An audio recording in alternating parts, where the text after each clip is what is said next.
Ladies and gentlemen, Bears versus Vikings, Monday Night Football, Week 1, and we are here with the Windy City Productions, Rashab and myself, Nick Roti. We are going to be your commentators tonight on Just Another Year Chicago Bears and the Windy City Productions. Rashab, how are you feeling about tonight? I'm feeling good, man. I'm feeling a win tonight. You know, it's Week 1. I'm always optimistic about Week 1. I know we got a couple guys out, but super pumped for tonight. This is our first collab live stream, so excited to do this with you and all the people in the chat. Excited to have you as well. And if you're in the chat right now, I want to hear exactly you guys say this right now. I want to bear down in the comment section below. I'm excited for this game. I think everyone else is. We already got 46 people in here tonight.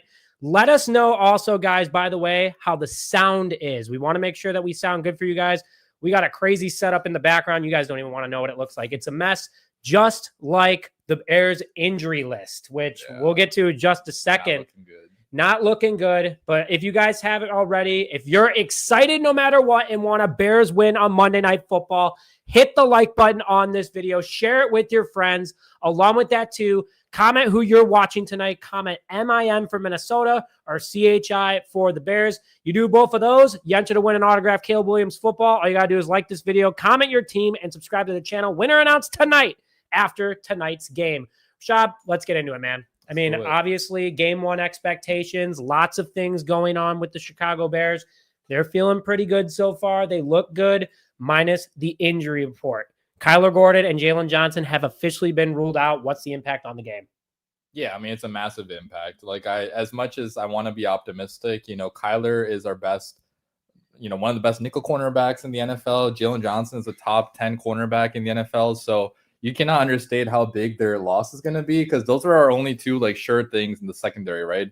In the cornerback spot, besides them, we got Nashawn Wright, we got Tyreek Stevenson, everybody's favorite. So he's going to be guarding Justin Jefferson today. So I'm a little bit scared. I'm not going to lie. Like, a tiny bit of me is a little bit scared now with these injuries, but I trust Dennis Allen to get the guys, you know, ready to play. And, you know, he has ways to still, you know, get pressure on the quarterback, you know, disguise coverages to maybe help out our secondary a little bit, because we're going to have some young guys playing back there now. Well, so the thing that a lot of people are forgetting is Nashawn Wright, 6 foot, 200-pound defensive back, actually played for the Minnesota Vikings last year. Ooh, revenge game. Revenge game for him, but also he actually did a lot of work against Justin Jefferson. He said in an interview earlier during camp that Justin Jefferson would actually pull the practice squad guys up to the main team to go against the ones to make them better and potentially give them a shot or prepare them as much as possible against wide receivers.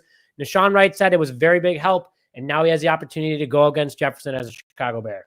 I love that. I actually didn't even know about that. I totally forgot he was on the Minnesota Vikings. So, and, you know, another thing to add is that in training camp, he had some really good moments. I know he played poorly in the preseason game, but if you looked at what he did in camp in the joint practices against the Miami Dolphins, against the Buffalo Bills, he made big-time play after big-time play. Big-time plays. And this is a, you know, big guy, like you mentioned, you know, tall, strong, athletic. So, you know, you just hope that he has his mind in the game and he's not going to just be lost out there, but he's going to have a big role tonight. And, well, I mean, another thing is that Jordan Addison is not going to be playing in this game. So with his loss, at least that's a little bit of a break the Bears are getting, but surely, you know, the Vikings still have a lot of weapons. And there is a lot of big improvement that the Bears have had, obviously, over the last year. I mean, like, year in and year out, the Bears have won the offseason. And honestly, whatever, man. I love it. That shows that the Bears are being aggressive. They're trying, they're growing, they're going after other prospects, and people want to come and play here. I think that this was a huge offseason for us, and from a depth perspective too, across the entire roster, because we've been going our secondary as the best people out there for the last couple of years. Now the Bears have a lot of depth, which makes a big difference in this matchup. And people keep forgetting how much better this team is, which, Shab, let's get into last year, what this Bears team did along with the Vikings. So kind of going through offensive rankings, the Bears were terrible.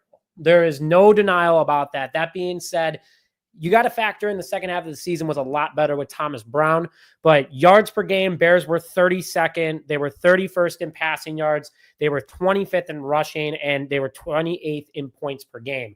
I mean, there's significant improvements to this Bears team, but you got to also remember the Vikings, who still have Justin Jefferson, still have Aaron Jones, still have a lot of their top players, and a untapped potential rookie quarterback or like rookie quarterback in JJ McCarthy this offense last year did stupid numbers. I mean, 13th ranking in total yards, 6th in passing yards, and that was with Sam Howell. 19, or was it Sam Darnold? Sam Darnold. See, he's with Seattle now. I forgot about that guy. 25.4 points per game. Pretty impressive from Kevin O'Connell, but it's going to be a tough matchup to say the least. Oh, it's going to be very tough. I mean, the Vikings won 14 games last year. Like, we can't understate that. I know they have a different quarterback, but the rest of the team basically the same. And they actually upgraded in the offseason. They added talent on the defensive line. They got a lot better there. If you look at their offense, they added some talent to the interior of that offensive line. Signed a couple guys right there, drafted. Who's the guy that drafted in the first round? They took Dallas Turner last year. Yeah, but they drafted Donovan Jackson. They took Donovan Jackson this year. So their O-line is still pretty good. One key thing we'll talk about later is that their left tackle Christian Darrisaw is going to be out for this game. That is a big one. Saw that recently. So, but still, regardless, it's a really good team. They won a lot of games last year. Their head coach, Kevin O'Connell, is one of the best in football. He won Coach of the Year last year, right? So, like Ben Johnson's trying to win Coach of the Year this year. So it's going to be a big coaching matchup, and the Vikings are big, really good team. You teed this up very well. Let's go through Ben Johnson versus Kevin O'Connell over the last couple of seasons. 5-1 for Kevin O'Connell as the head coach of the Minnesota Vikings, and then Ben Johnson 4-1 as the Lions offensive coordinator. I mean, prove me wrong. Ben Johnson owns the Minnesota Vikings at this point. Oh, he does. Yeah. I mean, with the Detroit Lions, he did for sure. And you hope that translates. And another matchup we should talk about is Ben Johnson versus Brian Flores, because that's going to be one of the key matchups of this game. That's a big Brian one. Flores, one of the best defensive coordinators in football, super aggressive guy, blitzes a shit ton. And, it's going to be that's going to be a chess matchup right there. But then, like you mentioned, Kevin O'Connell, also a very smart offensive mind, going up against Dennis Allen on our side. And, both guys in this game, both head coaches are really smart offensive minds, right? So it's going to be, a chess match in many ways. And I'm just happy we get to see a chess match being a Chicago Bears fan, because usually we're the ones getting completely outmatched, completely out-schemed. But I think we have good coaches on both sides here. And you made a really good point, is that we have two offensive minds as the head coaches. But the other thing, too, is that you have two defensive coordinators who are both previous head coaches, Brian Flores with the Miami Dolphins, Dennis Allen with the Raiders, and the recently New Orleans Saints. And you have two guys that know how to lead a locker room, but lead a defense and are the best at what they do. And arguably, you could say that besides Vic Fangio, they're top 3, top 5 defensive coordinators. Oh, you could easily say that, right? Like Dennis Allen, he's had top 5, top 10 defenses basically everywhere he's gone.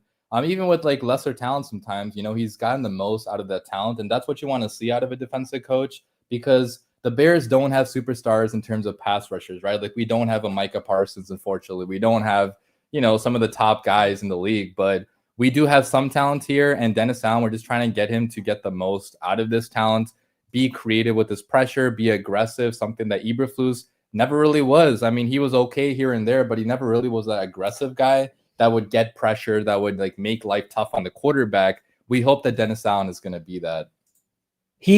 Listen, I think that Dennis Allen is a great pickup. And Matt Eberflus, we saw it against the Dallas Cowboys. We don't have to go too much into him, but, that game, you saw that Flus's defense is exposed. It's easily stoppable.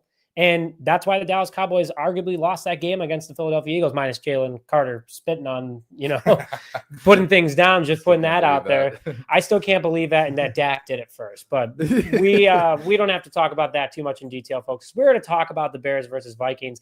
And the last time these two were together wasn't in much of the Bears' favor. It was Monday Night Football, ironically, in Minnesota on December 16, 2024. Bears lost this one 30-12, and you can just see on paper, Bears 16 first downs compared to 24 for Minnesota, 1 for 12 on third down. Minnesota 7 for 14. Fourth down conversion, the Bears won that, but only 2 sacks allowed, both by Karan Amagaji, which that was a terrible game for him.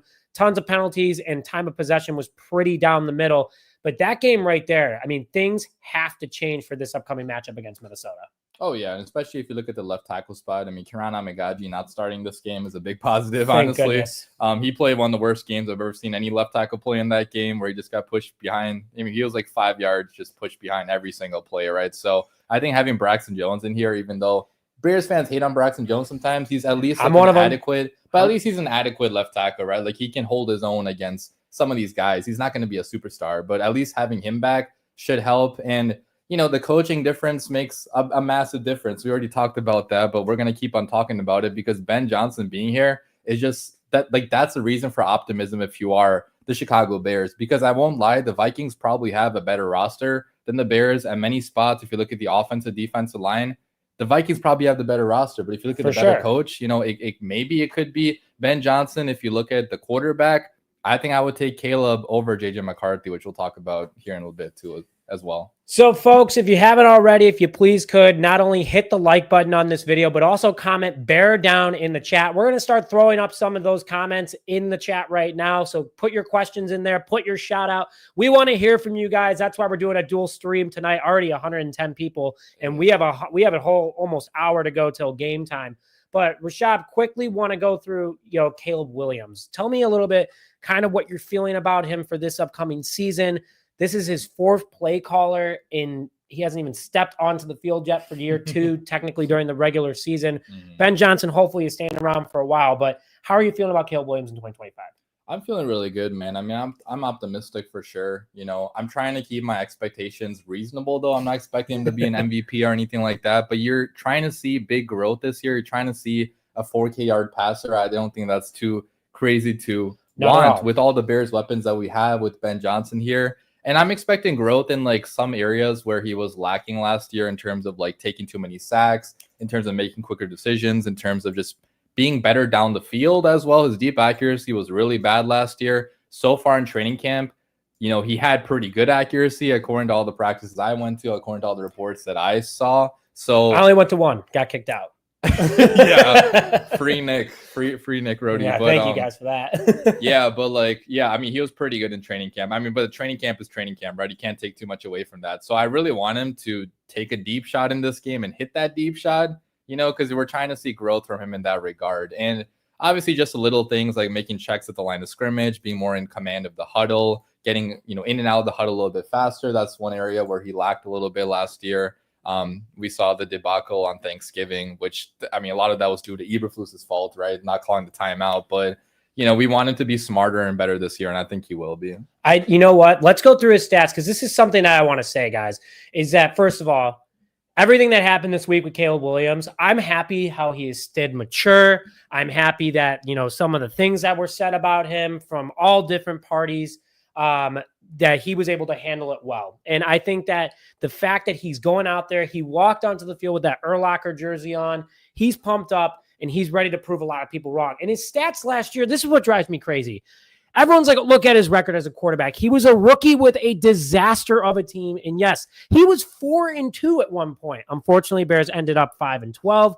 Not a good look, but over a 62% completion percentage, over 3,500 passing yards, 20-6 touchdown interception ratio, which 11-1 in the last 7 games. And he rushed for almost 500 yards. So he had 4,000 yards of total offense. I hate that people just find a way to still hate on this guy. He had a great season. And as a Bears fan, when have we had a guy do something like that since Jay Cutler? When?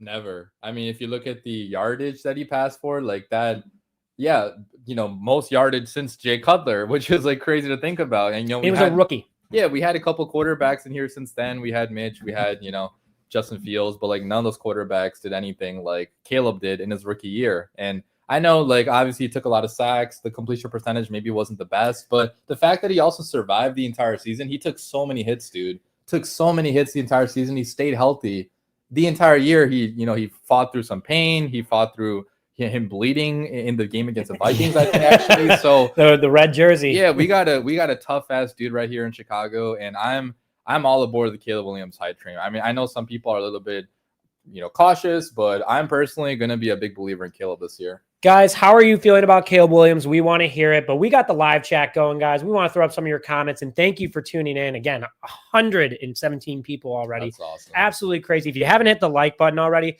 let's get up to 100 likes before game start. I know Relentless Mike is out there. We got Thailand in the house tonight, guys. That's crazy. So thank you so much, Chip, for tuning in, as always. We got Alabama in the house. Steve, good to see you, my good friend over here. We got lots of Bears downs. And we got our good friend, Relentless Mike. I'm not worried about Adam Thielen, who is back on the Minnesota Vikings, which is crazy. They made a pretty decent trade for an older guy. And sure, he was doing pretty good in Carolina, but he's back home, and that's another big problem for Chicago tonight. It is, yeah. I mean, the only thing I will say, he's 35 years old, so he's not going to be as athletic as he once was, but he's a savvy route runner. He's a guy that can, make the tough catch, and his veteran experience is going to help JJ McCarthy 100%. And look at our good friend Victor tuning in right here. Victor, we can't shout out Victor. No swearing on the show, kids show, but we know what you meant. Thank you very much. Rashad might swear a little bit, but that's okay. Guys, keep up. We got Bellwood, Illinois in the house. Carlos, great to hear from. We have the Philippines in the house tonight. We have Bears fans all over the world. We got Boise State. I love it, guys. Idaho. Boise, Idaho. Excuse me. We also have, what is that? Puerto Rico in the house. All right. Shaggy from the UK watching the first game of the season. We love you guys. We can't thank you enough. And shout out to Brian in Sycamore. Great racetrack out there. Sycamore Speedway, electric for the Demolition Derby. A lot of fun if you guys haven't gone to Sycamore for a race. We got Austin, Texas in the house. Our good friend Keith, who's out west. Thank you for tuning in, guys. We got Mexico, California, Elmhurst. Holy moly. You guys are awesome. Huntington Beach, California. I wish I was having a beer on the beach right now. But we'll be having lots of beers after this game, after the Bears win this one. Guys, before we get more into today's show, I would like to thank today's first sponsor, Transparent Labs. I am excited to be partnered with Transparent Labs. Whether it's football season or summer, it's always important for me to reach my protein goals, and the supplements I use are even more important. I don't want any supplements filled with artificial junk, and Transparent Labs grass-fed whey protein isolate makes it easy to do that. It contains only a handful of high-quality natural ingredients and none of the weird stuff. No artificial sweeteners, dyes, or fillers. In fact, every bottle has just only a handful of natural ingredients that are clear and easy to read. Each serving has 28 grams of protein sourced exclusively from grass-fed cows, which gives you higher quality and more nutritious protein. I've used it for over a month, and compared to other supplements that I've used, it doesn't have that chalky texture. It doesn't give me stomach aches, and it tastes great. It comes in 14 delicious natural flavors, which my personal favorite is the dark chocolate. If you're looking for clean, great tasting protein without any of the weird stuff, try Transparent Labs grass-fed protein. And for a limited time, you get a free protein starter kit when you subscribe. The kit will include this awesome shaker bottle and a variety pack of 5 single-serving protein pouches in their top flavors so you can find your perfect flavor. Plus, using the code provided gives you an extra 10% off automatically applied at checkout. Thanks again to Transparent Labs for sponsoring this video. Now let's get back to the show. All right, we're back. And the next subject of tonight, obviously a big one, is stopping JJ McCarthy, the Vikings rookie, with asterisks or quotations around it, considering the fact that this is his first NFL regular season game. It's a big one for him going against Dennis Allen's defense. What do the Bears have to do to stop him? Yeah, they got to get pressure on him. That's going to be the biggest thing, right? He's a rookie quarterback. So rookie quarterbacks, we know, often struggle against pressure, with identifying blitzers, with just being aware of pressure. And that's something that Caleb struggled with a lot last year in some games. So I think just sending pressure is going to be a big key here. And also just disguising coverages, just making things look difficult for the young quarterback on the back end. He is a very smart guy. I won't lie. Like, he went to Michigan, smart dude, played in the pro style offense with Jim Harbaugh. They're coaching national championship as well. So, I'm not going to take away from him, but he's still a rookie quarterback. Basically, he's never seen NFL defenses in the game that actually matters. So, I just think the Bears can do a lot of things to make his life more difficult. And I'm just hoping Dennis Allen is going to really get the game plan out that's going to make it hard for him to get anything easy. You just want to make life as difficult as possible on him. And listen, the Bears defensive line, from a starting perspective, they add up to over 100 pressures last year. Montez Sweat had 49 pressures dealing with that shin injury all year. Then you have 6'6", 315-pound Gervon Dexter Sr., Grady Jarrett, who the Bears big pickup this past offseason, 34 pressures up the middle. That's no small task.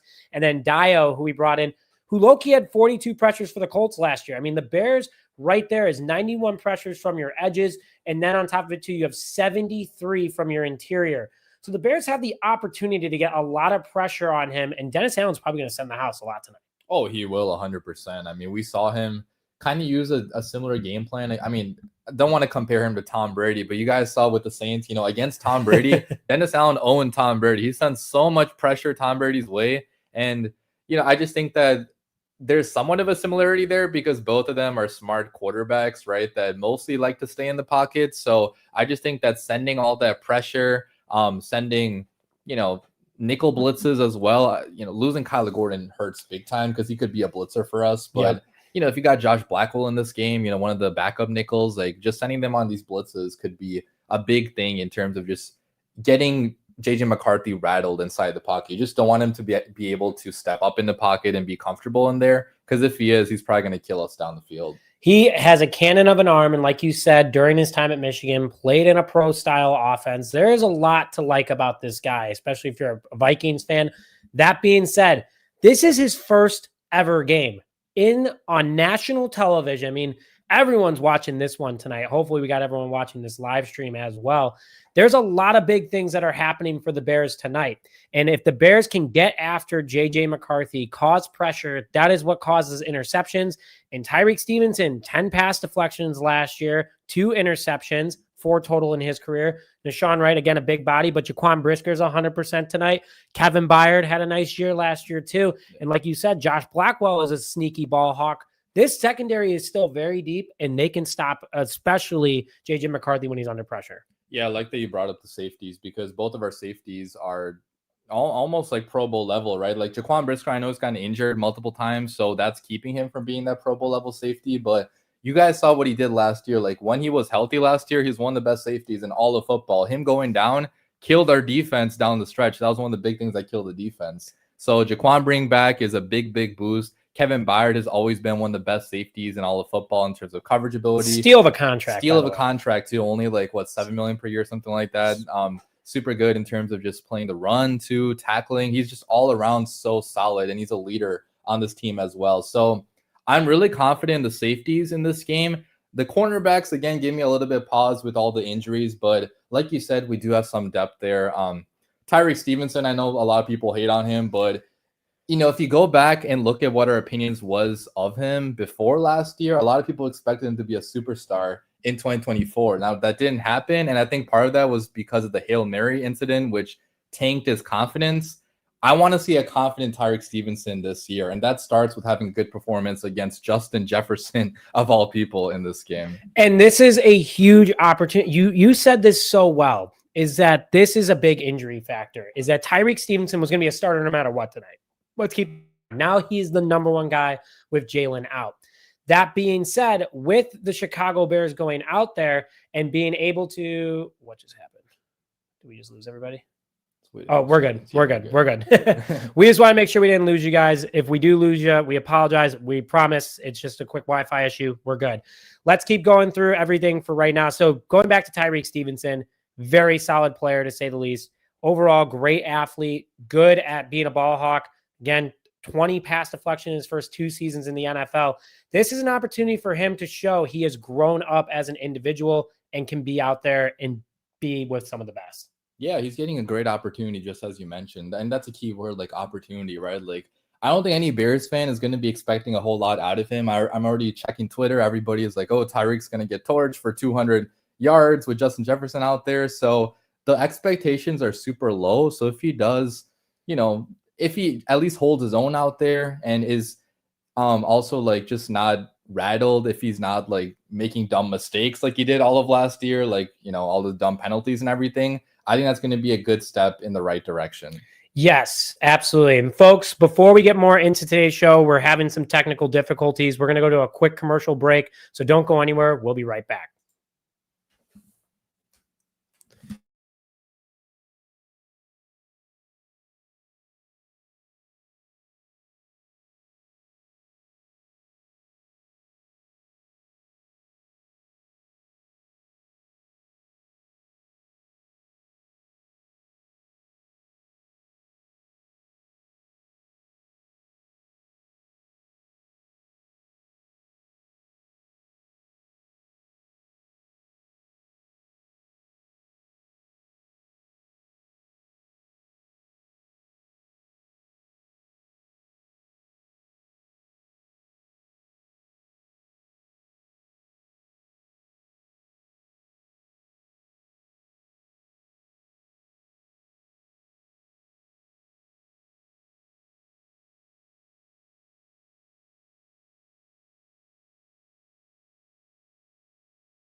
All right, guys, I think we're back. Apologies about that. Obviously, a lot of people probably in my apartment complex where we are filming are streaming the game tonight. They're excited about it. They're probably in the live chat, to be honest with you guys. So, that's just how things are going. Let's go back to Tyreek Stevenson, though, real quick. Obviously, a huge game for him, a redemption game for the Chicago Bears. Arguably super exciting, to say the least. I think that Tyreek Stevenson was immature last year. He knows he had to work on his maturity. He know he had to be better. And now he is definitely looked more confident during camp. He's looked a lot healthier. And on top of it, too, good spirits overall. Yeah, I mean, if you look at what he's been doing, he's been super mature. I feel like this year he's been super humble. He hasn't been really talking his trash as much or celebrating as much as he did in prior years, which is a good sign. I think Ben Johnson and Dennis Allen really preach accountability to him. I mean, that's been the word of the offseason, accountability. And that starts with the young players like Tyreek Stevenson, who's had problems with accountability. Nobody held him accountable last year. That's a big reason why Eberflus got fired after the whole Hail Mary incident. So, I'm kind of taking a glass half full approach with Tyreek Stevenson. I'm not going to expect him to be a superstar today, but I think there's a lot of things to like out of him, especially in terms of his abilities in man coverage, being super physical. That's something Dennis Allen really preaches in his defense. The cornerbacks being aggressive, and Tyreek is a very aggressive cornerback, sometimes too aggressive, but a lot of reasons to be optimistic, hopefully, about Tyreek this year. So let's go into something to be somewhat optimistic about and also worried about. The Bears and Vikings injury report is obviously a little bit longer than both teams like, especially for week 1. And let's just jump right into it. Bears, obviously, I'm going to be half cut off, but here we go. So we have Rashawn Johnson, who is still listed as questionable for this game. I haven't seen any updates on him coming back for sure. Linebacker TJ Edwards, I believe, has been ruled out by the time before I'm recording. Yep. Defensive back Josh Blackwell is expected to go. There hasn't been any reports that he's in out. And then Dominique Robinson is going to be back this week or this game after dealing with an oblique injury. Obviously, Rashawn Johnson coming back is big, but TJ Edwards is a big loss as well. Yeah, massive loss for sure. I mean, we got the young guy, Noah Sewell, taking his place, or maybe Ruben Hippolyte. Probably not. It's probably going to be Noah Sewell right there. But TJ Edwards, I think this is his first game he's ever missed in his career. It is. Dating it is back the first to the Eagles time too. So it kind of sucks that it had to be now, but I'm sure he's going to come back soon. But he's such a good, reliable tackler, really good against the run. So the Bears are definitely going to miss that ability for sure. And the other thing, too, about him is that he's a leader of this team. He was a captain last year, wasn't voted to be a captain this year, was a younger captain, and that's why Grady Jarrett got the nod for the Bears this year on the defensive side of the ball, along with, who was it, Jalen Johnson? No, Jalen didn't get it. It was Grady Jarrett. Byard, potentially. And Kevin Byard, yes, 2 returning captains. Ben Johnson didn't even know who his captains were when he was up on the podium, so give me a break, folks. Anyway, let's get more into it right here. Going through the injury report a little bit more. Rashab, I'll kind of let you own it. You're a lot prettier than me anyway. Defensive back Jalen Johnson is ruled out of this game. Kyle Monangai is 100% good to go. The rookie that the Bears took in the 7th round. Jaquan Brisker also 100% to good. And Tyreek Stevenson was questionable at the beginning of this recording, then has been reported out. Big losses for the Bears secondary. Yeah, it definitely sucks not having our 2, star cornerbacks in here. You could argue that those 2 are the best 2 players on the Chicago Bears defense. Yep. Besides from Montez Sweat. So it's just a massive loss. It really sucks. This is giving me a little bit of pause in terms of calling a Bears victory today. But, you got to deal with, the players that you have, and injuries are going to happen all the time. Right. So, you just got to make do with what you have. Yeah. I think that the Bears are a deeper team than we are used to them being. People obviously initially are going to panic when they see your top 2 defensive backs out in this game, but the Bears do have a lot of depth. They have a lot of good players overall, and that is why I'm feeling pretty good about tonight. Hopefully, though, we get to see Rashawn Johnson tonight, which that running back room of Kyle Monangai, Rashawn Johnson, DeAndre Swift, that's a pretty talented room to say the least. Oh, yeah, 100%. I mean, I'm a big fan of Kyle Monangai. I think he could take over as RB2 of this team eventually. Can you make a highlight video about him? 100%, dude. There's already a highlight video out there that somebody else made. That fantastic highlight reel.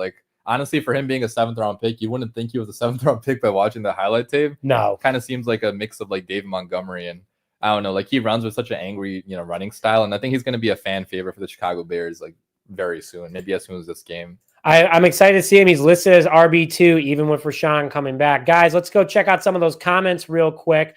Who is the backup to TJ Edwards? Was it Noah Sewell? Yes, Mhm. but we are likely going to see Ben Johnson and Dennis Allen both confirmed that Noah Sewell and Ruben Hippolyte. I'm trying to work on his last name still. Everyone knows that's watching. I still mess up on those last names. They're going to get split playing time tonight, which I think is the right thing to do. This is an opportunity. TJ hopefully won't be out much longer. It's not a torn hamstring. It is a hamstring tweak. So we will see Noah Sewell probably out there first with Ruben Hippolyte mixed in there. Yeah, 100%. I mean, Ruben is probably going to be used a lot in the special teams as well. So maybe that's going to be a way for him to make an impact in his rookie year. But early on, it's probably going to be Noah Sewell. Like, he's been on this team for 2 years. He had a really good preseason, like against the Buffalo Bills or whatever team it was. Like, he made a bunch of big time tackles. Like, he looked like a star out there, honestly. So I'm trusting in Noah Sewell. Hopefully he can do well. And this is the first season he's been fully healthy. He has been an injury-prone nightmare for coaches. Luckily, he is going to be out there 100% healthy, and we needed him to be, because that would have been another huge loss, unfortunately. Oh, 1,000%. Totally agree with that. And check this out right here. Watching your stream from 10,000 miles away in Argentina, South America. Guys, keep throwing in where you guys are calling in from. We'll keep calling it out. We love seeing Bears fans worldwide. So comment where you guys are calling in from. As always, please and thank you. But let's get back to a little bit more about the news for today. See what you guys have to say a little bit more.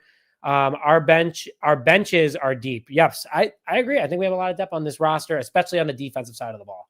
Yeah, 100%. I mean, even if you look at the offense, like our backup receivers are really damn good. Like you got receiver number 4, receiver number 5, like being really good. Like Olamide Zaccheaus, you got Luther Burden as well. You got Devin Duvernay. So a lot of good pieces there. The only place that we might lack is maybe like O-line depth to some extent, but even there we added some pieces. So I would agree that the Bears are a much deeper team this year than they have been in years prior. I think that this Bears team, honestly, who I'm really excited about is just the overall wide receiver room. This 100%. Wide receiver room is going to be so dangerous and beneficial for Caleb Williams and Ben Johnson. I mean, when we got Luther Burden in the second round, I was like head over heels about it. I know you were pumped about it. You're a big Luther Burden guy. Massive Luther Burden guy. He played against my high school actually back in the state championship. So big fan of Luther Burden. I have been since, he played against my high school, so I wasn't like rooting for him in that game, but like I was familiar with him. He also went to Missouri, a local college, basically only like 8 hours away from Chicago. So big fan of his game. Well, so he's from Illinois, is he not? He is from, Well, he went to East St. Louis for for high school. So I'm not sure if he was from that area. Sure. Or grew up nearby, but regardless, like he's been in the area since he grew up. So yeah, he's a talented player to say the least. Really a big fan of him. And that yard after catch is going to be huge this upcoming season. 1,000%, man. I mean, this guy can put the burners on down the field. He can make moves after the catch. He's very similar to DJ Moore in many aspects, which is why some people are thinking he might replace him eventually. Hot mic with Ryan Poles, according to Greg Olson. That was not when I heard that call. I was like, keep the secrets internal, Greg. I know you're still mad at us for trading you, but Jesus, come on. You know what I mean? I agree with you, though. I think that he is going to be a wide receiver 1 here very soon. Him and Rome could be a dangerous combination, but we do have DJ Moore for 5 more years.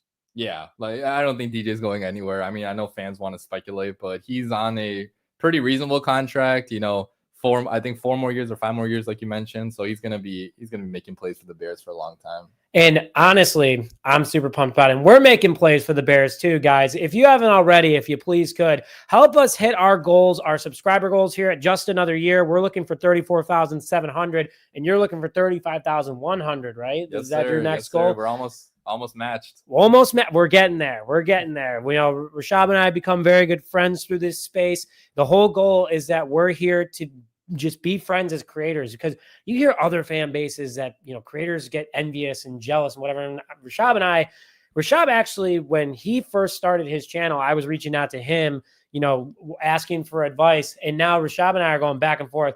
Right before this show, we were pedal to the metal, making topics, talking about what we wanted to do. Eating, what do you have? Some snack wraps? Snack wrap from McDonald's. We were locked in the lab, how were the snack wraps, by the way? They were okay. I wouldn't say they're amazing, but if you want like a last second thing, it's not that bad. And so we're starting to almost get 200 people in here. Game starts shortly. Soldier Field is starting to get packed. We're going to have play-by-play for you guys. But before we get more into today's show, we would like to thank our joint sponsor, Hall of Fame Bets. Yeah, shout out to Hall of Fame Bets. So we used to lose our parlays by one leg all the time until we started using Hall of Fame. Their parlay optimizer was a game changer for knowing which legs to keep and which ones to get rid of, and it's helped both of us hit more parlays. Nick, has it helped you hit more parlays? I know you're going to pull up the app real quick to throw it up on the camera. You have it on your phone, right, to show everybody? Or do you? Let me pull that up. He's going to pull it up for you guys so you guys can show see. It to you, later in the show if we don't have it right now. Yeah. If we don't have it right now, we're going to be talking about it later in the show. But let me tell you this. Is that I had a 3-leg parlay for Lions Packers, and literally it told me, hey, you might not want to do this one. This parlay is not that great. Sure enough, it would have not hit if I didn't listen to Hall of Fame Bets, and that is why I was able to go get some nice beers yesterday after the game. So great stuff overall, and the best part is we got a pretty good deal going on here, don't we? Do. So we get a 7-day free trial. You guys get a 7-day free trial, 50% off your first month with code JShyBears for him and DWCP for me. If you guys want to use either of those codes, just download the Hall of Fame app on iOS or Android, enter code JShyBears or DWCP, and you're all set. And you must be 21 or older to use. Term and conditions do apply. Guys, let's get a little bit more into today's show real quick. Do you guys think Tyreek Stevenson can stop Justin Jefferson? Comment Y for yes or M for no in the live chat real quick over here. Honestly, I'm going to be honest. I think he can. I think that this is the redemption game. I think that his confidence is going to be a lot higher. I think that he's going to find ways to stop Justin Jefferson. And I'm excited for Tyreek Stevenson to make a big impact on this game and have everyone forget about what happened in Washington last year. I hope so, man. Like, it depends what your definition of stop is also, because he's going to get less than 50 yards. Oh, 50. Dude, that's that's tough. I mean, possibly if that happens, the Bears are going to win this game for sure. I was going to think like maybe less than 100 yards. I think that would be good because, if we keep Justin Jefferson for less than 100 yards, I still think we can win this game. And he's one of the best receivers, probably the best in the NFL. So, yeah, I mean, you're not going to stop him completely, but if he can hold his own, make some big time plays, maybe get an interception, turn the ball over, that could go a long way into having good game today. Did we just get some breaking news from Relentless Mike right here? Tank Bigsby has been traded from the Eagles to the Jaguars. Is that right? That's actually crazy. No way, Mike. True. I hope you're not messing with us right now. He's probably laughing on his couch right now, being like, "Look at." I've had people put fake news in my streams all the time, but maybe I'm not trying to say he's lying, Mike. If you're lying to us, that's not very nice. But let's before we get more into a little. Oh, he's right. Yeah, it actually happened. Mike, thank you very much for breaking the news. Wow, the Eagles just keep getting these trades, man. That just unfair. They also got Zadarius Smith, right? Yeah, well, that was another one too.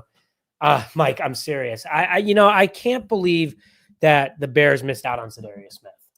Yeah, but it's also one of those things where I think you want to go to a contender, and the Bears are just not at that level yet. So no matter what the Bears would offer him, I firmly believe he probably was not going to come here if he went to the Eagles like that. But, obviously it would have been nice. Like right now, Dominique Robinson is our backup edge rusher. Other guy, I don't even know who the other guy is on the other side. So, with this Austin Booker injury, it just really sucks because he had such a good preseason, but it's going to be out for a couple weeks at least, maybe even a month. So, we'll see what happens with the edge rusher spot, but we'll see if Ryan Poles wants to make any more moves depending on how today goes. You have Clowney out there. That's about it. I forgot about Clowney, honestly, I mean, he's also okay, but like he's not going to be a game wrecker right at this point. No, and speaking of Zadarius Smith, a guy that's played for every NFC North team, let's go through the standings real quick after. So the Bears and Vikings obviously playing each other at 0-0 today, but the Green Bay Packers took down the Detroit Lions yesterday. And I'm going to be honest with you, Rashad, they looked terrible without Ben Johnson. So terrible. And I love every second of it. Obviously, it's a big deal for the Chicago Bears, but Bears had the opportunity to be tied with Green Bay at the top of the North. Yeah. And that would be actually crazy if Caleb started his career both seasons 1-0. That would be freaking fantastic. I mean, I can't remember another Bears quarterback that has done that back-to-back years to begin his career. Probably has never happened, honestly, at this point. But yeah, hopefully we can get the win. I think that the Bears also, a big thing for tonight for Chicago is in regards to being able to win this game and gain the confidence, is that if they win this game, it truly kind of puts the the direction of where the Bears are going. It's going to give a huge confidence boost, and it's going to help people understand that Ben Johnson is here and he means business. Yeah, man. I mean, it's just such a massive opportunity. We talked about this earlier, but like with Ben Johnson being a rookie head coach, with Caleb Williams going into year 2, all the stuff that's been said about Caleb as of late, the article that dropped, this is your chance to silence all of those haters. You could silence all of them, Caleb, by going out there, passing for 3 passing touchdowns, 300 passing yards. Nobody would talk shit to you if you did that. So I really hope that we can win this game. I hope we can have a good offensive performance. And I just hope, find a way to win. That's all that matters. So here's a question for you, Rashad. Yeah. Is that Isaiah Foskey has obviously been a part of the conversation. He's worked out at Hallis Hall, connected to Dennis Allen. Yeah. Is that an option for Chicago?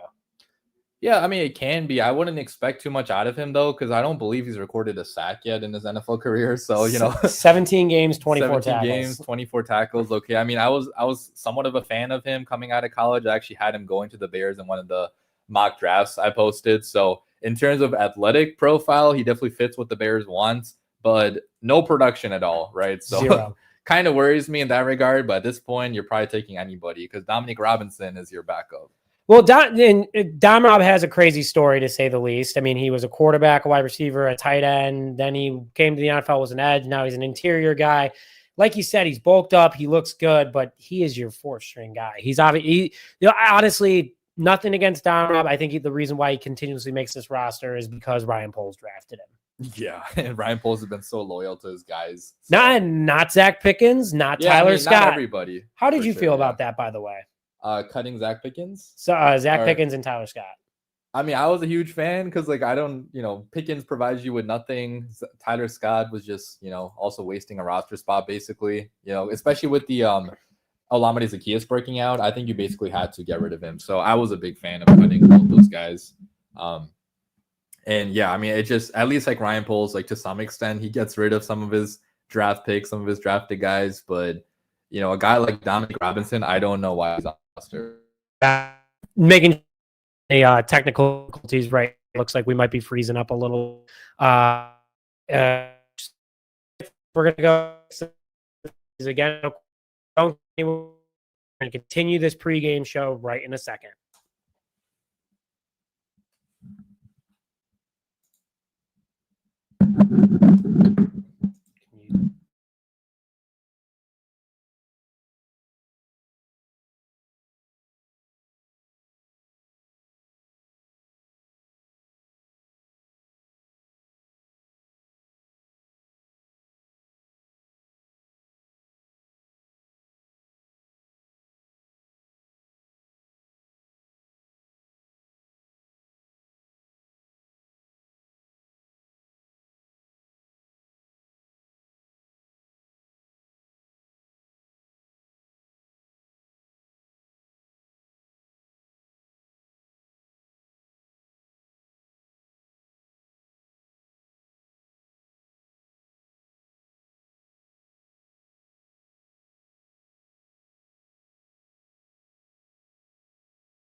All right, we're back. Thank you guys for dealing with the technical difficulties. We have figured out the issue. We are good to go. But listen, Guys, if you haven't already, comment bear down along with like this video. Let's get up to 100 likes before the start of the show. We got a ton of folks in here right now. And honestly, let's go through make sure you throw some questions in the chat. Rashab and I will answer them. There's a ton of things obviously going on right now. But we're at 84 likes, 16 more to go on this one. 212 people. It's getting packed in here. Rashab, here's a question for you. Bears win tonight. What is going to be the main factor in that reason why? It's probably going to have to be Caleb Williams. Looking at the defensive injuries, I think if Caleb has a really good game in this one, if he goes out there, passes for, hopefully 250, 300 plus passing yards, and just, doesn't turn the ball over, makes quick decisions, doesn't get sacked that much. That's also going to be a big factor, not getting sacked. I think the Bears can win this one. If you look at what Ben Johnson's done against Brian Flores in the past, like you mentioned, he's won almost every single game. He scored 30 plus points every single game. He's been the only offensive coordinator that's owned his defense. Yep. I think Brett Coleman actually released a video about that too. I just watched it last night, but it's like a chess match, right? These are two of the best coaches in the NFL at their respective spots. So, hopefully we can score points against that defense. Yeah, I think that a big thing for this upcoming game, and we can get into our keys to the game because we did put some of those together for you guys. Oh, yeah. Now, I'm going to lean back a little bit. Listen, first one, send pressure on defense. What are you thinking about that one? Yeah, I talked about this a little bit earlier, but with the rookie quarterback being in here, not facing any live NFL defenses just yet, you got to send that pressure. You got to send 4 or 5, send extra blitzers, right? And you just want to make his life difficult. You want to make sure he's not just sitting back there being a sitting duck. You want him to actually have to be attacked. And you want him to have to make quick decisions. If you look at last year, why the Vikings beat us, it was because Sam Darnold had so much time in the pocket. You remember the first game, in overtime, Sam Darnold converted a 3rd and 14 or something like that. I mean, Eberflus gave up those 3rd and longs his entire coaching career. So you want a guy in Dennis Allen that's going to blitz the quarterback and get him on his back in the dirt. So that's going to be one of the biggest keys. My second one, couldn't agree more. And this kind of goes to the offensive side of the ball. No silly penalties. You have to get rid of those pre-snap penalties. You have to be able to not eliminate any opportunity for yourself. Don't lose momentum. That's number 2 for me. And that's been a big thing for Ben Johnson this offseason. Oh, yeah. He's preached accountability. That's been the main thing for him. He's made all of our team basically redo snaps and redo plays for the tiniest of details being off. And that's the type of detail you need if you're going to be a successful head coach in the NFL. So totally agree with the, trying to prevent the penalties. I am so excited for tonight's game. And I just got to quickly go through why I'm also excited is because tonight's one of our sponsors is Profit X, which Profit X is one of the newest and peer-to-peer online non-sportsbook. Now, what's great about this, guys, their platform is so easy to use, and you still have time before this Monday night game to go in there. They have the best on the market money lines. They have the best on the market player props, and along with that too, they also are the only peer-to-peer sports prediction market where players play against each other versus instead of a sports book. And you can see right here on the screen, if you go through the player props for today, especially for Caleb Williams, over under at 215.5 passing and over under 1.5 passing touchdowns.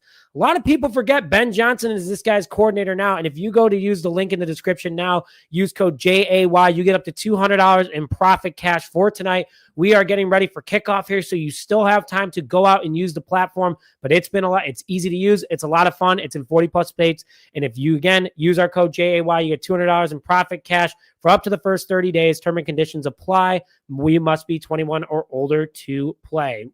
Rashab, a couple more things here. Let's see if we got any questions in the chat right now or just a couple comments. We got Caleb Williams being interviewed right now by ESPN coming off that big rookie record season. Oh, yeah. Do you think he's going to hit 4,000? Oh, yeah. That without a doubt.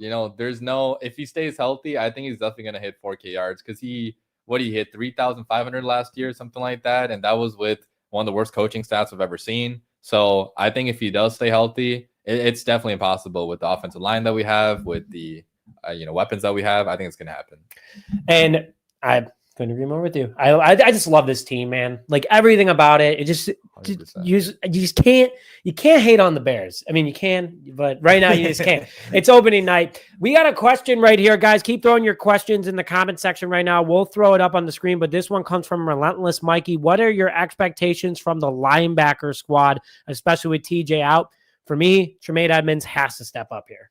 He has to step up for sure. I mean, I think even with TJ Edwards in here, like we had question marks about Tremaine Edmunds. You know, last year was kind of a down year. We kind of want him to make the big time plays he made in the second half of 2023 again this year. So hopefully he can step up. But I'm also looking at Noah Sewell as well. I mean, he's going to be a big part of this defense now, you know, with the TJ Edwards injury. So I just want him to be able to move in space, hopefully not get exposed in coverage, hopefully be good against the run.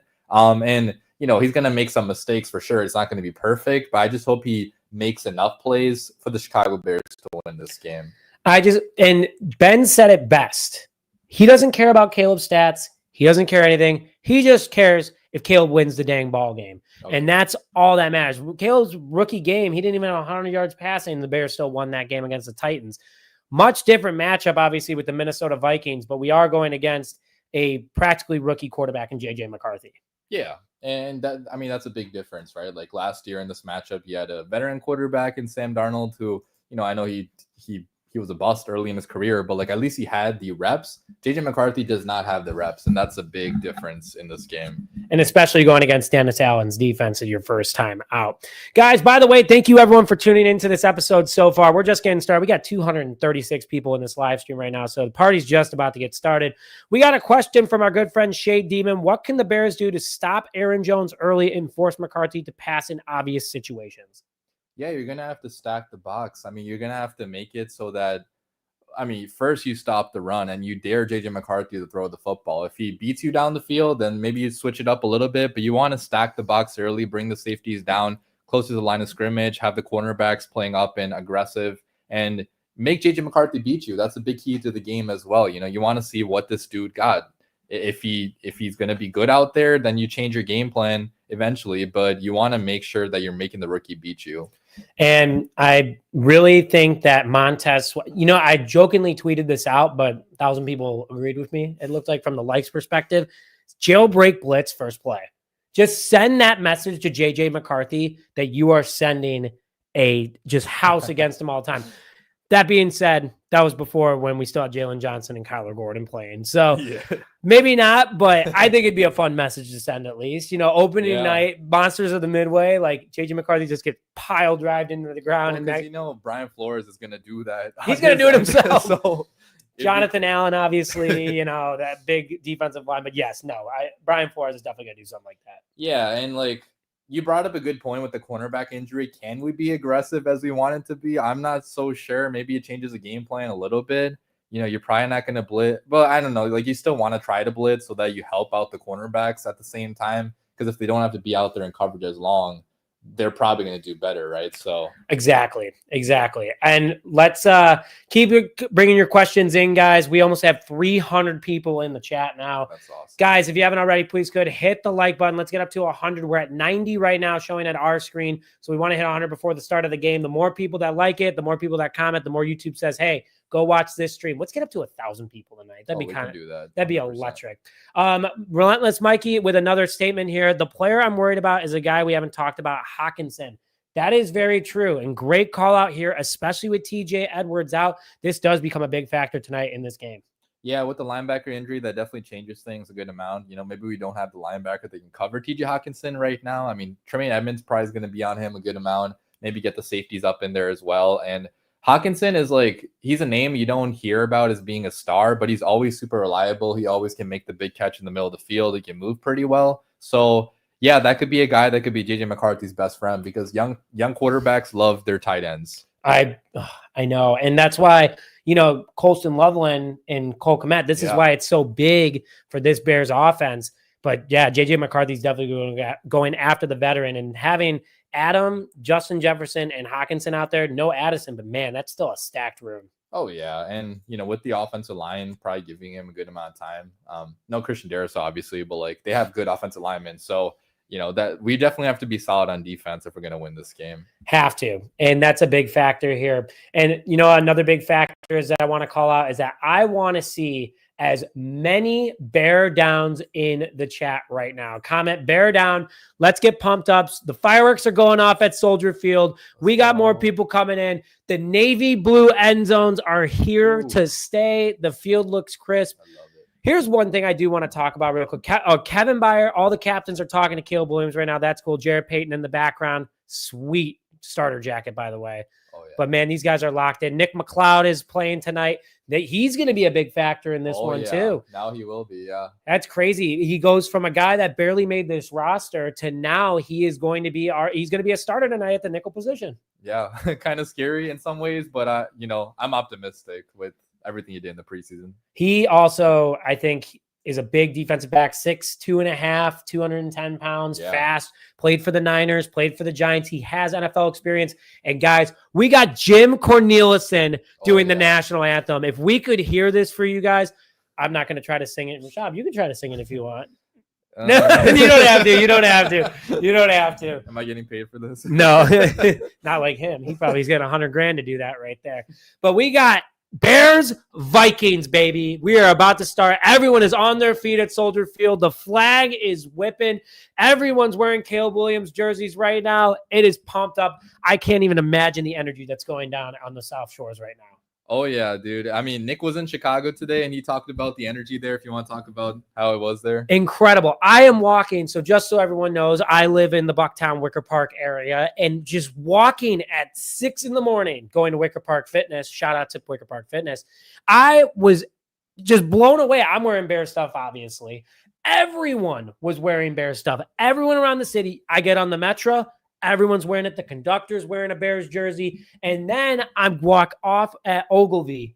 It is just a sea of navy and orange. It was electric. The Bears are back, baby, and I am ready for tonight. You love to see it. I mean, I experienced the same thing. I went to Jewel earlier today. Everybody had their Bears jerseys on. You saw them selling the Bears Jewel cookies there. You just love to see all the how Chicago gets behind their team. I mean, Chicago is a Bears town first and foremost. Even though we haven't had much success. Chicago loves their Bears. I will say this. I was out for a drive last night with my good friend Will. We had an opportunity. He has never ridden down Lakeshore Drive before. Took him for a drive. A little Homecoming by Kanye West. Got a little pumped up. I was like, man, this city is absolutely amped and ready to go. Guys, we got Bears football coming up for you right now. And if you haven't already, comment bear down, get the chat live, get it lit, get it good and going. And we want to see the energy from you guys take over for tonight. We'll quickly be right back with more. Don't go anywhere. Make sure that you stay in. We'll be back in 1 minute.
All right, ladies and gentlemen, 409 people in here right now.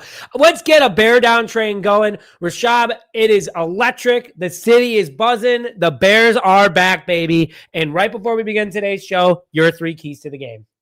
Yeah, key number 1, just send pressure to JJ McCarthy. He's a rookie quarterback, basically. You want to send pressure his way. Number 2, quick, decisive throws from Caleb Williams. Caleb Williams, last year, he struggled a little bit with taking too much sacks. So like get the ball out quick. And key number 3, run the football well as well. You know, you got Kyle Monangai here. You got probably not Roshan Johnson. You got DeAndre Swift in here too. So run the football, run the damn football. But no block, no rock. And I want to give a shout out to my Metro conductor. I met him on the way home today, was telling him about it. He said he was going to tune in. And I love it. Thank you, sir. I appreciate it. I'll see you on Wednesday if we're on the same train going home. But how electric is that? But bear down, baby. Let's go. We got everybody fired up. Oh, we got arguably the most handsome guy alive, Joe Meyer, in the chat right now. Good friend of mine, by the way. Awesome. Very, very good looking guy. Guys, get ready. Bears are back. Bears are pumped up, and I could not be more excited about this game. One last ad read before we begin today's show, guys, and that's for Mando. Mando is fall is here, Chris Air is here, and that means football is back. But if you're like most folks, you're still putting in hard work, and yeah, that means sweat. Don't let body odor sideline you. Mando deodorant plus sweat control is real working guys and girls. Clinically trained for sweat control. One swipe and you're good to go. And on top of it too, it lasts up to 72 hours, and after just 12 hours, underarm sweat is reduced by 92%. And if you use code JAYCHI Bears, you can get your free first starter pack for 20% off plus free shipping. Go to shopmando.com for 20% off. Bears defer. We are back. It is going to be Vikings ball to stop, and Bears football is back, baby. Let's go. Minnesota receives the ball. Minnesota's running upfield. Minnesota gets to the 20 and a nice tackle, but he breaks away. And it looks like the first official Bears tackle of the season is Ruben Hippolyte, who's going to get a lot more playing time tonight. Vikings will start with the ball. J.J. McCarthy walking out, a 3-year starter at Michigan with a 27-1 record, 2023 national champion, the 10th overall pick in the 2024 NFL draft, right after Rome Odunze, and he's taking the field for the first time for Minnesota. Yeah, let's see what happens, man. I mean, I'm thinking it's going to be a run probably. Usually you want to get a young quarterback settled in with the run, but let's see if he's about to take the snap. On the 25-yard line, J.J. McCarthy under center, motion by the tight end, one-man backfield. Bears have a 5-man front. J.J. McCarthy's already calling for a motion right here. Play is snapped. Pitch to the outside to Aaron Jones. And Noah Sewell in the backfield. And the first tackle by Tyreek Stevenson. Let's go. Yeah. All right. We got it. All right. So Tyreek Stevenson, after a 3-yard gain by Aaron Jones, it's going to be 2nd and 8 or 2nd and 7 for the Minnesota Vikings. Yeah, I mean, hell of a tackle right there by Tyreek Stevenson. Hippolyte almost got in there as well. That was cool to see. But hell of a start to the Tyreek Stevenson redemption campaign. All right, we got Montez Sweat and Dio to the outside, Grady Jarrett and Gervon Dexter up the middle. We have Jonathan Owens actually in the bottom of our corner right now, playing a little bit of cornerback on Justin Jefferson. Or I'm sorry, that's Nashawn Wright. Wright is covering Justin Jefferson. Tyreek Stevenson to the outside. A fake pitch. A lot of pressure, but a big tackle by Tremaine Edmonds and Jaquan Brisker, and that is going to cause a Chicago Bears 3rd down on defense. Chat, if you're new, you know what to do, and that is going to be I need a comment. Let's go D in the chat right now. Big stop there by the Chicago Bears. Yeah, big 3rd down right here. They're probably going to run the football. So you really hope that run defense can pull through. I'd expect to see Andrew Billings on the field. Is he on the field? We got Grady Jarrett. Oh, they're packing the box right now. 7-man rush. It looks like 3rd and 2 for the Minnesota Vikings right here. J.J. McCarthy in shotgun. We're going to have a pass on 2nd, 3rd, and 2. A lot of pressure. Get there. Oh, and the Bears get a sack. The Bears get a sack. Let's go, baby. Whoa. And Noah Sewell with the sack, and the Bears stop Minnesota. Woo! Dude, that is exactly what you wanted on the opening drive. That is let's go. I want to see that pass rush again. Dang. Great pass rush up the middle. It is a sack by Montez Sweat. Yes. Gervon Dexter, Noah Sewell, and Grady Jarrett. They went after the ball. Heck yeah. That was like a team effort. I mean, that was like 4 people right there. So that's freaking amazing. They're going to punt, and the Bears already get the football back with still over 12 minutes left in the first quarter. Big punt by Minnesota right here. And the tracking. Oh, almost dropped by Duvernay. Duvernay takes the ball. Nice break. Go. Duvernay gets a nice run, and that's a 15-yard return. That's an awesome return right there. 40-yard line. We'll take that. Whoa, we love that. And now the Chicago Bears have the football back. First time Bears will have the ball, and Caleb Williams is taking the field right now. Holy moly. What a way to start, man. That was exciting, huh? Yeah, man. If we get a touchdown right here. Oh, I sure hope so. I You sure hope so. Guys, thank you everybody for tuning in. Wow, this is already electric, this game. We're having a ton of fun right here. All right, 434 people in the chat. Thank you guys for tuning in. Please, if you haven't already, hit the like button. Let's get this thing up to 150 likes before the end of the first quarter. Caleb Williams and shotgun, DeAndre Swift in the backfield. And we got motion by Zacchaeus. Caleb drops back. Caleb fakes it. Caleb under pressure. Looking outside. Throws it to a safety. We'll take that, a couple yards. A nice 3. Oh, incomplete. Oh, shoot. They're saying that DeAndre Swift was out. A lot of pressure there by Minnesota. 5-man rush on the front. Caleb Williams got away pretty good, though. Yeah, at least he got the ball out. I mean, he could have been sacked there if he stayed back there. So glad to see him at least get the ball out. So we have 2nd and 10 for the Chicago Bears, or 2nd and 7. Also, they did count it in. They did count it in. 2nd and 7 for the Chicago Bears. Caleb under center.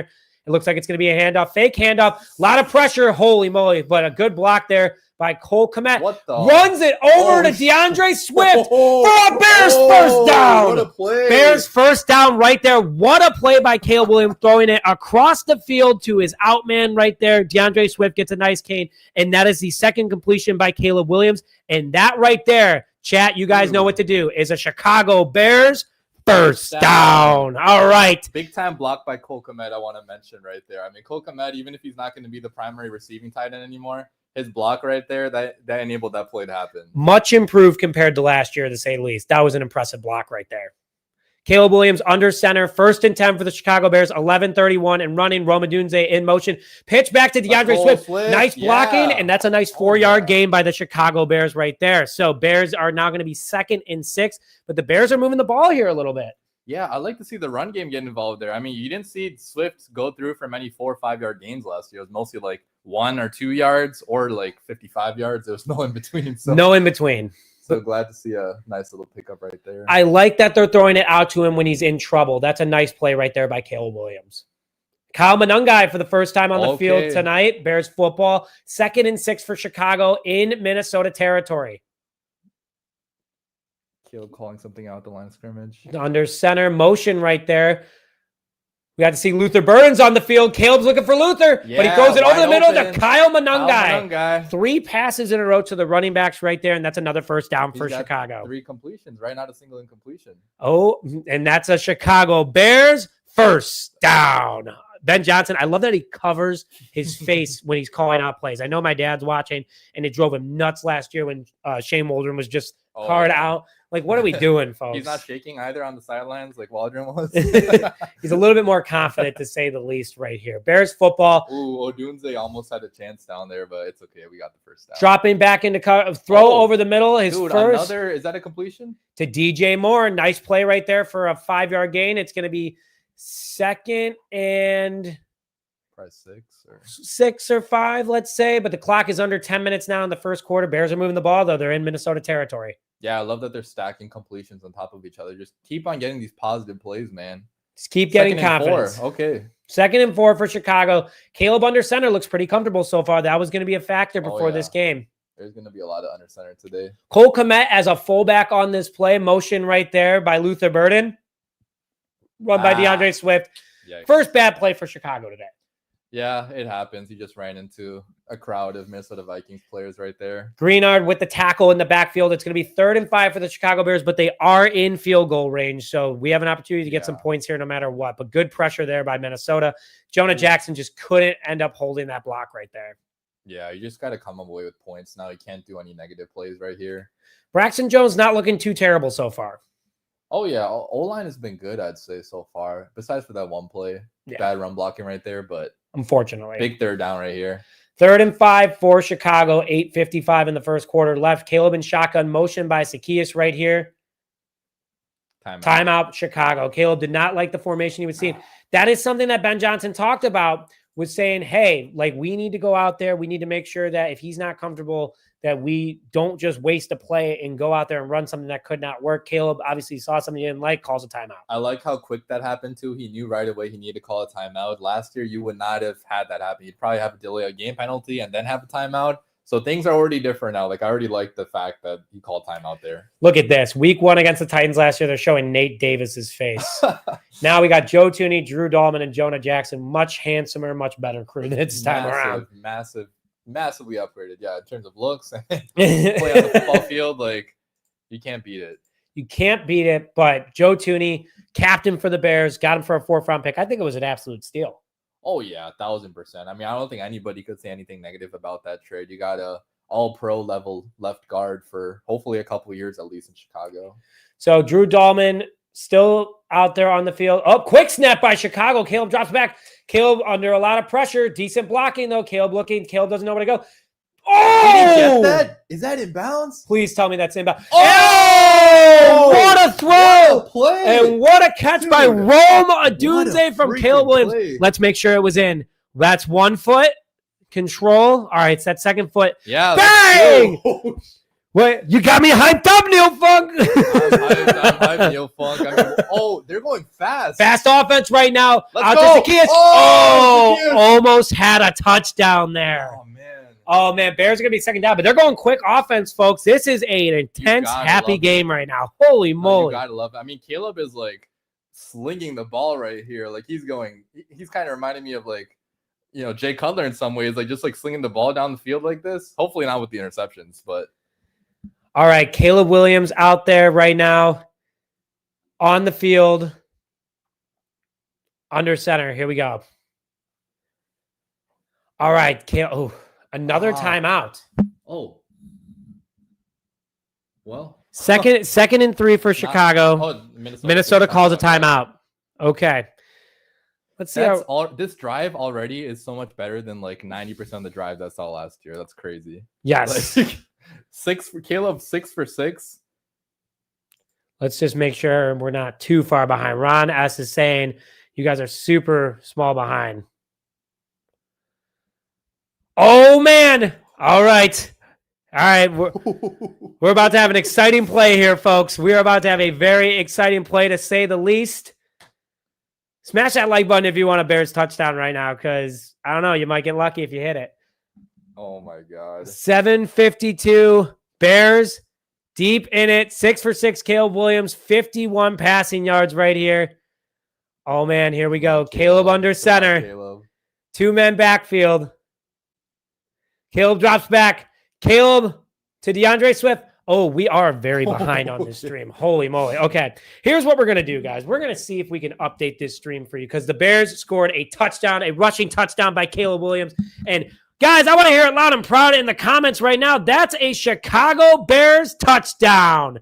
Whoa, let's go. Hey, let's go. Where's the touchdown button? I have no idea where the touchdown button is. Oh, man.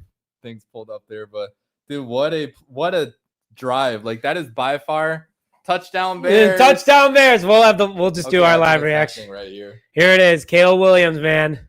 Drops back into coverage. Moves around in motion. Caleb just takes it himself. Oh! Hey! Let's go! Bears score, baby! Let's go! A rushing touchdown by the Chicago Bears. That is a touchdown, Chicago, and they get the first lead of the game. That offense, man, they were looking a lot better. And, guys, I want to hear it in the comments. Bear it out if you're happy about that touchdown. Woo! Let's go. Yeah, you could not draw up a better start to that game. Everything that you want to see happen on that drive. That's just freaking incredible. I mean, checking the reactions on Twitter right now, everybody is so happy. Caleb was 6 for 6 on that touchdown drive. 5 different receivers were targeted on that drive. Heck yeah, dude. That's exactly what you're looking for in this Chicago Bears offense with Ben Johnson. The Ben Johnson era has begun here in Chicago. And guess what? Bears scored. They're up. About to be up 7-0. I believe we are up 7-0 now. Yep. Trying to keep up with the stream, guys. I tell you, man, crazy. Love to see it. Great stuff here by Chicago. Ooh, look at that celebration. Oh my! Caleb wanted all that smoke. Caleb stood on business, man. Love it. Standing on business. Okay. Well, we got a Bears score, guys. How we feeling? How would you guys rate that first touchdown drive by Chicago? Give your A through F grade. We pulled up another stream. Hopefully it's a little bit faster for you guys right here. I'm trying to do like 8 things at once, man. I'm just reading some of the stuff on Twitter. My dyslexic quarterback looks good out there tonight. Jesus. We do not agree with any of those comments, by the way. Yeah, no, they're just making fun of like the article that came out. That's crazy. Crazy. Yeah, what a drive. Good start. Yeah, I mean, that was a scripted drive though, so now we're really gonna see what Ben Johnson actually has, because even like Luke Getsy sometimes was good in the scripted drives, but afterwards was really where he faltered. So I hope there's a lot more coming, and I'm sure there is. Like, Ben Johnson is super smart. It was just smooth. Like, that entire drive was just really, really smooth, and that's what made a huge difference here for the Bears. That's why we're up 7-0 right now. Oh yeah, I mean, like I said, like, this is the exact start you want to drop if you are Ben Johnson. Being at home, deferring, getting a stop really quick, 3 and out, getting the ball back. Caleb going 6 for 6 for 60 passing yards and a rushing touchdown. Like, you cannot draw that up any better. And that's why the Bears are up 7-0. We're going to update the scoreboard for you guys right now. But, man, I'm pumped. You got me hyped up, Neil Funk.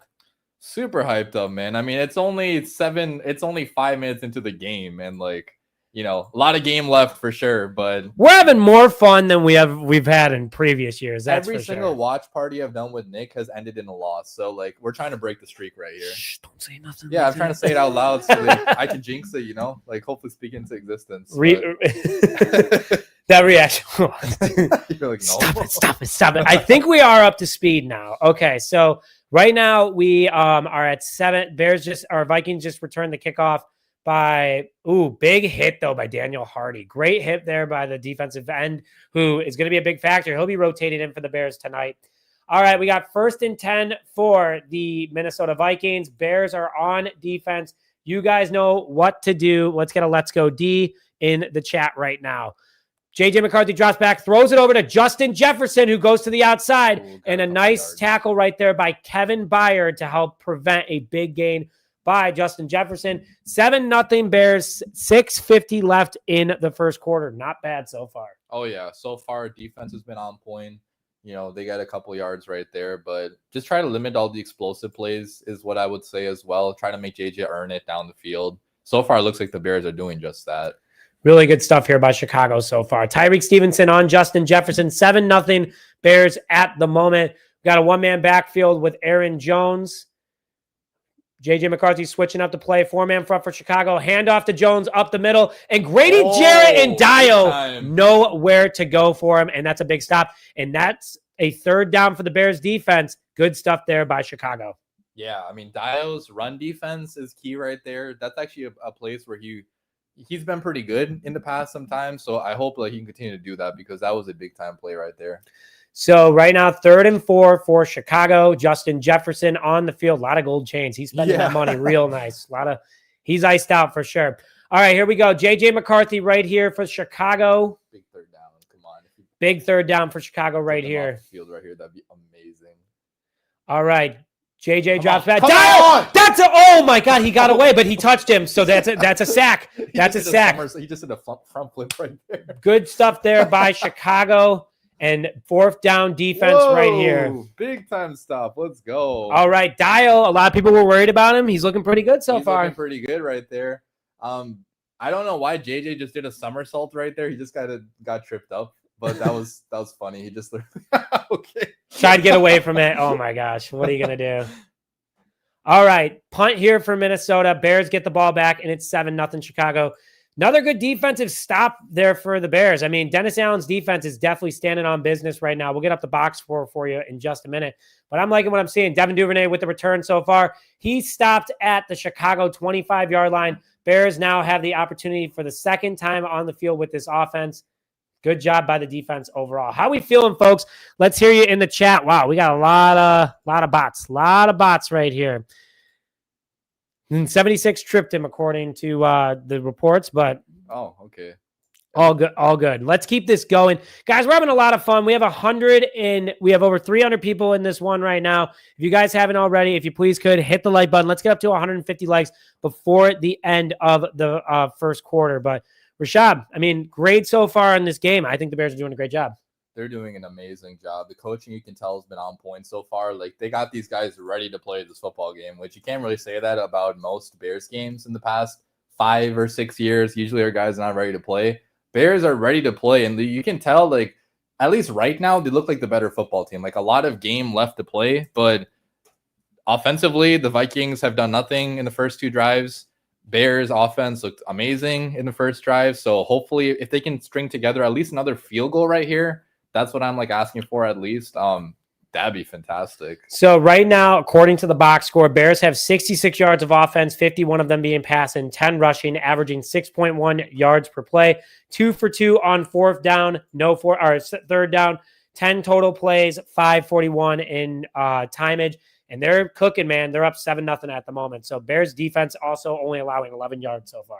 Yeah, and winning the time of possession is going to be key too. Right now, the Bears it's super early, but like if they keep on dominating time of possession, you make JJ McCarthy have to throw the ball down the field, no run game. That's how you create turnovers. So look for the Bears later in this game if they're up to create some turnovers because hopefully we can still keep this lead. Yeah, I mean, hey, 7-0 entering the second possession. I can't remember the last time the Bears scored a touchdown on their opening possession. It didn't happen all of last year, actually. None at all last year. Not a single offensive touchdown in the first possession. Yeah, so already doing better than last year. Already doing better than Shane Waldron. That bar was not that high, but well, it is what it is. The pass is the pass, and we are pumped to have all you guys here for tonight. So. Also, Lions fans are probably so upset right now with how this game is going because they're like, God, I miss that guy. 4:51 left in the first quarter. Caleb taking some deep breaths, calming himself down. You know what I love about Caleb? He wears the loose shirts under. He just looks comfortable out there. Like the game's natural to him. Some guys are trying to be dripped out. Caleb's like, yeah, I just rolled off my couch, just chilling in an oversized sweatshirt. You love it. 4:51, first down for the Bears. Last drive, 6 for 6 with 51 yards for Caleb Williams. Drops back, going to pass again. Is he going for 7 for 7? Sure is. Throws it off to DeAndre Swift. DeAndre Swift back to the line of scrimmage. It's going to be 2nd and 10 for the Chicago Bears. Still love taking the dump off right there if nothing was open down the field. Better than taking a sack or better than forcing a ball somewhere. You would hope you get a little bit of yardage there, but it's all good. You live to see another down. Let's see what the Bears got on 2nd down right here. Could be a run play. They have been running a lot of under center so far. It's been like at least 60% under center, which is a big change from last year. And also in college, like Caleb did not run like any under center. So no, and that's why it's 2nd and 10, 4:11 clock is running shotgun with 3 men to the outside, 1 to the right. Caleb's looking to throw again. Oops, scrambling. Caleb's going to take it himself. Feeling comfortable. Look at the run. 15 yards right there for Caleb Williams, and that is a Chicago Bears first down. All right. Big opportunity there for the Bears. I'm loving it. I'm loving what I'm seeing out of this offense so far. Caleb looked fast there, dude. Like I know he had speed, but he looked really freaking fast right there. Like, he looks comfortable. Yeah. And I like that he's using his legs a lot more this year. Last year he stayed in the pocket a little bit too much sometimes when there was room for him to run. So yeah, if you can do that right there, just move the chains. That's all you have to do. So great run right there. So it's going to be 1st and 10 for Chicago after that run. And a angry run by DJ Moore. Wow. All right. That was something that we weren't expecting to see. I kind of love it, though. Yeah, you saw in training camp, DJ Moore take some of these carries. It looks like it's going to translate into the regular season, too. I mean, that was an angry run, like you said. I mean, I wasn't expecting him to run it. Yeah, I thought that was Monunga at first. I wasn't paying attention, but damn, fantastic run right there for 5 yards. I mean, our run game already is looking a lot better than last year. All right. 2nd and 5 for the Chicago Bears. DJ Moore to the outside. Caleb under center. 1-man backfield. Oh, that's going to be a false start on Darnell Wright. That sucks. You know what? He even knew it too, and that's what I respect. Penalty on the play. It's Darnell Wright, unfortunately, taking the first false start of the season for the Bears. Yeah, it's okay. I mean, mistakes are going to happen. 100 push-ups. 100 push-ups right now. Right on the field. No hesitation. Guys, if you haven't already, if you please could comment bear down in the live chat along with liking this video. We're at 125 likes. Let's get it up to 150 before the end of the first quarter. We got 2 minutes and 30 seconds to do it. 7-0 Bears. 2nd and 10. Caleb in shotgun. DeAndre Swift in the backfield. Snap to Caleb Williams, looking to pass. Come on. Nice blocking by Chicago. Oh, Throw to Colston Loveland, and he gets his Gobbled first career catch. That's a 7-yard gain. It's going to be 3rd and 3 for the Chicago Bears right here, but a nice play to dump it off to the rookie tight end.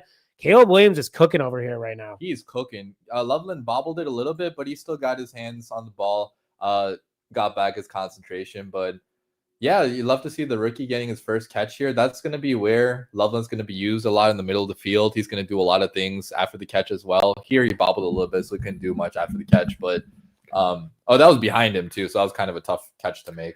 Tough overall play. Caleb. That's rough. Behind the line pass to Roma Dunze. It's going to be 4th down. Wasn't sure about that play right there. Unfortunately, the Bears are going to be punting on this one and give it back to Minnesota, but they started looking good. Ben Johnson's not happy. Yeah, that was just an inaccurate ball from Caleb. I mean, he's been perfect to start the game, so it was going to happen at some point, but clock is running. Looks like we are going to get to the end of the first quarter here rather shortly. This game's moving by pretty quickly, but I'm loving it so far. Yeah, it's been all Bears so far. It sucks that we have to punt here, but, hopefully our defense can get another stop. All right, Torrey Taylor with his first punt of 2025. Punt is up. Kick is deep, very deep. Ooh. Up and out of bounds. Ja'Day Walker going down there. We got some shoving. Let's not get any penalties here. Please, no penalties. No silly penalties right there. Penalty. Yeah, nice. Seriously. That would not have been a good call right there. Then Ben Johnson screaming at those guys. Get over. Whoa, look at Josh McCown. On the old Bears friend over on the sideline for Minnesota right now, talking to JJ McCarthy. Yeah, Josh McCown, a lot of memories of watching him. He was one of my favorite. He was one of my favorite Bears quarterbacks in the last 15, 20 years. During that Mark Trestman season, 2013, where Cutler got injured, he just went off in those games. He scored so many points. Josh McCown had one of the best touchdown ratios out of anybody in Bears history during that span. Yeah, and he just did so well. I forgot. I think he was playing against the Cowboys too in that game in December, like at Soldier Field. That was a core memory of my childhood, honestly. Like watching Alshon Jeffrey catch that crazy ball. So yeah, cool to see him back. But hopefully, we beat your team. Hopefully, we beat everybody. Just want to put that out there real quick. Hey, listen, guys. Remember, if you guys haven't already, if you please could hit the like button, subscribe to the channel, and comment. You enter to win an autographed Caleb Williams football, which we announced tonight after the Bears versus Vikings game.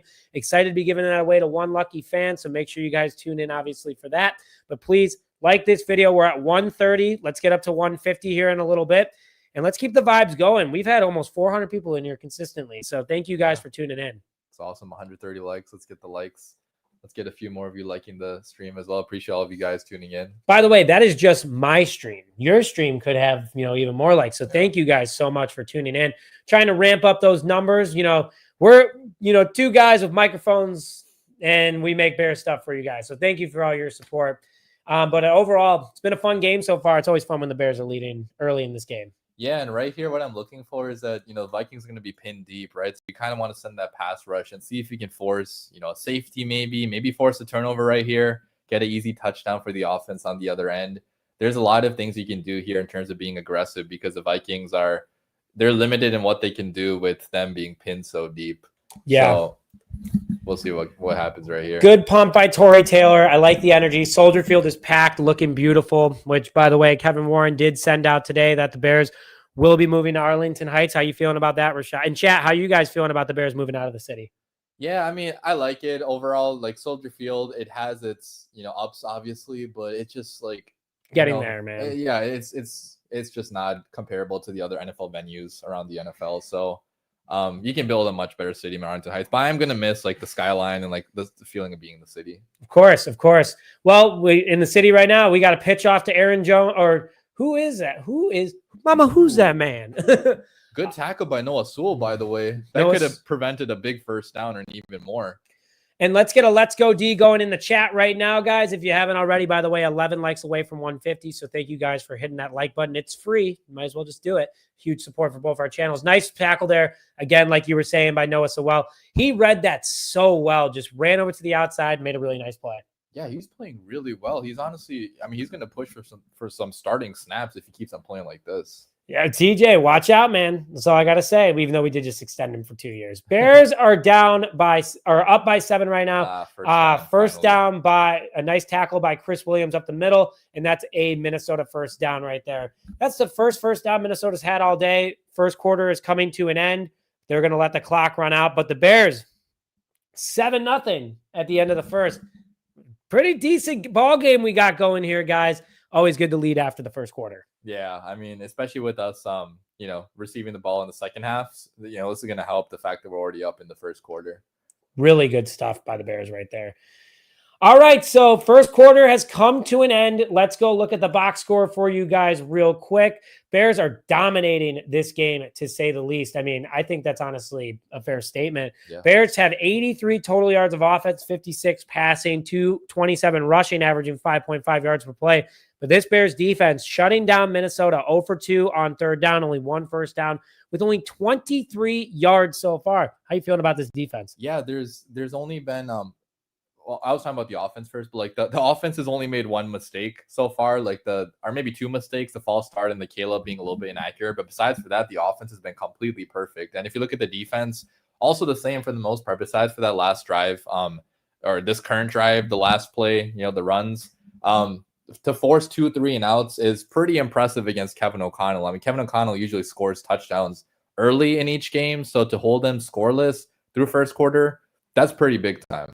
Yeah, I think that they're both playing really well. And right now you have the defense. So going through the offense real quick, Caleb accounting for 60 total yards of offense, 9 rushing, 51 passing, took the touchdown in himself. Rome Odunze with that beautiful catch for 17 yards, nice toe line drag. DeAndre Swift, our second leading receiver, with 11 yards. This offense, they're spreading the ball around really well so far.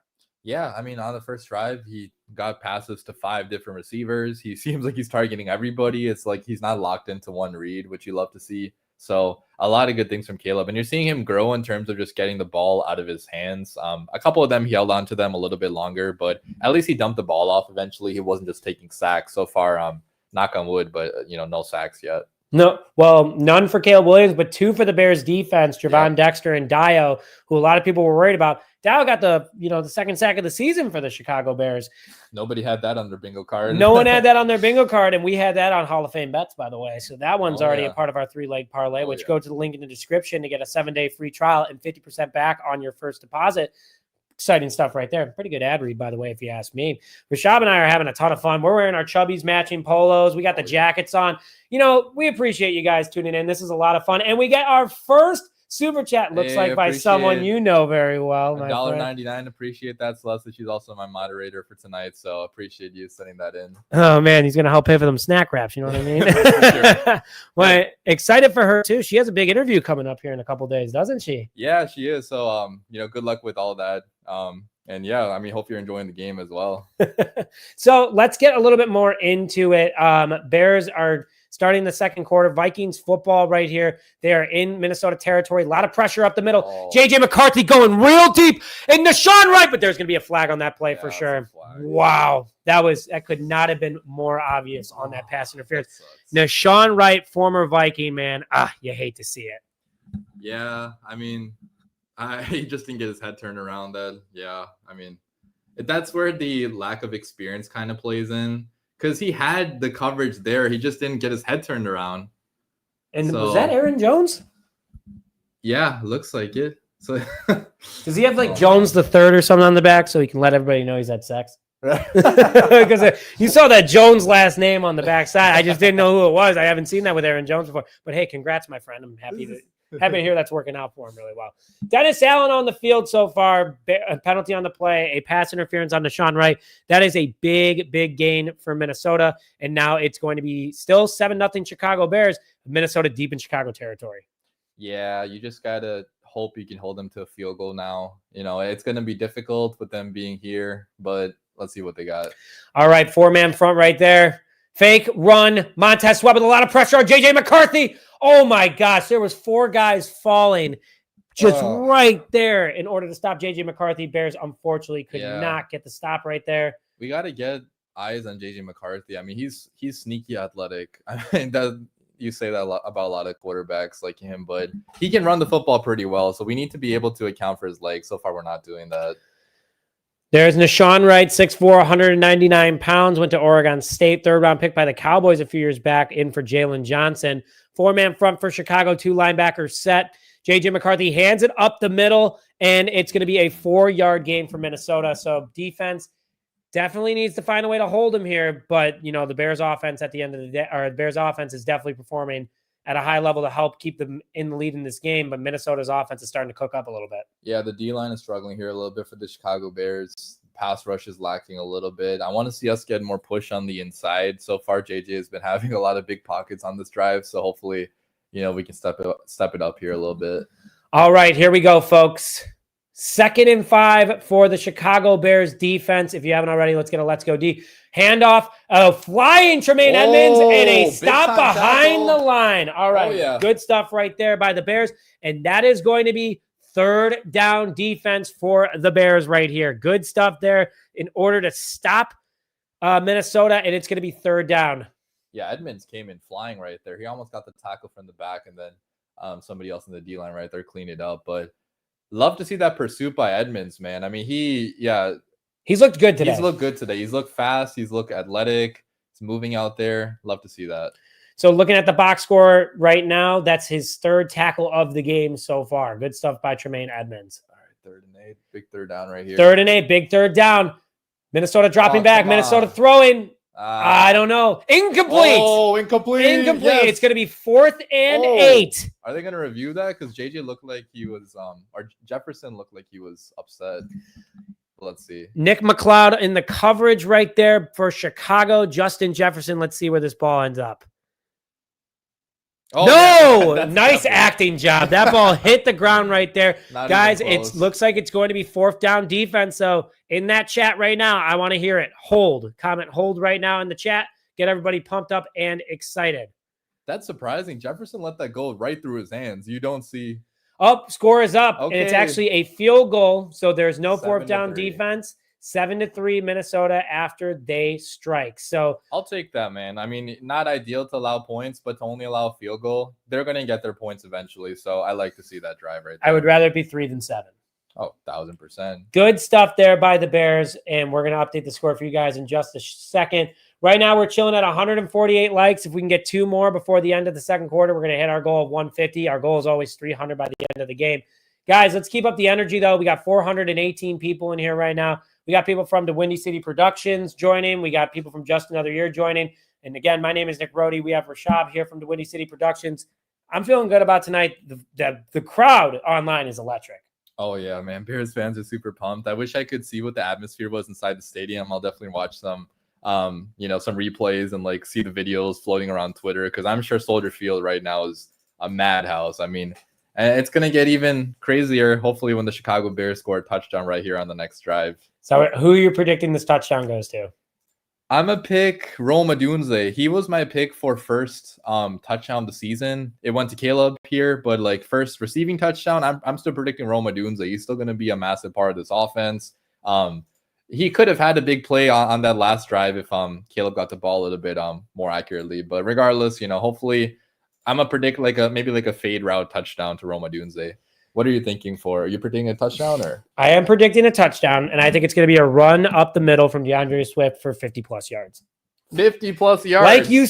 Like you said, it's either a short gain or a long game, and I'm going with the long game. I think that's going to be pretty electric.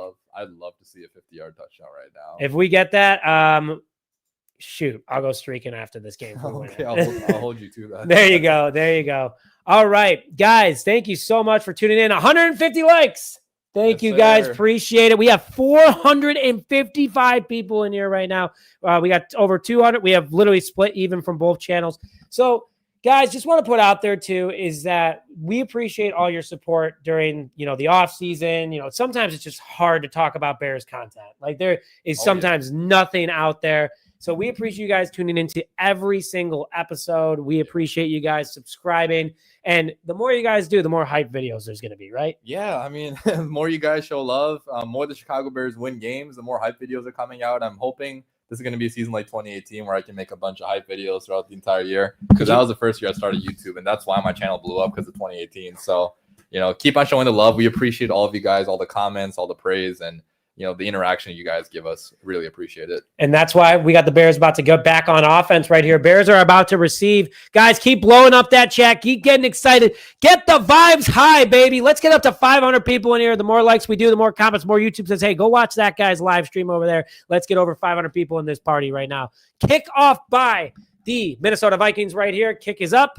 Devin Duvernay receiving. Luther Burden back there with the block. Oh, Devin Duvernay gets to the outside. Devin Duvernay gets some room. There's a flag on the play, but a nice return by Devin Duvernay. 30-yard return. Goes on the 30-yard line. Not bad, but unfortunately, there is a penalty on the play. He's looking around like, who the heck? Yeah, he's like, oh, that big return just got wiped out. It looks like it's on the Bears. Well, like actually, let's see. Caleb looks mad. Yeah. So, wow, Soldier Field is just orange, man. False start on the kicking team, it looks like. Ooh.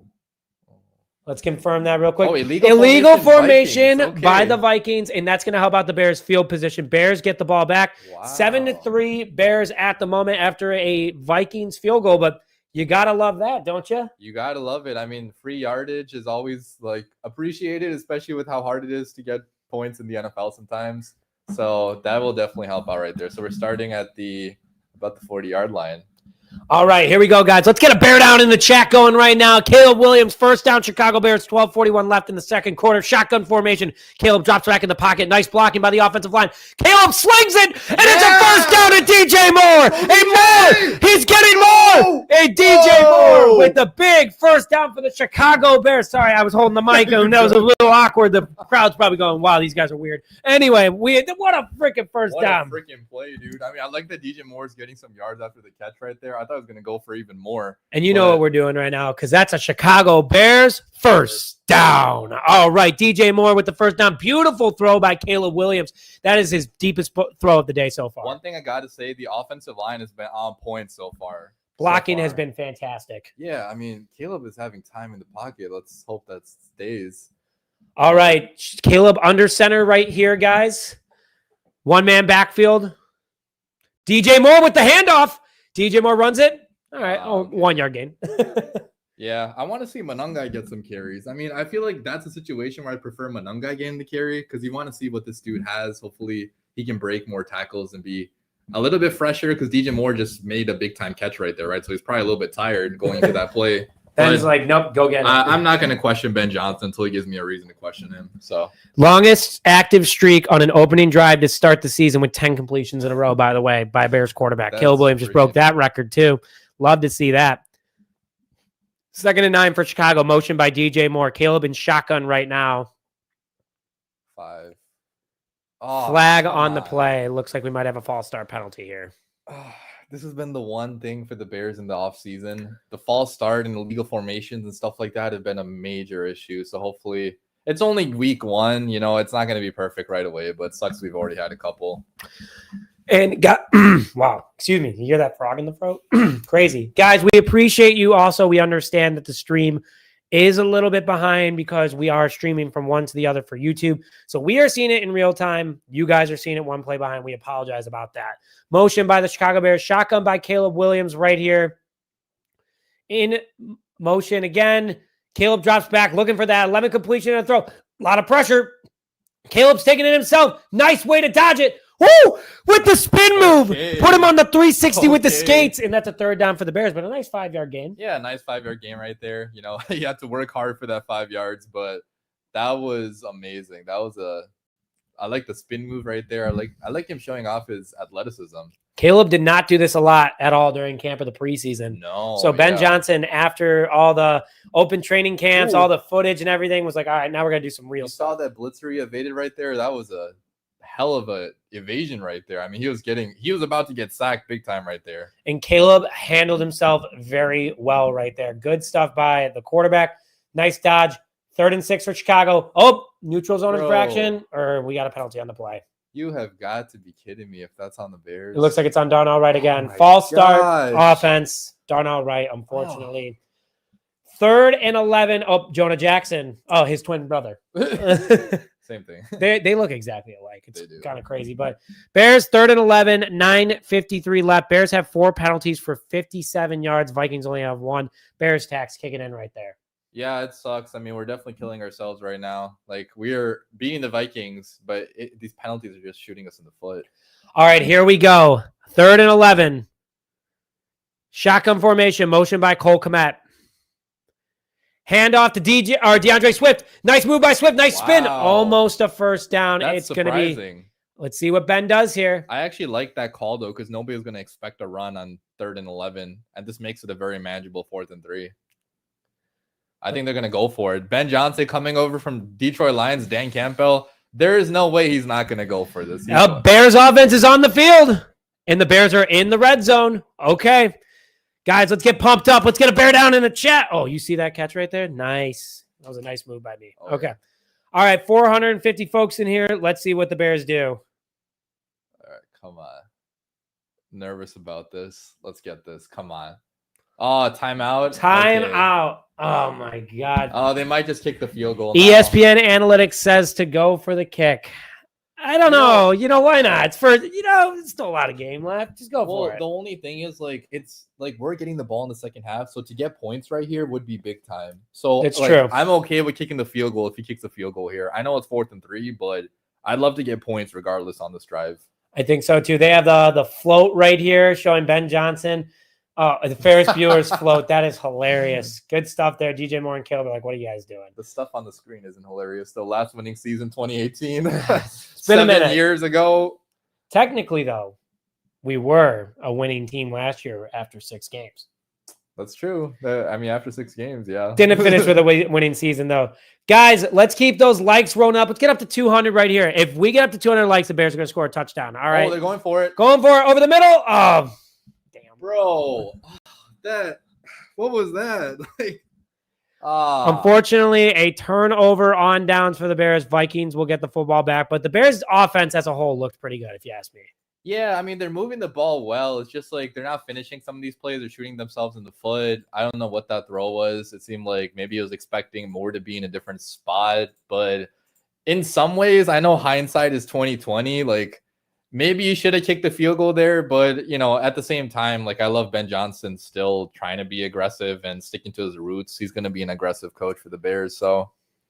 But that sucks that you couldn't get a first down right there. Just a first down. That's all I wanted. I didn't want anything fancy. I just wanted the Bears to move the ball, but it is going to be Vikings football again, 3-7. Let's go through the box score real quick. The Bears are over 100 yards of offense. Wow, 130 to 36. Caleb Williams, let's go through his stats real quick. I'll let you read his stats on the screen because I know that excites you. It excites me, but look at that right Caleb, there. 9 for 9 for 56 passing yards, 0 touchdowns so far, 0 interceptions. He had that rushing touchdown on the ground. If you look at his rushing yards, he had 21 rushing yards on 2 carries. But he's shown the ability to really move and be an athletic quarterback, which we didn't really see any of last year. It's what we signed up for.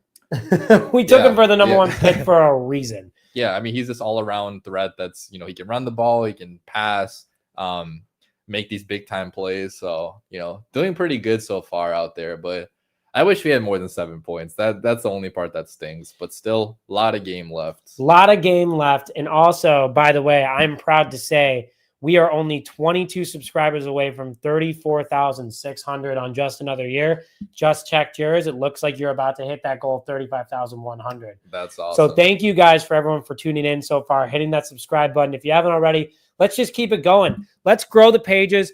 Listen, we're going to do this a lot more often at this point. I mean, I want to. If you want to. I'm totally down, especially if the Bears keep him performing well, And listen, if we go undefeated with this live stream, we got to keep it going. That's for sure. We broke the streak. Hopefully we break the streak that we have going into this game, but no watch parties. No watch parties at bars. Yeah. No watch parties at bars for now. Folks, let's see how the chat's feeling right now about this game. All the bots. Yeah, all the bots are here, but I got the moderators in the chat for Just Another Year. I appreciate that, guys. Take the 3. Couldn't agree more. It should have been that way, but unfortunately wasn't the case. Right here, run the ball, quarterback sneak. I'm okay with a field goal. It's close enough for Santos. That's true, but Santos did hit a 57-yarder, so I'm Oh feeling. yeah, he could have easily made that. I think it's more that Ben just wanted the touchdown. He's trying to score touchdowns each drive. Yeah, Ben's a madman. Have you seen that guy? Mama, Yeah. who's that man? All right, Vikings ball, handoff to Aaron Jones. Let's see. Let's nice go. tackle by Noah Sewell again. Bro, Noah Sewell has been amazing. Jones Sr. is on the back. Congrats. Aaron Jones has Jones Sr. on the back. Okay. Congrats, man. Love that for you. All right, let's see what we. Also, by the way, a great quarterback class last year in 2024. Yeah. Caleb Williams, Jaden Daniels, Drake May, Michael Penix, JJ McCarthy, and Bo Nix, man. You can't get much better than that. Yeah, a lot of these guys had really good last years. Well, I mean, okay, mostly it was Jaden Daniels that had a good year. Bo Nix had a pretty good year, too. Caleb had a good year. Caleb had a pretty good year as well. Oh, I was just talking about the other guys. But, like, yeah, a lot of these guys, okay. Throw over the middle of Hawkinson. Right there. Jaquan Brisker with the tackle. It's going to be third down. Guys, you know what to do in the chat right now. With it being third down, let's get a Let's Go D going in the chat right now. Let's go D. Get them off the field. Get those hunks off the field. What's a Viking anyway? I'm just kidding. A bear would maul a Viking. Like 100%. Have you seen how big a grizzly bear gets? Yeah, dude. Brown bear, grizzly bear, like brown bears especially, they're ferocious creatures. All right, here we go. 3rd and 4. JJ McCarthy in shotgun. Aaron Jones in the backfield. Bears are packing the box. That's a jailbreak blitz, baby. Oh, let's go. They send a few DBs. Oh, stop him. Yeah, that's 4th down. That's a stop. Yeah.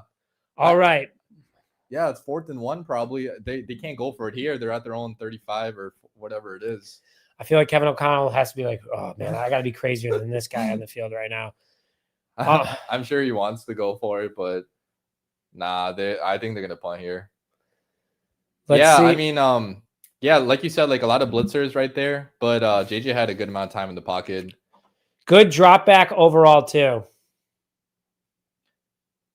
Yeah. Oh, they're punting. They're punting. Watch the fake. Watch the fake.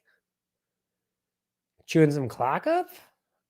No, it's a punt. Okay. Chicago Bears football. Out of bounds. All it's going to be at the 30-ish yard line, it looks like. Yeah. 6 minutes left in the first half. If the Bears can go out here, just get some type of points, man. Like, put up another field goal or put up your first field goal, get a touchdown.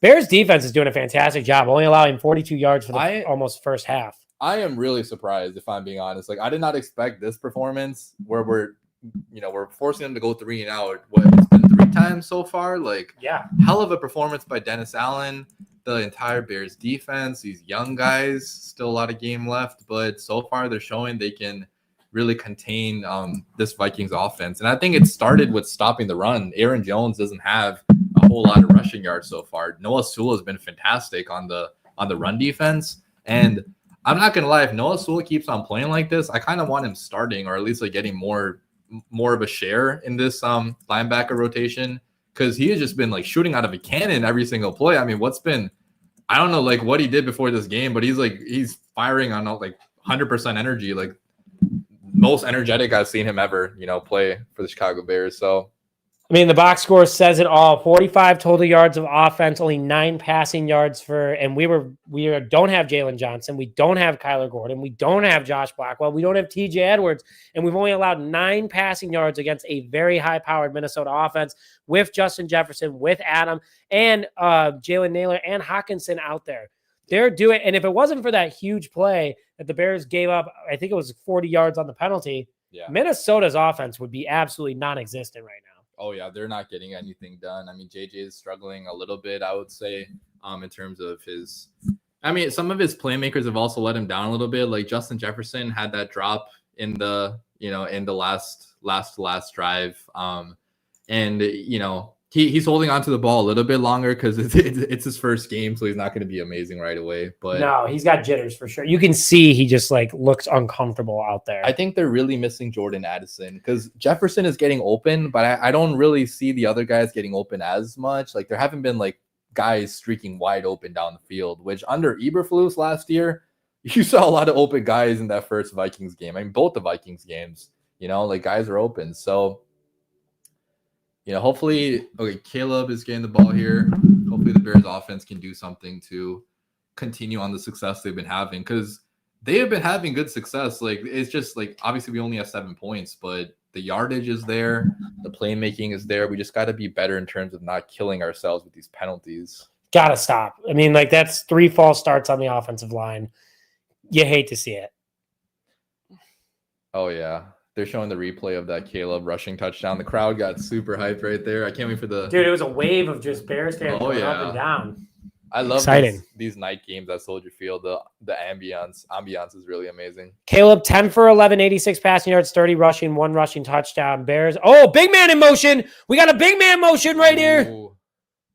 Caleb under center. He's going to pass. Oh, bad block. Oh, terrible block there by Darnell Wright.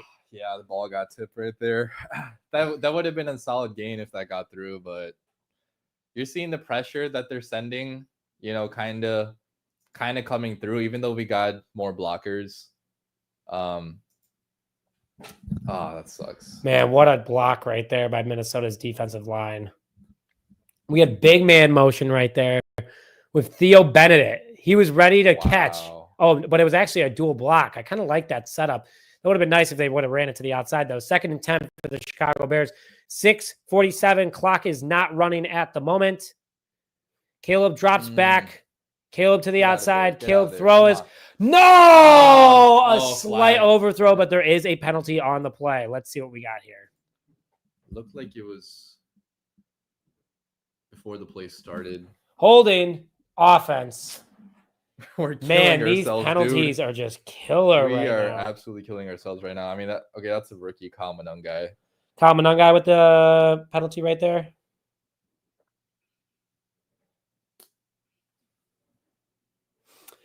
Well, I actually predicted 28-10 Bears win. 28-10? Yes. Okay. And I'm looking pretty decent so far. I'm feeling pretty confident. Yeah. If we can get the conversion right here, get some points, totally possible. 3rd and 10 for the Bears. 6:40 left in the second quarter for them at the moment. Caleb in shotgun. Motion by Roma Dunze. Kyle Monangai in the backfield on 3rd down. Caleb takes a snap. High snap by Drew Dahlman. A lot of pressure. Pockets breaking down. Caleb's trying to run away. Jonathan Allen almost got him. Wow. What a way to get away. Take it yourself, kid. Just way to run out of bounds. Yeah. Way to know that nothing was there. Jonathan Allen had him wrapped up, and Caleb broke away from that. Nice play by the second-year quarterback. Got a little bit scared he was going to fumble there, like just get sacked way behind the line of scrimmage. But, yeah, good to just get that out. It kind of sucks that I'm guessing nothing is open down the field. Like, he's had a little bit of time in the pocket on these plays, but nothing really seems to be developing. So, yeah, I mean, I predicted a low score game one. I predicted the Bears win 20-21 or 21-20. So, you know, I don't think we're going to score a whole lot of points, but hopefully. Oh, wow. Okay, return by Minnesota. Daniel Hardy, man, he is everywhere on the field. Yeah, man. I mean, yeah, it's kind of turning into like a low-scoring game now, but which I'm fine with. I'd rather it be low. Yeah, I mean, as long as you win, that's the only thing that matters. Defense looks good under Dennis Allen. Let's go to the box score real quick for you guys as Minnesota is hopping onto the field. Minnesota ball with a little over 6 minutes left on Monday Night Football in the first half. Box score right now, Bears 132 yards. Offense has looked a little sluggish since the beginning of this game. They have, yeah. Like, you know, the beginning was amazing. The scripted plays were amazing. Even the second drive was amazing. I thought we were going to score a touchdown there, but it's just like the 2-play sequence where we had the false start and then Caleb was inaccurate on his, like, it was like a 3rd and 2 play to Roma Dunze. Like, that could have gone for a lot of yardage. So, like, that's where it kind of faltered. And then 4th down in their territory, we also, you know, couldn't get that conversion right there. So it's been little things. I'm still encouraged, though, because we're moving the ball down the field. We're just not converting on these opportunities. So you just hope that they can do that in the second half. I hope the Bears can find a way to just stop making, like you said, the silly penalties, but get the ball to Cole Kmet. Give him the ball. Let him work over the middle. You're missing key players, especially Harrison Smith over the middle for Minnesota. There should be no excuse here that they're not able to effectively get the ball over the middle. Just throw some quick slant plays. It's Madden. Just do it. I mean, it's a couple yards. Just get the ball moving and make the defense guess. Right now, the defense is definitely figuring out this Bears offense. Yeah, I want to see Loveland involved as well. You brought a Cole Kmet. That would be a fantastic guy to target. But Loveland has one catch so far. I would like to see him used a lot more because he can be that big security blanket for Caleb Williams in the middle of the field with his big frame, with his ability to make a contested grab. I think he could be an option for Caleb, where right now we're not really creating separation, it seems like, down the field or whatever the case is. We just need to get him these easy targets in the middle of the field just to get his confidence back up and running. Like, so far it's been a couple incompletions now. So you want to get him just like how we started the game out, like a 3-yard pass here, 5-yard pass here, 5-yard run here. Just go back to the basics of what was working. Right now it's struggling. Stick to the basics and get the ball to also Zacchaeus, because we saw that all preseason and he was doing a really good job. Guys, Minnesota's back on the field, and I want to see 100 Let's Go D in the chat right now. Let's get the defense fired up. Let's get the vibes very high, too. And also, we're only 35 likes away from 200. Let's hit that 33 now from 200 before halftime. Let's keep continuing to grow this live channel. We're having a lot of fun, 422 people. Bears are back on defense, so 1st and 10 for Minnesota at the moment. 400. They are deep in Minnesota territory. JJ McCarthy under center at the moment, running back in the backfield. JJ McCarthy under center. He hands it off up the middle. Oh no! Everywhere but there was Bears. But there is a penalty on the play. Come on. Please see that's coming back. Penalty on the play. Looks like it could be coming back. Holding offense. Yep. Plays coming back. Bears get a big break there. Massive break. That was 10 yards, 11 yards right there. It's on SKOL, their big offensive tackle. He gets the big penalty for Minnesota, and let's check out the replay right here. Yeah. Yep, you can't do that. That's a whole wrap-up. Yeah, good call. He would have got him behind the line of scrimmage if not for that hold. So if it would have been the Chiefs, it probably would have been a clean play. Or the Packers. Or the Packers, exactly. All right, Vikings football with 5:28 left. JJ McCarthy in shotgun at the moment. JJ McCarthy drops back. JJ McCarthy throws. Pass deflection by Tremaine Edmonds. Long arms, his long hands. Like he just got them up there. And I like to see that happen more often. We saw that a lot during training camp. There was actually the video where Caleb was picked off by Tremaine himself. Yeah. And then also during the Dolphins joint practice, Tremaine had a pick 6. So Dennis Allen making him a lot more aggressive using that big 6'5" frame. Does a pretty good job right there. Yeah, just swatted that down like a basketball player. I mean, 2nd and 20 now. I heard the Bulls might need some help this year. Maybe Tremaine can go play for them. A couple dunks. Montez Sweat not in the Bull formation. Montez Sweat getting a lot of pressure from behind. Yeah. And that was a pass deflection from behind. Wait. No. Dio with the pass deflection. Great stuff there by the Bears defensive line. Dio has been really impressive so far. Dio has looked good in this game. He's looked like the Bears' best pass rusher so far. Got that pressure right there. Oh, almost a forced fumble. Like, he got really close to forcing that out there for a fumble. That would have been big time. JJ barely got that out. But nonetheless, great play to force the incompletion right there. And 3rd and mega long right here. We have 3rd and 20 after that throw or missed throw right there with the penalty as well. Bears have the opportunity to make a statement right here. Let's see what they got. Oh, they're pumping up the crowd. They're confused. They're confused. We have an official stoppage right here. Not sure what's going on. Flag on Minnesota again. Oh, that's crazy. Delay of game. Delay of game on the Minnesota Vikings. They're going to be even more far back. 3rd and 25. Wow. Okay. That's where the rookie, him being a rookie comes into play, because you can see the crowd is loud right now. They are probably screaming at the top of their lungs.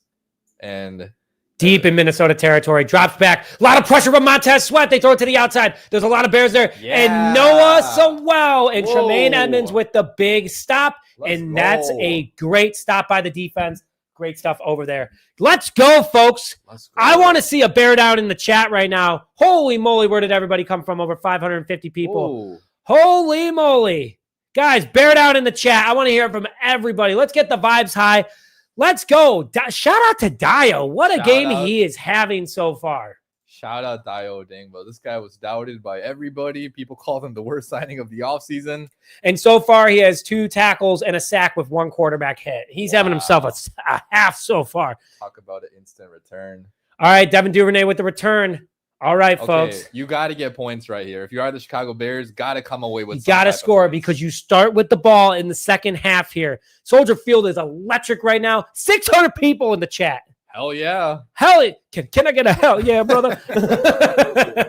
We are pumped up to have you guys here. If you haven't already, if you guys please could hit the like button on this video. Let's get the likes up. Let's keep the vibes high. All right, Bears get the football back. I just got to say a shout out to Dio again, man. What a game he's having so far. And the Bears offense enters the field because of how he's playing right now. Yeah, it's been 2 drives now where Dio has been the main parts or the main piece why the stop happened. You know, he's been really relentless rushing the passer. Okay. DeAndre Swift with the run up the middle. DeAndre Swift gets a nice 4-yard carry. All right, clock is ticking. 4:22, clock is running. Like the blocking so far up the middle, at least. Bears defense, our offensive line has looked pretty good. Oh, yeah. The run game has been much, much better than last year in terms of run blocking. I want to see the Bears really drain as much clock as possible here and maybe take it down to the, past the 2-minute warning, score a touchdown, score a field goal, whatever. You want to leave no time left on the clock or little time left on the clock and score points here. Because if you do that, you're looking in you're in a good position to win the game, especially with getting the ball in the second half. All right, here we go. 2nd and 6 for the Chicago Bears. 3:49 left in the first half. Caleb Williams under center with DeAndre Swift in the backfield. Looks like we're going to have a false start penalty on Chicago. This is Ben Johnson is going to have these guys running laps around Lake Forest, not just Hallis Hall this upcoming week. False start on Jonah Jackson. His 3rd of the game, folks. Keep that in mind. Not a good look there right now for the Chicago Bears. Yeah, that wipes out a really good run by DeAndre Swift. And this is where, I think the Bears can still win this game. But if they don't win this game, it's going to be because they just beat themselves up, which that's super disappointing because you have the talent to beat this team, but you just keep on shooting yourself in the foot. Shotgun formation, 1 man in the backfield for the Bears. Caleb Williams drops back. Caleb Williams looking over the middle. See, that's the throw that you needed. Zacchaeus with a big 13-yard gain right there, and that's a Chicago Bears first down. All right. Nick Chat. Oh, go ahead. No. What were you going to say? I was just saying Nick was just talking about that a couple minutes ago. He was like, we got to get the ball to Zacchaeus. Over the middle. And that's exactly what you do for big gains. It worked in the preseason. Keep it up. All right. All right, here we go. Bears get a first down. Zacchaeus with his first big catch of the day for Chicago for a nice 13-yard gain, and now we are in Minnesota territory. Caleb under center right now. DeAndre Swift in the backfield for Chicago. It's going to be a pitch to DeAndre Swift. Nice blocking. He finds a hole, gets a nice little 3-yard gain right there. Yeah. DeAndre Swift just keeps bullying his way for more yards, and I really like what he's done right there for the Bears so far. Yeah, I mean, a lot of fans, even me included, we were lower on DeAndre Swift going into this year, but there's a lot to like in his potential, his athleticism. He's definitely the most talented back right now in the Chicago Bears. He already worked under Ben Johnson. So glad to see him having success so far under Ben Johnson again for the second time. And by the way, I can't find anywhere that Ben Johnson was the reason why he left Detroit. I think that was all made up. I doubt it. Yeah. They got Jahmyr Gibbs and Montgomery. So DeAndre Swift, man, he got bodied right there. Holy moly. Yeah. A lot of big hits. It's going to be 3rd down for the Bears. Big 3rd down right here. If you don't get it, you could probably go for it if it's manageable. Well, we're at the 2-minute warning here in the first half, but let me just give a quick shout out to Dio again, man. Yeah. Guys, if you think, how would you rate Dio's performance? 2 tackles, 1 quarterback hit, and 1 sack so far. He's looked good. I rate him a solid A. He's been good against the run. He's been rushing the passer. He's affected the quarterback. He has a sack. A lot of Bears fans didn't expect anything out of him this year, and you're already getting a very instant return on your investment. Instant return. I mean, yeah, we did pay him $16.5 million, so definitely want to be seeing some good play out of him. That being said, Dennis Allen, he didn't look that good against the Chiefs. Dennis Allen has to see 1 game footage of him, and he already looks a lot better. Yeah, and I mean, the difference here is it's a game that actually matters. You're actually, trying a lot harder. Not saying that they weren't trying in the preseason game, but it's a totally different beast, being a regular season game. So that's why you can't judge players in the preseason as much on both sides of the ball because preseason games just don't matter that much. It's only for the backups, really. No, and the box scores, but it does matter for the backups, especially getting some in-game experience. Noah Sewell with 4 tackles so far for the Chicago Bears today, and then also Jaquan Brisker, who got some playing time after missing most of last season, 2 tackles so far. There's been a lot of impact guys, and I want to give a shout out to Daniel Hardy real quick. 2 tackles on special teams. Yeah. He is causing a lot of problems for this Minnesota team. So Bears are stacked top to bottom on defense. Yeah, and the D-line is really stepping up too big time. I mean, that's one area where people had question marks about the Bears team, but so far we're getting a lot of the backup guys to really contribute. The backup secondary has been pretty dang solid. Nashawn Wright has mostly held his own besides for 1 penalty. Tyreek Stevenson, haven't heard his name called yet, which is a good sign if you're a cornerback. So I'm liking what I'm seeing so far. So Relentless Mikey put this in the chat, but how would you say Braxton Jones is doing so far? Really solid for the most part, right? Like, you're not seeing much penalty. I don't think he's committed to penalty yet, right? Nope, he is not. Yeah, he's not committed to penalty yet. I haven't seen pressure being allowed on that side. Run game mostly going well. Obviously it's hard to watch. Just you have to go back and watch the tape, but I think he's doing pretty well so far. He's looked like the Bears, honestly, one of the best offensive linemen out there. And, he's handling the bull rush really, really well. That was a concern for him. And honestly, my big thing with Braxton Jones is that he just needs to stay healthy. But the Bears have to consider, if he has a good season, he's going to want top left tackle money. And the Bears already have a ton of money to put up in their interior. Yeah. We don't have any cap right now to buy, Zacchaeus, or it's not Zacchaeus. Zadarius Smith factor going into this one. Bears are back on the field, 3rd and 5 at the moment. Caleb and shotgun, DeAndre Swift in the backfield. Vikings look like they're sending a lot. Better be a quick slant here for Caleb Williams. Zacchaeus in motion. Big blitz by Minnesota. Get rid of it quick. Who's it going to? Yeah, Zacchaeus. Boy, Zacchaeus. Let's go. That's another first down for Zacchaeus, and that is a Chicago Bears first down. I love to see it. Another big play. Wow. Just hold that ball and get it. All the motion we're using too. It's confusing. It's confusing in a good way for us. Yeah. What's crazy is Luther Burden has not even been used that much yet. Like, we have another dominant weapon out there just waiting to be used. But right now, Zacchaeus' turn. Zacchaeus is looking really good. Caleb's looking really good. Also, Zacchaeus, 3 targets, 3 receptions, 30 yards. Can't ask for much more than that. No, you can't, especially being a receiver 3 on the 1-year deal. Oh, big run by DeAndre Swift right there. When I say big run, just a bully mad run. Gets a good, I'd say probably a 3-yard gain on that one. Bears can draw out the rest of the half right here if they want to. Let's try to get a score, though. Yeah. Hopefully with the score, but even if we only get a field goal with time expiring, that'd be pretty big time, especially with getting the ball in the second half. And the Vikings have shown nothing on offense so far. Nothing. JJ McCarthy does not look good. 167 offensive yards for the Bears, 52 for Minnesota. Time of possession is in the Bears' favor at the moment, but not by much. Pretty even. 2 different offenses, though. Run over to DeAndre Swift. He had a hole to the left side. Unfortunately, just didn't see it enough in time. And it's going to be 3rd down and about 5 for the Bears. Yeah. You hope you can get a conversion right here. I wonder if the Vikings will call a timeout if we don't get it here. Probably not with how their offense has looked, but let's see what they do here. Guys, before we get more into today's show, we are 21 likes away from 200, our goal before halftime. We have 563 people. Please, if you haven't already, hit the like button and also subscribe to the channel. You like the video, you comment your team that you're rooting for and subscribe. You enter to win an autograph, Caleb Williams football. Back to the game real quick here. It's going to be a jailbreak blitz for Minnesota.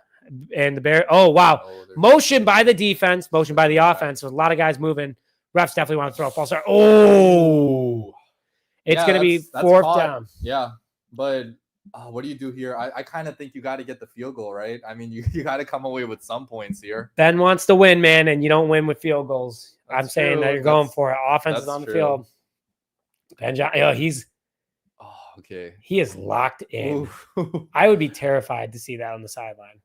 I got to say, it's just so crazy having a coach like this that's willing to be this aggressive. Do you used to pray for times like this? I used to pray for times like this, and I got times like this. Well, timeout, so we'll see what happens. Timeout for the Bears. Or was it an official's timeout, it looks like? I'm not sure what happened. I think Vikings called the timeout, maybe. Well, they didn't go to commercial break. Bears are going for the field goal.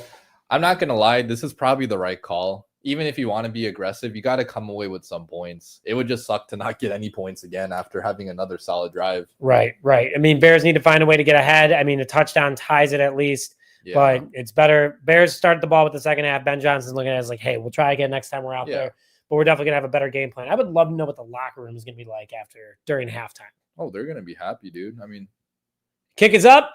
Ooh. I thought that was going to doink at first. But the field goal's good. Hey, let's go. All right. We got awkward. Yeah, it's fist bump right there. It happens. All right, guys. We got Bears score on the field goal. That makes it 10-3 Chicago Bears. And the Bears are leading entering halftime at the moment. Vikings still have a little bit of time in order to try to make a poll here. But I don't see it happen. Ben Johnson clapping. He's happy that the Bears got points. I'd be too. I mean, last year at this time, I don't think the Bears had any. The Bears only had 3 points at halftime.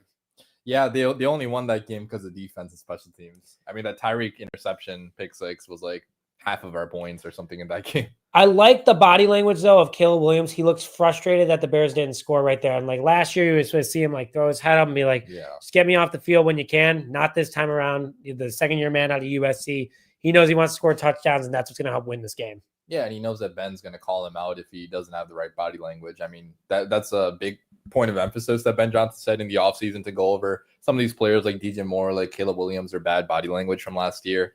That's been corrected so far. You don't see any bad body language up to this point. And, obviously the Bears are winning right now, so it's easy to have good body language. But still, like when things are not going their way, when penalties are happening, I don't see anybody getting too frustrated to the point where it's taking away from what the team is doing. All right, Minnesota with the return right here, starting at their 8-yard line. They cross the 25, and they're going to end up at their 30-yard line. Tackle by Jalen Jones. Comes back to the Chicago Bears after playing with the Arizona Cardinals. Good to see him back. That was a cool play right there. They're showing the Lions trick plays at the moment. Could have a few here, but let's get a more comfortable lead, to say the least. Yeah, we're probably not going to break out the trick plays until we get the base offense rolling, but who knows? Maybe at the end of this game, if we're winning, maybe you see a Darnold Wright touchdown catch or Caleb Williams touchdown catch. Shoot, they might call us. We're not that far from the stadium right now. We can drive right there, make it before the end of the game. I'll wear the Chubby's polo. Screw it. All right, Bears defense is on the field. They got a 5-man rush. It looks like they could be blitzing. Ooh, Bears are showing blitz. Are they really gonna? Oh, that's it. Noah Sewell's going. Throw over the middle. Ooh, big gain right there by Jalen Nader. Oh, timeout? Trying to call a timeout. Wait, what? They had to have called timeout, right? It looks like we have a Minnesota timeout right here.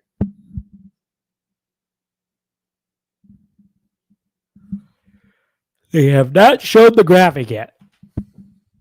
Should have had that coffee before this, shouldn't I? Oh, yeah, I did have coffee. What am I talking about? He's definitely in bounds, yeah. Knee is down right there. Official review.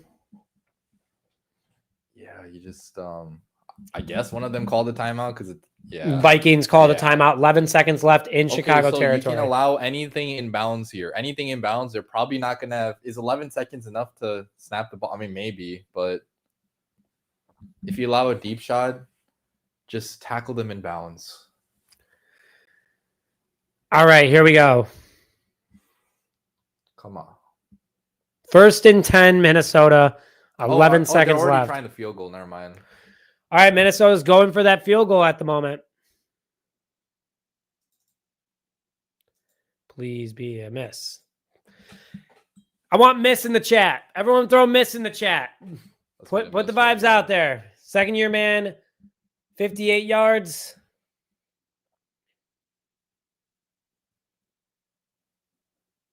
All right, come on. He looks a little nervous. If you look at the look on his face. What do we got here? 59 yard attempt. I swear, please don't make this. That is a long field goal. At the Bears logo. Kick is up. Wow. You got to be kidding me. 59-yard field goal, 6 seconds left. That's a Minnesota score. That's got to give credit where credit's due. That was an impressive play. Yeah, and that sucks because the Bears defense was doing so well this game. So just like the one big play they allowed them to like neutralize the Bears field goal drive right there. So Yep, it is what it is. Go into the half up 4 points. Still optimistic, but Bears do get the ball back with what is it, 6 seconds? yeah, we're not gonna do anything probably. I mean, It's Ben Johnson. Yeah, you never know. Kickoff return touchdown potentially. I wouldn't mind it. Guys, before we get to halftime, if you guys please could hit the like button on both streams, videos. We are 16 away from 200. Rashab is going to check his maybe in a second here, but let's get up to 200 likes. Get the vibes up. Bears are up, baby. Like this video if your team's winning in this game. That's simple. All right. Let's see what the Bears and Vikings end up doing here. Impressive kick, 59 or 59 yards is no easy task. Soldier Field, he just broke the Soldier Field record. Second year man too. What? Like that makes no sense. It's a tough place to kick too. Yeah, I mean that's crazy.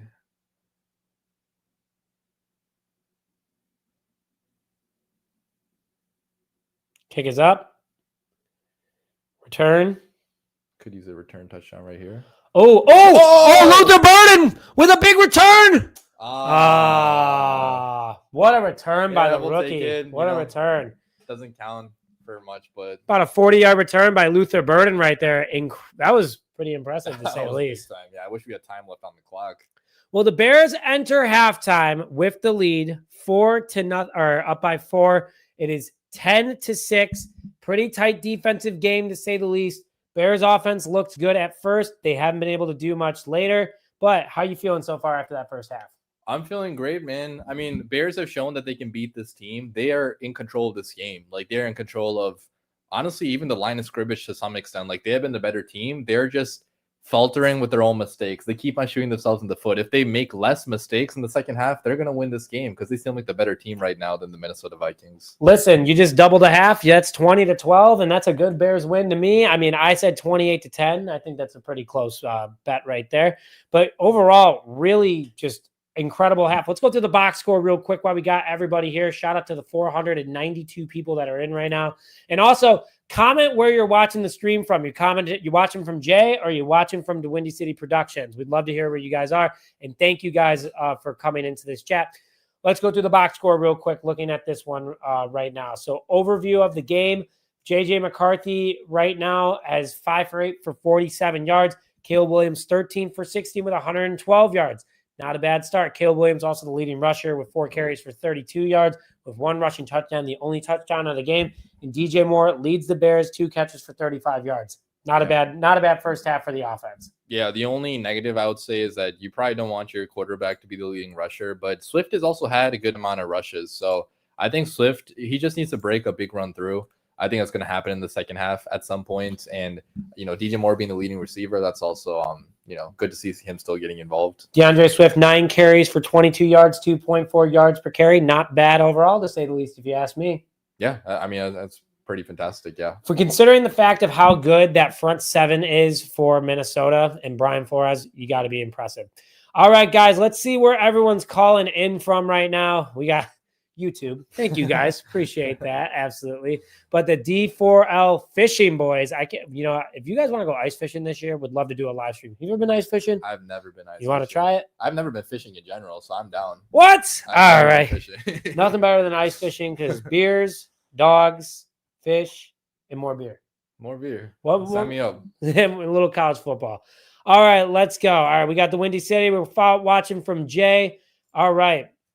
I'm telling you, bro, Caleb's looking good. Watching from the Windy City Productions. We got a lot of love over there. Watching it from Jay, from my good friend right here, Relentless Mike. We got Ron S. in the house. Yeah, I don't know if you know who Ron S. is. Good friend of ours, definitely supportive. We got Sportsman Z calling in from Maryland, Puerto Rico in the house, Oklahoma, Nashville, Texas, a lot of Texas. Wow. We love to see Bears Nation just absolutely travel really, really well. All right, Jay from Naples. Sam, great to hear from you. Top fans out here. Appleton, Wisconsin. That is right next to Green Bay. Okay. Shout out to you for holding down the fort against the ugly guys up north. You know what I mean? Right. Crazy, crazy, crazy. We got everyone calling in right now. Guys, we've been chatting. We've been yapping for about an hour and a half straight. So if you guys don't mind, really quick, Rashab and I are going to take a quick 3-minute break. Do not go anywhere. Keep your stream open. Love to hear from you guys and comment where you're calling in from. But we'll be back in just a few short moments. Just a quick break here to recoup, get our energy back. We'll be back in just 1 minute. Awesome.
My bad.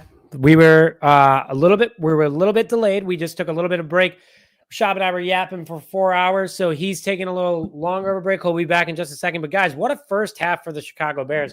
Let's go through that box score for you real quick. But before I do, if you haven't already, if you want to enter to win an autographed Caleb Williams football, like this video, comment who you're rooting for tonight, and subscribe to Just Another Year and to Winning City Productions to enter to win. Winner announced in our post-game live after tonight. So excited for that one. You don't want to miss it. Let's go through a little bit more into the box score in the first half. So Bears will start with the football in the second half after a big first half for Chicago. Overall, Chicago put up 172 yards of offense, while Minnesota only put up 80. Bears defense has locked down that team. done a really good job so far. Bears passing yards 112 compared to 45 for Minnesota. We talked about this before the game. JJ McCarthy was going to be a factor, especially with everything going on and being a rookie practically entering this game. So it's good to see that he is taking things seriously, or, Bears are taking things seriously and putting a lot of pressure on him, because that is what is causing him to struggle. They also only have 35 yards rushing, averaging 4.2 yards per play overall as an offense. Bears are averaging 5.5.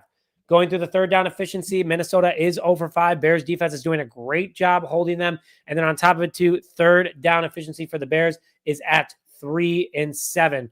So at the overall end of the day, Bears defense is doing a great job, and I got to give a shout out to Dio. He has been playing lights out. Very impressive first half, 2 tackles, 1 quarterback hit, and 1 sack. I like what I'm seeing. I really, really like what I am seeing so far. Please, if you haven't already, keep liking this video and also commenting your thoughts. How would you grade the Bears first half? I'm giving them a B+.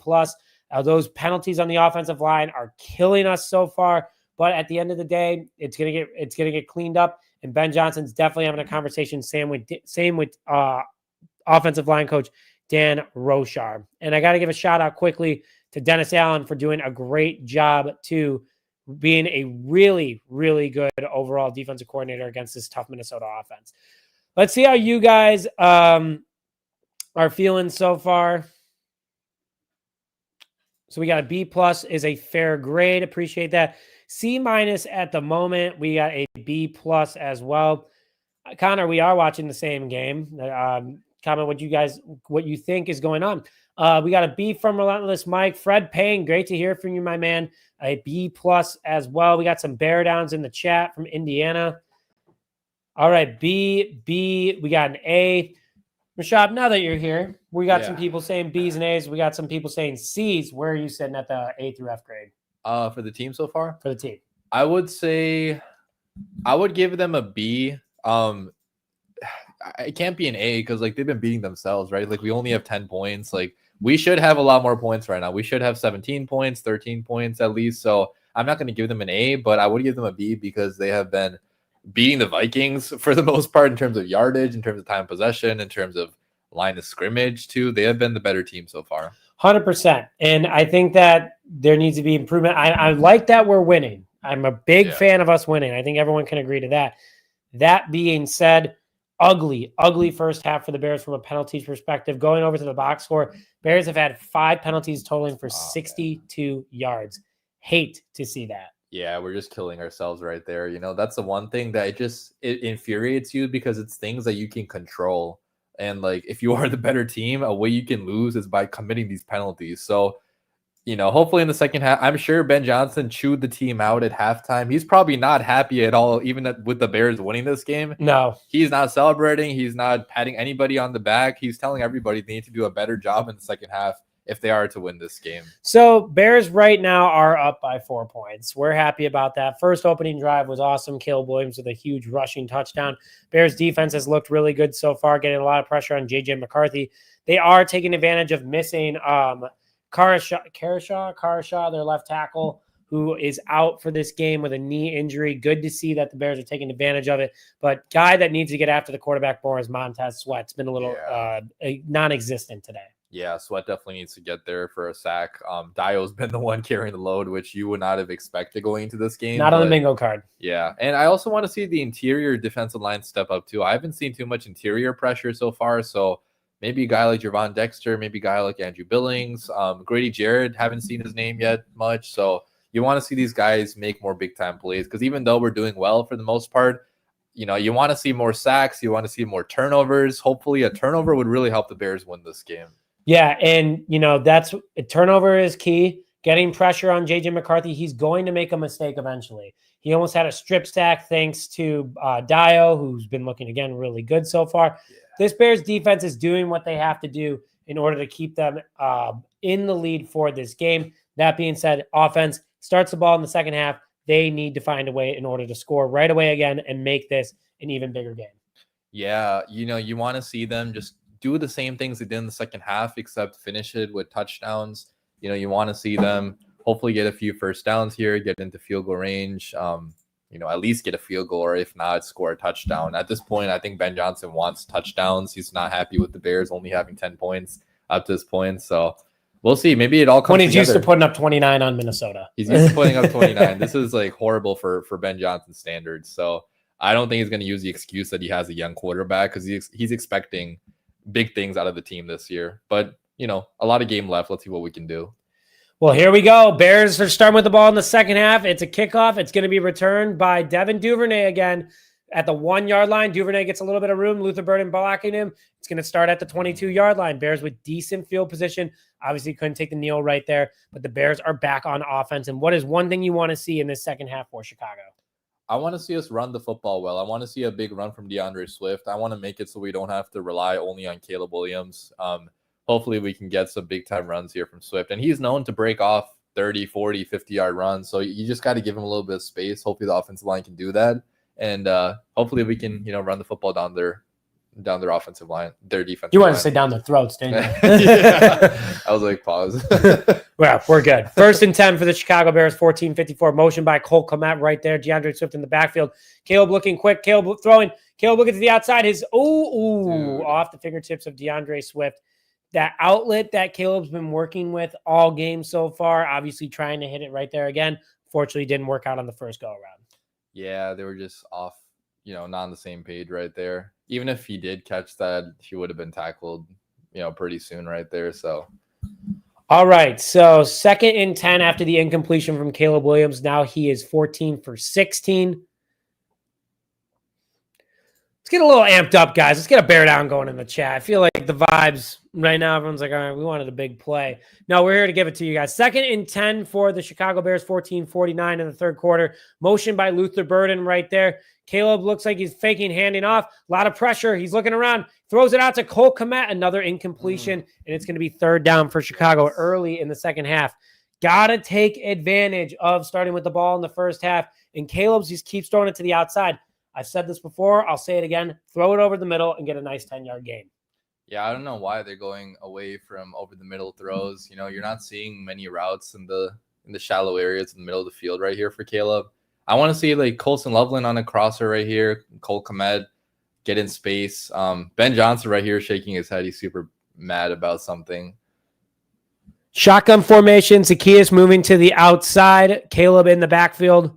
Caleb dropping back. Caleb throwing. Oh, tip pass. And that's a 3 and out for the Chicago Bears to start the first half. Obviously not an ideal situation. The Bears will punt and Minnesota will get the ball back real quick. I mean, I didn't think pressure was bad there. I just think it was bad throws, and a tip pass obviously doesn't help things out. Yeah, that was a horrible drive by Caleb. Yeah, inaccurate on all the balls, basically. That's not how you want to start the second half. Well, Bears, quick 3 and out. Caleb Williams, 0 for 3 on that one, and Torrey Taylor's back on the field. Hopefully we get a big pin here, which has been a factor. With Torrey Taylor with the boom, 5 big booms. With the return by Minnesota on the 30-yard line. A big return by Jalen Naylor. Oh, man, That's hate bad. To see that. Jonathan Owens with the tackle, and they're going to start at midfield. Not a good start for the Chicago Bears right here. So we need a big stop on defense. Yeah, I don't know what. Hopefully we can get a stop right here. We've been good on defense for the most part, but the momentum is going towards the Minnesota Vikings right now. So hopefully we can stop them. By the way, we have a couple friends calling in from Germany right now, and it's 4 a.m., so shout out to them. Yeah, shout out to Germany. Shout out to Europe. Love you. Yeah, good trip. I have a trip coming up. You have a trip coming up. Or I had just a trip. We'll go to that in the next break here, folks. We'll talk about Europe in a second. Here we go. Five-man front. Nice jump by Dio right there. Good pressure by Montez. Oh, the ball's tipped. Oh, wow. Great pressure there. Sewell was ready to make the interception. Dio again with another quarterback hit, but a penalty is on the play. What do we got? What's the flag for? Come on. Dio looks frustrated. It could be on him. It's probably on the Bears. Personal foul, roughing the passer, defense number 55, and that is going to give Minnesota a first down. I don't know about that play. That's BS, probably. Let's see. Oh, you got to be kidding me. I don't know about that one. That was Bears tax right there. Yeah, that was big Bears How are you tax. supposed to stop? How could he stop right there? Bad play, bad penalty right there called by the officials. You hate to see that. Minnesota football, it's going to be 1st and 10. Tile's ticked. All right, 4-man front for Chicago, but they got a is that Blackwell? No, Blackwell's not playing tonight. We got a little Nick McLeod, Nashawn Wright. Nice blitz by Kevin Byard for the tackle for loss. Great tackle there by the defense. Big time tackle. We needed a momentum shift, and that's it right there for Chicago. Yeah, get a couple, negative plays now because they're in field goal range. So hopefully the defense can do something right here. All right, quick hurry up offense by the Minnesota Vikings. Let's get a Let's Go D in the comment section right now. Hit that like button if you haven't already, either if you want a Bears win. All right, JJ McCarthy in the backfield, shotgun formation. JJ gives it off to Aaron Jones Sr. because he likes to be known. All right, nice tackle there by Jaquan Brisker, and that's going to be a Bears 3rd down. Guys, let's get a Let's Go D in the chat. I see Chicago man commenting it. I think we might be a little behind. It looks like something might have just happened here. Oh, okay. Oh, big play coming up for Chicago. Oh, my gosh. Oh, my gosh. JJ McCarthy drops back into coverage.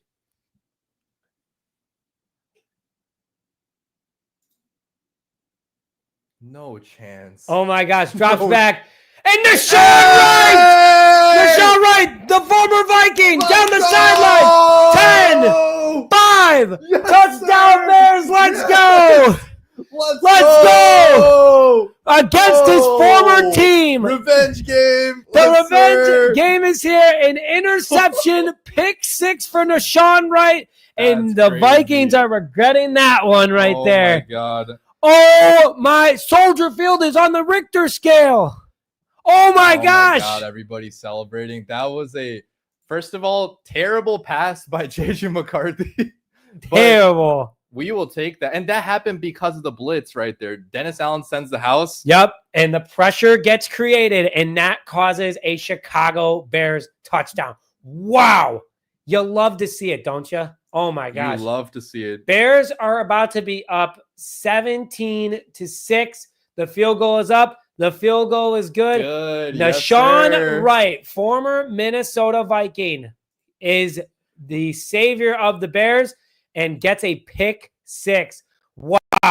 You look a little kid in the candy shop right now with how happy you are. I can't stop smiling right now. I mean, that is a massive momentum The shift. stare down to the sideline. He's like, Gangster. You guys passed on me. He's probably looking at Brian Flores, too. He passed on him. Heck yeah, man. That's crazy. Guys, oh my God. Hit that like button if you're happy about that pick 6. Sir. Come on now. 205. Let's get it up to 250. The Bears are up, baby. How are you not excited about this? It's going to be Vikings football back, but the Bears are up by 17. And listen, again, like I said, 28-10 Bears. I said the Bears had this one in the bag. Yeah. Looking pretty good so far. I mean, getting a lot of help from the defense for sure right here, but you want to win games any way you possibly can, right? Like, it doesn't matter if it's defense winning us this game, because later on in the season, it's probably going to be the offense winning us some games when the defense is struggling. So I just love to see all parts of the team come together right here. And, out of all people, Nashawn Wright to deserves pick it. 6. Yeah. I mean, we don't even have our superstar cornerback out here. The fact that we're winning this game, just absolutely big time. Love it. And guess what? I just love watching this. We're throwing it on the Twitter right now if you guys want to check out this highlight. But Rashab, give me, with this move, a lot of people were worried about Nashawn right after that Chiefs game. How are you feeling about him now? I'm feeling really good. I mean, he's doing so well. I mean, he only played one bad half against the Chiefs, but like I mentioned in training camp, Nashawn Wright was doing fantastic against the Bears starters. He was making big time plays. He picked off Caleb a couple times. If you look at him in the joint practices against the Buffalo Bills, against the Miami Dolphins, he was having really good moments. So I'm not totally surprised he's doing well, but still, to get a pick 6 like this on Monday Night Football, Dude, this kind of reminds me of, you know what this reminds me of? The Prince Mukamara pick 6 on Monday Night Football. Oh, against the Seahawks? Against the Seattle Seahawks. Weren't you at that game? No, I was in Champaign in college, so I was watching at home. But dude, I was going crazy, and like this entire season kind of reminds me of 2018 in that aspect. Just with the new offensive coach, quarterback going into year 2, hopefully a fearsome defense. It's looking like it so far. Deshaun Wright is still pumped up, by the way. Yeah, man. I mean, he should be. He has been great tonight. He is looking really good. He's gonna get the game ball at this rate if the Bears win this game. I think so too. I think that he's played a fantastic game so far. Oh yeah. And the Bears need to continue to use him and make him. Dude, the way he jumped that route, wow, that was a veteran cornerback move. Like the stare down of the sideline, man. That's my favorite part of the entire part. Oh my gosh. I'm just seeing the Twitter reaction. Everyone's going crazy right now. Everyone is going berserk. What a game so far by this team. Yeah, they have came to play. Kickoff right here. Minnesota receives. Minnesota down 17-6 at the moment. You got to love this Bears game so far. They're looking good.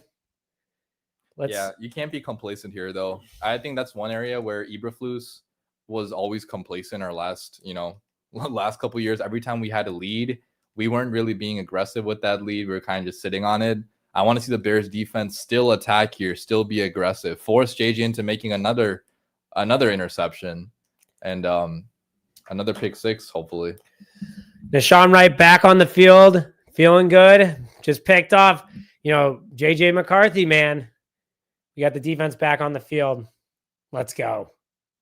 Oh, Dominique Robinson almost caused it a false start, run up the middle. And who with the tackle? Let's go. Noah Sewell. Dude, what a game. Is it Sewell or Sewell? Oh, I don't even know. I've just been calling him Sewell the entire. Well, because it's Penny Sewell, right? Or you're right. Yeah, so. You're right. Sewell. I'm wrong. All right. What a time to be alive to be a Bears fan. Up on Monday Night Football, first game with Ben Johnson. Deshaun Wright against his former team. People are buzzing. The city is buzzing right now. Oh yeah. I wish I could hear Soldier Field right now. It's probably buzzing. It's probably don't want to get the strike. Yeah, I'm sorry. Oh no. No, I'm saying like I wish I was at Soldier Field right now.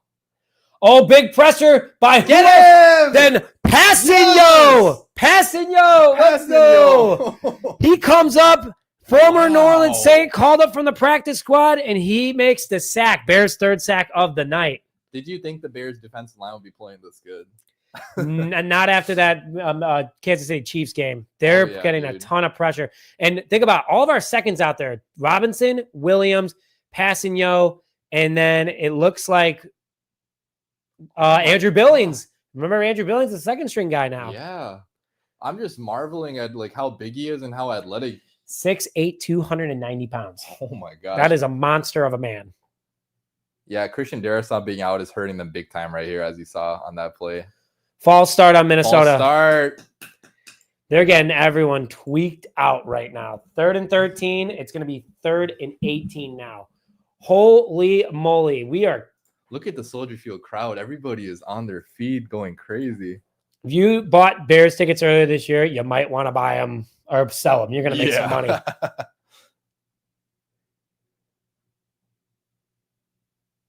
Oh, my God. Dennis Allen's defense is doing a fantastic job against Minnesota. Yeah, Dennis Allen is the star of the show today so far. Working with these backup cornerbacks, I mean, you can't ask for a better performance. All right. Oh, no more penalty on the play. Excuse me, guys. Get him. Yeah, let's go. Is that a sack? Javon Dexter? It's a run stuff. But tackle for a loss. Oh, yeah. Javon Dexter, number 99. Let's go, Let's baby. Let's go. 4th and 20. Nice. Oh, man. 500 people in here right now. The vibes are high. Thank you guys for joining. Hair's starting to get messed up because we're getting so excited over here. Yeah. But we're looking good. We're feeling good. Javon Dexter with a tackle for loss. Caleb has the opportunity to put the game away here now. If he gets a touchdown right here, you could almost put the game away with how bad the Vikings offense has been. So I can't understate how important this next drive is. Couldn't agree more. I think that, that was a good sports take. You know what? You should be an announcer. I actually did Madden like commentary back in the day, like back in COVID. Really? When I was like, yeah, it was like a series I had like when Trubisky came back into the starting lineup after he got benched. Oh, geez. I did like a fake like series. I kind of wish I kept that going, but still can. Yeah, maybe in the future I could do that again because that was actually pretty fun just to run those fake games. Got a penalty on the play. Looks like it's on the offense, holding by the Bears. Bears defense is really doing their part. Freaking on point. You know what I'm happy about, though? And this is nothing against Dennis Allen or anything, but he's had 2 failed head coaching jobs. He's not going anywhere, and the Bears don't have to worry about him going anywhere for a significant amount of time. Just like Brian Flores. I mean, for the Vikings, Brian Flores probably is not going anywhere. If you look at the Chiefs, Steve Spagnuolo, he's not going anywhere. Spagnuolo, that's another guy. He's been their DC for what, 5-6 years now? Yeah. 2 Super Bowls, been in 4 of them. Yep. And listen, you can keep a guy like that for a long time. If we would have kept Vic Fangio, I think 2019 would have been a lot different. Oh yeah, we would have went to the playoffs. I feel like that year, that defense kind of fell apart down the stretch that year. So. Well, while we're on a commercial break real quick, let's go through the Bears stats, especially on that defensive side of the ball. Sewell has 5 tackles so far. Tremaine Edmonds with 4 tackles. Jaquan Brisker with 3. Kevin Byard with 2. Deshaun Wright with an interception. Pick 6. That's our player of the game so far. Passing Yo has a sack along with Dio and Gervon Dexter Sr. That's 3 sacks right there. Bears defense is getting a lot of pressure, and that was a big key to the game for us. And they're looking good so far. Yeah, and it's guys that you would not expect. Like Montez Sweat does not have a sack yet. So like still early, still the third quarter. Early. He could still get a couple hopefully, but I just like that these backup guys are also showing up. Like Pasonian, like he just got called up from the practice squad this morning. Yeah, which is insane, right? Like for him to make a big time play like this in a Monday Night Football game, it's just massive. So glad to see all these backups show up, and glad to see some of this. Dio is a starter, so glad to see him do well as well. According to our good friends in the chat right now who actually get the audio of the game without getting a strike, Soldier Field is on the Richter scale, and that is what it's all about, baby. Maybe what I'll do, you know what I'm going to do? I'm going to find a sound bit that allows, it's very quiet, but has a crowd in the background. So at least it sounds like we're at the game. But we're trying to make it as much fun as we can. We've had 500 people in here for over an hour now. So thank you guys for tuning in. It's been a lot of fun so far. And you said that this is the first ever live stream like this that you've done. Yeah, I've done live streams in the past, but nothing like this. This guy, Nick, he's super prepared. He's been coming up with all the overlays, all the, slides and everything, all the topics. So shout out to Nick, man, for putting together such a good broadcast. Well, we're going to do this again for sure. Maybe every NFC North matchup we'll maybe get together. Sounds like a plan. Except hopefully it won't be at night, so we can actually go get some beers after. Oh, yeah. Looks like maybe do we have the 85 Bears on the field? All right, there's Jimbo. Oh, yeah. Wearing the big old Super Bowl ring. Richard Dent. Dan Hampton. I wish Steve McMichael was there. Rest in peace to him. But in spirit, to say least. He's definitely on the defense right now. 10:08 left in the third quarter. We still got a lot of Bears football left. Hand off to DeAndre Swift. Fights back to the line of scrimmage. Bears got to find a way to get the slants going again. Yeah, I don't know why we're going away from it. I mean, just get those quick plays going. You don't got to drop back and cover or drop back and, be in the pocket for like 5-6 seconds like we're trying to be. All right, let's keep this going. What do we got? Defense tonight, 3 sacks, 5 tackles for loss, 1 takeaway. 74-yard return by Deshaun Wright. Gotta love it. We got Mike Ditka on the screen right now. We not actually Mike Ditka, though. Caleb under center, DeAndre Swift in shotgun or in the backfield right now. Motion by DJ Moore. Looks like we might have a fake handoff. We do. Caleb Williams looks back, throws it deep. Yeah, and a nice finally 20-yard gain. We needed that so DJ bad. Moore from Caleb Williams. What a play right there. What a big-time play. That's exactly what the doctor ordered. Like, we cannot do anything on offense the last couple series. That is what you want. That is exactly what you wanted right there. The nice motion by DJ Moore allows for the opportunity to get open, especially in that zone secondary. Bears took advantage of it and get a nice first down. You know what's crazy? We've been succeeding on all these motion plays. Every time there's motion involved, it seems like, we're getting 10, 20 yards. So keep on using this motion if you are Ben Johnson. When was the last time a Bears offense had motion like this? I can't remember ever. I mean, I don't recall any coordinator using this much motion. More motion right here. Luther Burden. Ooh. Dude, those tackles to the back where the face mask goes into the back. those are rough. Brutal. Second down for the Bears after a 3-yard loss by Luther Burden. 2nd and 13, 8:38 clock is running. This second half's moving a lot slower than that first half, and we kind of predicted that too. Schaub's got about an hour and 10-minute drive home after this, so we really appreciate him coming. So please go and show the Windy City Productions some love. I'll be here all night if the Bears win. Oh, my God. You know what, guys? I'm going to star this one. We're going to get to the Lions fans in the chat right now. I love this. You know what? We're going to throw it up on the screen right now just for you guys. We got either Don Burr, I don't know who it is, but right here from Dynasty Lions. Let's not get carried away. Buddy, you just lost to Jordan Love. Take that. I love when Detroit's down, man. Wait, look at that. Is that Van Ginkel? He just got flipped over by DeAndre Swift. That's a crazy player right there, let me tell you. All right, let's keep it going. Bears football 17-6 at the moment. Second team All-Pro last year for Van Ginkel. What a year he had, former Miami Dolphin. Drops back in the backfield for Caleb Williams. Nice blocking over there. Throws it to the outside to his man, Colson Loveland. And a nice play right there. Good spin. A couple yards after the 4-yard gain. Unfortunately, it's going to be fourth down. Yeah. Not the best drive again. The offense is still somewhat sputtering. But, yeah, I mean, the defense is kind of carrying the load now, which did not expect. I mean, I kind of expected it earlier in the season, but I thought if our offense struggled, like this, where we're not scoring points, we'd probably lose the game. But, defense is keeping us in it. And we weren't expecting that. We were expecting the defense to potentially struggle tonight, and that front defensive line has looked absolutely fantastic so far. Oh, yeah, 100%. Guys, if you haven't already, if you please could, hit that like button if you're happy with the Bears' defensive performance so far. We're having a lot of fun with you guys, so we appreciate everybody tuning in. Vikings with the return right here. A nice return by them. It's going to start on about their 23-yard line. Maybe the Bears defense brings some more blitzing. You have a nice, comfortable 11-point lead. Obviously, don't step off the gas pedal. Yeah.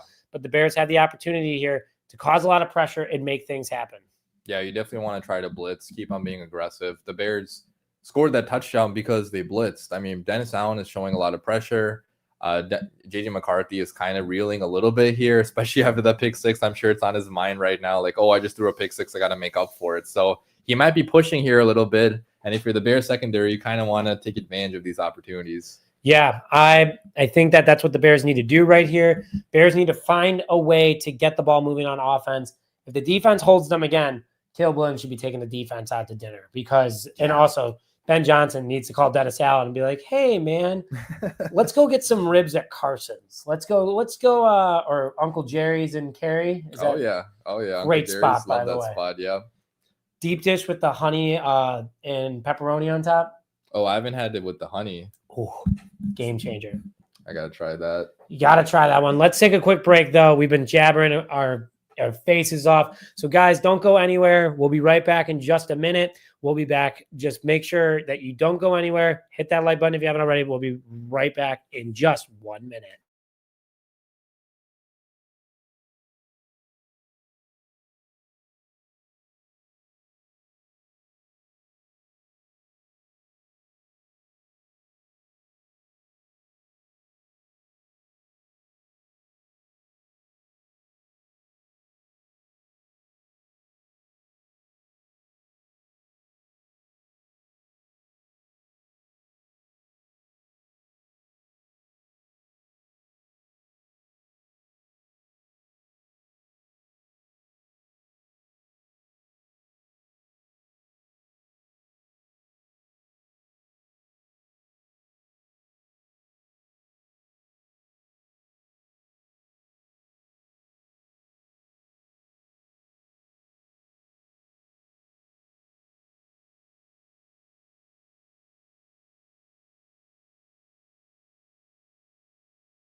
And we're back. Quick little commercial break there. Get some water flowing into us. Make sure we stay hydrated. Okay, Bears get the ball back right here. Or Bears are back on defense. Fake. Dio with a lot of pressure. Low Ball on the throw. ground again. No way. Nice coverage there by Chicago. Oh, are they calling that a fumble? Did the Bears just get the ball back? Wait, what? Noah Sewell? No way. I got to see a replay. I thought that ball hit the ground, but let's see. They're going to challenge this play.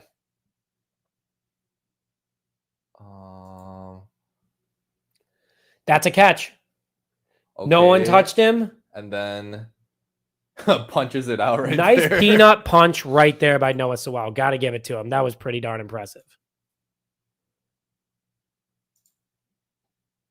What's happening? Dang, that's awesome. That's crazy. That's amazing. Yeah, but not that many watch hours. That's all right, though. Whatever. Sorry, we're nerding on YouTube. All right. There is currently a challenge on the play by the Chicago Bears.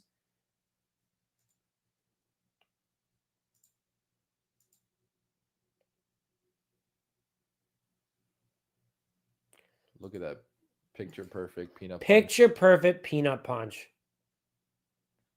You got the Lions fans still at it. Man, yeah, the Lions fans are huge. Talking smack over here. Where's Don Burr at? Don Burr is always in my live streams. I think he switched up. He's too depressed after what happened on Sunday. I think so. Or he just switched his name. Well, folks, there is a challenge on the field right now. We will get back to you guys in just a second with the results of it. I like that the Bears are being aggressive. That being said, not sure how this one's going to go for Chicago. So don't go anywhere. We'll be right back again, but we're taking a quick commercial break. So we'll be right back.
Mute.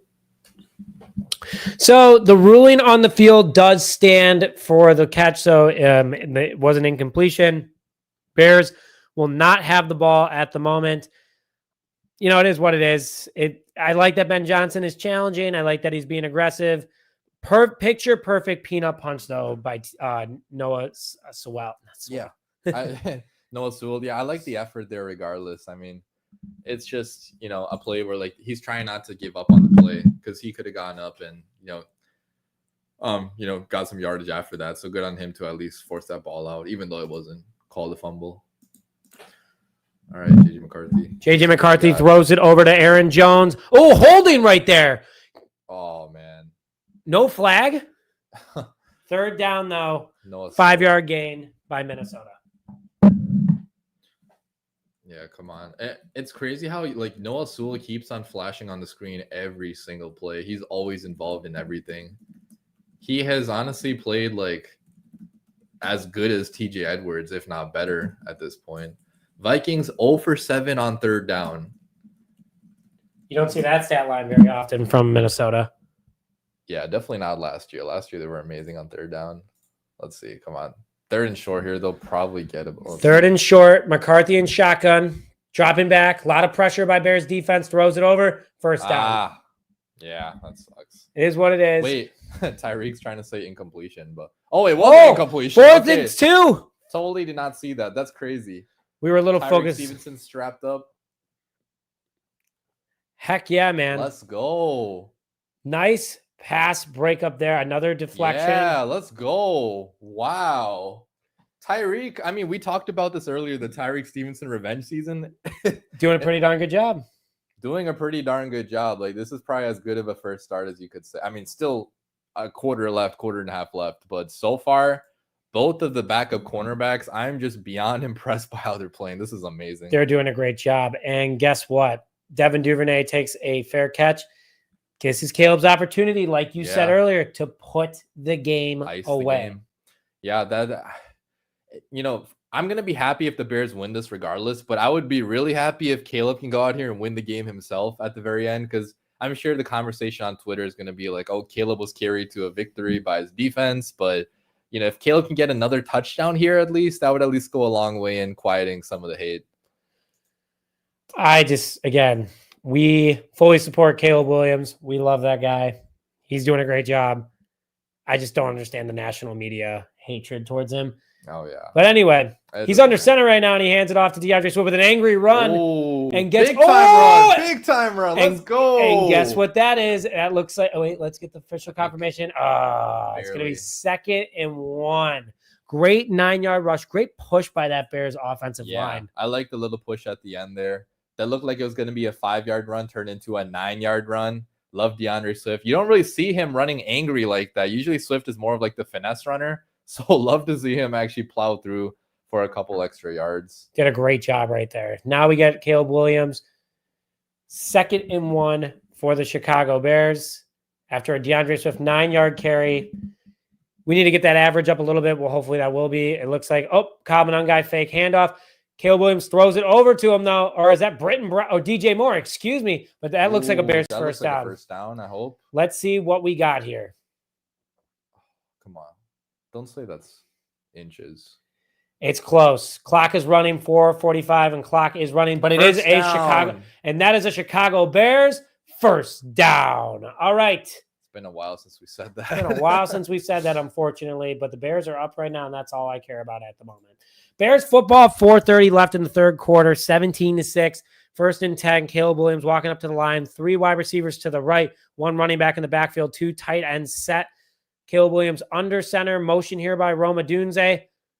Pitch over to DeAndre Swift, run up the middle, another nice angry run that gets 4 yards for Chicago. Yeah, you'll take that any day of the week. If you're getting 4 or 5 yard runs, that's what you want out of DeAndre Swift or any of the running backs.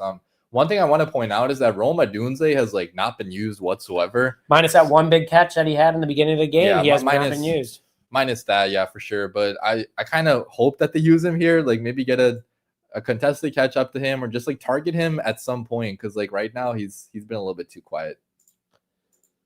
All right, here we go. Dropping back. Caleb looking up, pressure.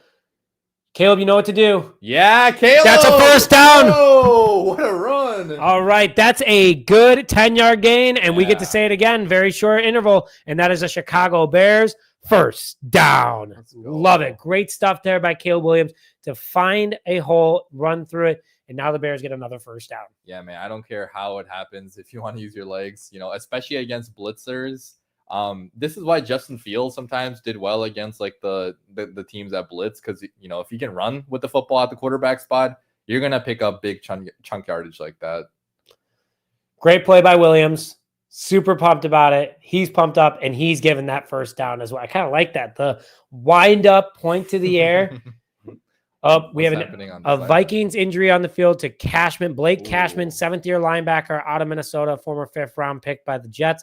Pretty solid piece of that Minnesota defense. And you never wish injury on anybody, but that's a big factor for the Bears, especially in the run game in this game. Yeah, Cashman is a big piece on the inside. He's a big part of why Brian Flores' defense works. He's used as a blitzer very often, as you saw on this play. So if he's out for a little bit in this game, that could be a massive loss for the Minnesota Vikings. Was a no contact injury too. It looks like it was maybe a hamstring. He kind of started reaching back for it. Yeah, it looks like a... Ooh, yep, that probably. Instant limp.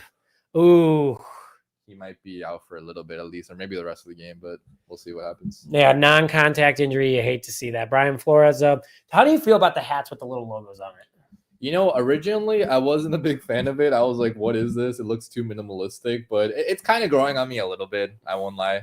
What do you think, though? I think they're nice. I it's different, but yeah. It's the times right now, like you said, minimalist. That's just what people are becoming more and more.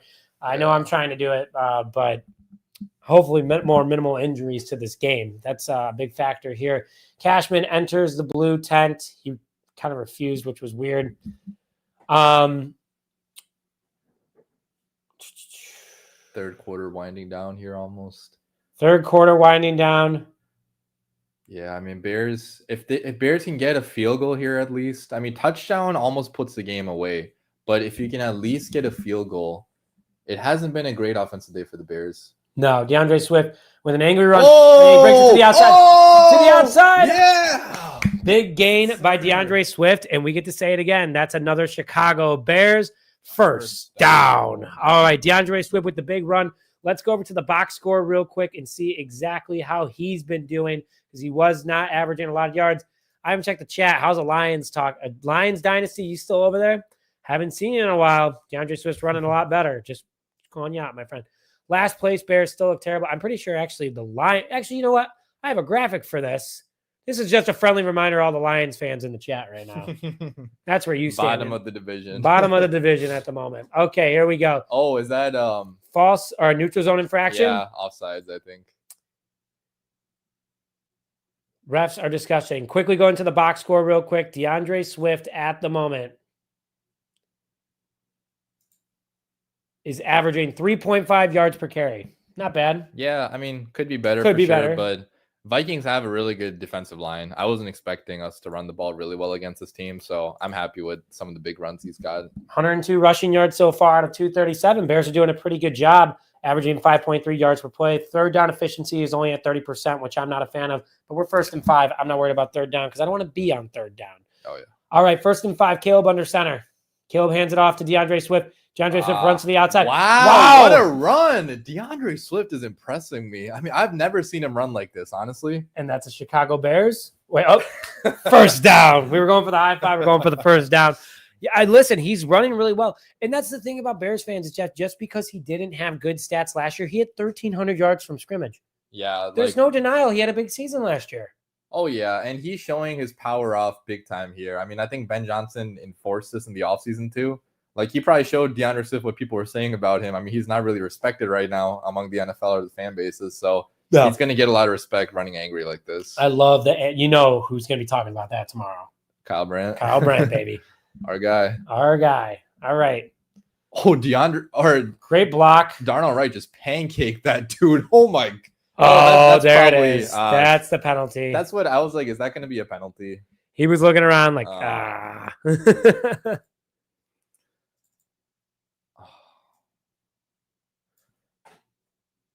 Yep, holding Darnell Wright. That's his third penalty of the day. Very disappointing. Him and his brother, Jonah Jackson. Both of them. The right side has been bad today.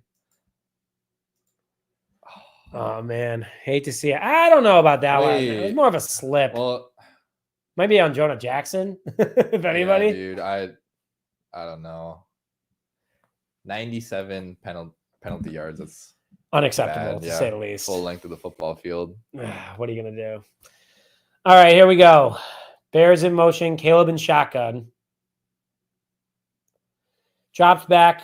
Throws. Over the middle. Oh, he wanted Cole Kmet so bad right there. That was a laser, by the way. Oh, gosh. He had a little sting on that thing. That's for sure. Let's see. Yeah, that was... Did they just miss him right there? I don't know. We just have a free... Yeah, I think I just missed him.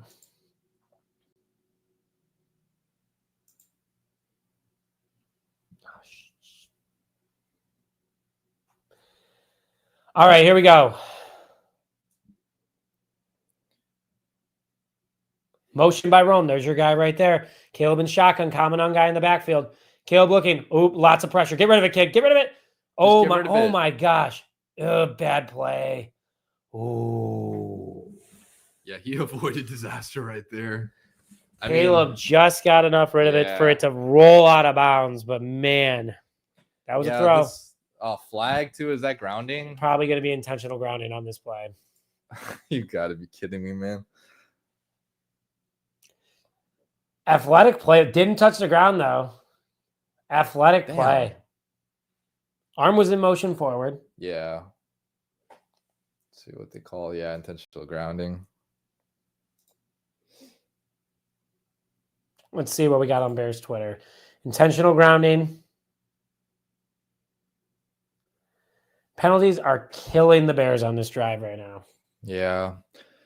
It's just been, but being optimistic, a lot of this looks fixable. Like, Bears are doing some good things. They just keep on killing themselves, right? If you can cut down on the penalties throughout the season, the Bears are probably down, like blowing out the Vikings. We're only winning by 11 right now, but it should honestly be a lot more. We should be up 20, honestly, at this rate. There's Zacchaeus on 3rd and 30. You want him to get into field goal range it's going to be a long kick for Cairo Santos. End of the third quarter right here. Bears are up, though. Yeah. One more quarter of play. One more quarter to go. Bears defense is dominating this game real quick, folks, just to put that out there. Let's get through. Let's check it out real quick.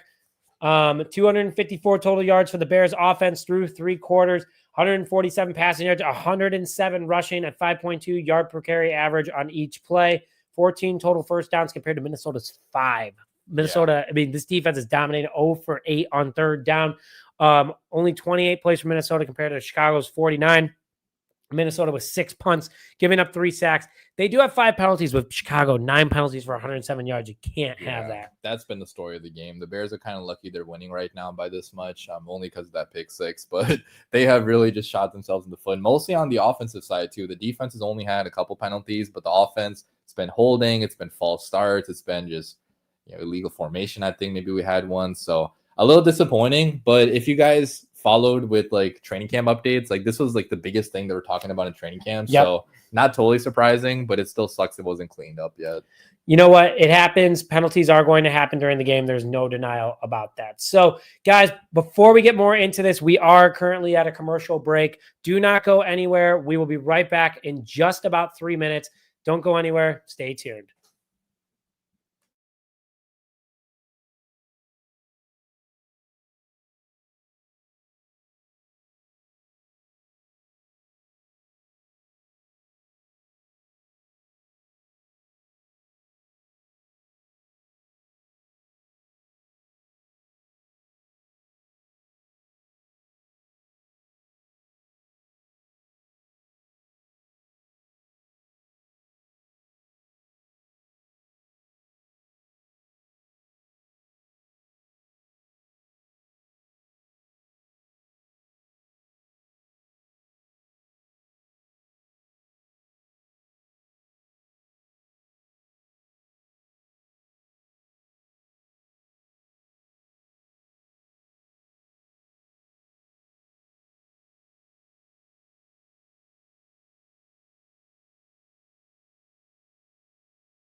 We go. All right, we're back. Cairo Santos is going for the field goal to put the Bears up. 50-yard field goal right here. This should definitely be doable for him. He's hit this multiple times. Come on, Cairo. Field goal's up. And freaking blocked. You gotta be kidding me. Oh my gosh. Wow. That really sucks. I don't know why, like, the block has been an issue with Cairo. Even like last year, he got so many of these blocks. Because he shoots it low. Yeah. He doesn't get a lot of arc on it out of the gate. So, unfortunately. Dude. And that, like, against the Vikings, it also got blocked last year. Like, that's part of the reason why we lost last year. Well, Vikings get the football back here, 6-17. Bears still have an 11-point lead. We are late we just started the 4th quarter, so a lot of factors going into this one, but 14:55 and the clock is not running at the moment. Yeah, you just hope the defense can get another stop here. The defense is doing a damn good job, but you just hope that JJ McCarthy eventually doesn't get that big touchdown or whatever. Right. It looks like they're still running the football okay. Yeah, I mean, the Vikings still have a lot of time. There's still 15 minutes left in the game. So Bears, unfortunately, Caleb was not able to ice the game himself. He had multiple opportunities. not only Caleb, obviously the offensive line has faltered too here and there, but Bears offense has just not been taking that next opportunity to snatch this and, win the game. Right. It's sad the defense has to go out here and again try to just win the game. Blake Cashman has been ruled out with a hamstring injury. He did not go into the blue tent. He knew he was done. JJ McCarthy under center right here. Hands it off up the middle on 2nd and 3, and Minnesota gets a huge gain to the outside. That's Minnesota's biggest play of the day. Yeah, that's disappointing. That's what's going to happen eventually if the defense keeps on being on the football field. The offense, not really having much success as of late. So, and what sucks even more is that with the Cairo missed field goal, the Vikings have such tremendous field position now. They're already at the 35-yard line. So they need a touchdown, though. No denial about that. They do need a touchdown. Both teams need a touchdown. Bears would ice it with a touchdown, and Minnesota needs a lot of help. JJ McCarthy drops back. Big pressure. Big throw. Oh, Justin Jefferson open on the outside. Tyreek Stevenson saying that Justin Jefferson pushed off him. Was not. Vikings get a first down. They're deep in Chicago territory now. Yeah, that was going to happen eventually. Justin Jefferson's definitely going to get his opportunities, but it's that motion that kind of tricked him because, they switched it off there. That was almost impossible to cover. But, the pass rush almost got there. Yep, that was nice pass rush by Chicago. I give them that. Yeah, we could use another big-time play by the defensive line right here, whether that be a sack or forced fumble or something. Come on. All right, JJ McCarthy, drop back.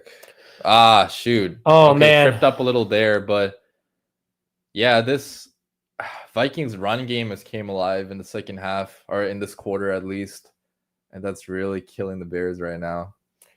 What do you think needs to be adjusted here on the offense in order to be more effective? For the Bears defense? No, for the offense when we get okay. I don't know. They just gotta stick to the fundamentals again. They're just not, they're committing penalties. Caleb's been inaccurate in the second half. Maybe the play calling could incorporate more of this, the easier things for Caleb. Oh, nice block. Oh, I thought he almost Montez Sweat. Yeah, I thought he almost picked it off too. Yeah. Okay, 3rd and 5 here. If we can get them off the field, just limit them to a field goal, that'd be amazing. That would be a lot better than. This kind of reminds me of a 2021 game we played against the Vikings. I think it was also at Soldier Field, which was super low scoring. I mean, some of these games against the Vikings just end up being super low scoring. I kind of love it, though, because it shows how intense the matchup is. Yeah, and especially with it being a first week, young quarterbacks, this is probably bound to happen. Right. All right, big 3rd down right here. JJ McCarthy drops back. Oh, big pressure over the middle. Touchdown. Touchdown, That Justin sucks. Jefferson. Okay, well, that's obviously not an ideal situation for Chicago. Vikings score, not ideal. Yeah, it's going to have to be Caleb and the offense that win us this game or loses this game. Guys, let's get the vibes a little bit higher right now. Throw a bear down in the live chat right now. Bears are still up in this game, but Minnesota's going for a field goal at the moment. I'm not trying to panic yet. There's still a lot of time left in this game, but the defense definitely, that was their first bad drive, to say the least. Yeah, that was. And it's disappointing because it only happened kind of because of the missed Cairo Santos field goal. Right. And Minnesota's going for 2. Yeah. Let's see 2-point conversion attempt here by Minnesota. They're lined up at the goal line. JJ McCarthy drops back. A lot of pressure up the middle. Dio with a big penalty. There is a penalty on the play. Is that holding? I think so. Throws it up. Let's see what we got. There is a penalty on the play. Vikings offense walking off the field. I think it's against them. What an awkward scoring game so far. Yeah, 12-17. All right, let's see. Yeah, that's against the Vikings, looks like. So definitely a hold on Dio. Yeah. Or Dio was held. Good bend, though, right there. Yeah, that's 100% a hold. Wait. Was it on Chicago? Yeah, that's what I'm thinking, actually, because we don't have the audio. Oh, yeah, it is on Chicago. Yeah. Chicago penalized. That was another BS penalty. Come on. Bears need to close this game out. They've had this in their hands the entire time. Getting real close to the camera right here. All right. Minnesota under center. One running back in the backfield. Might go with a rush.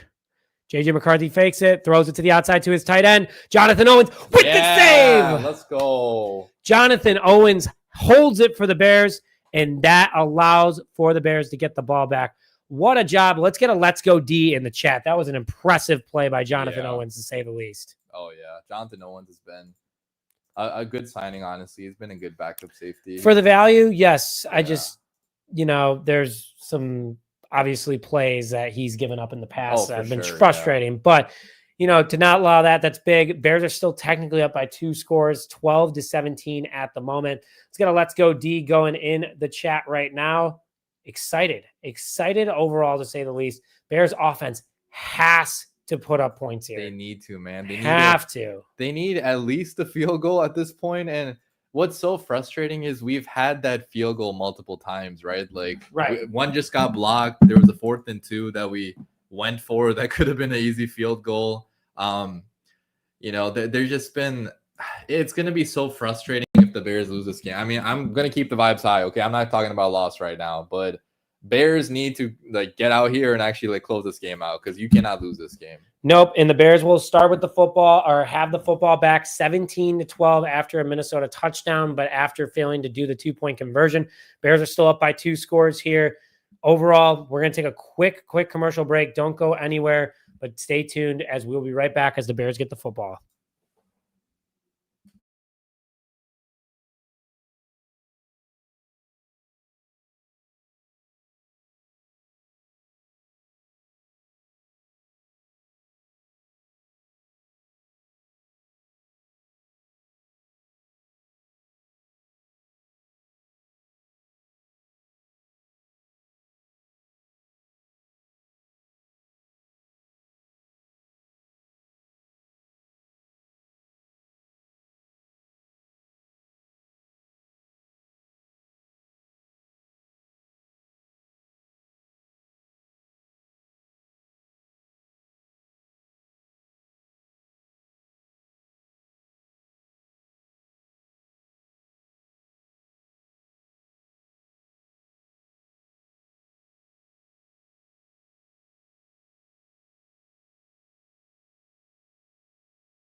All right, Bears are about to be back on offense. 12-13 left in the 4th quarter, and Bears have the opportunity to really make separation in this game. They're up 5 at the moment receiving the football, but they got to get something going on this offense, because they have been pretty quiet this second half. They need to. It's been just so many missed opportunities. On the last drive, Caleb had opportunity to Cole Kmet, faltered there. Cairo Santos missed the field goal. So it's just we need to get some points on the board here. You're not going to win the game with 17 points. You need to score some type of points here.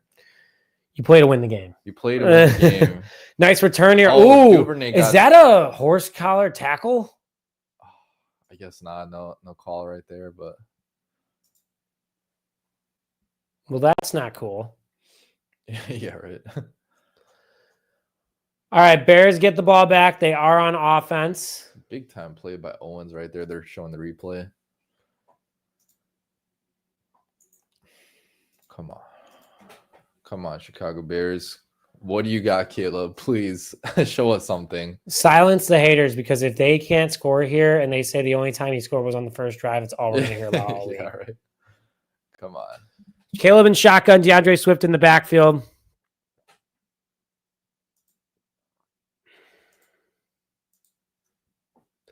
Ooh, that's first horrible. play, Caleb sacked. Oh my gosh, that's exactly what you couldn't have happened. Yeah, and that happened. That's so disappointing. Little delay of the game right there. Even though that was the first sack of the day for the Bears, I do give the offensive line that they are playing some pretty darn good football. Yeah, but can't have that happen. Yeah. All right, come on. Like this drive is already like back now. Was it like 2nd and 20 or something? 18. Oh, dude, Jesus! What are we doing? What are the Chicago Bears doing? Like, nope, we're gonna positive vibes only. Hair's not getting that crazy yet. Bears are still up in this game. oh my gosh! All right, 3rd and 19 for the Bears. There's been some bad officiating tonight. I will put that out there. Come on. I mean, probably going to be like a screen pass here.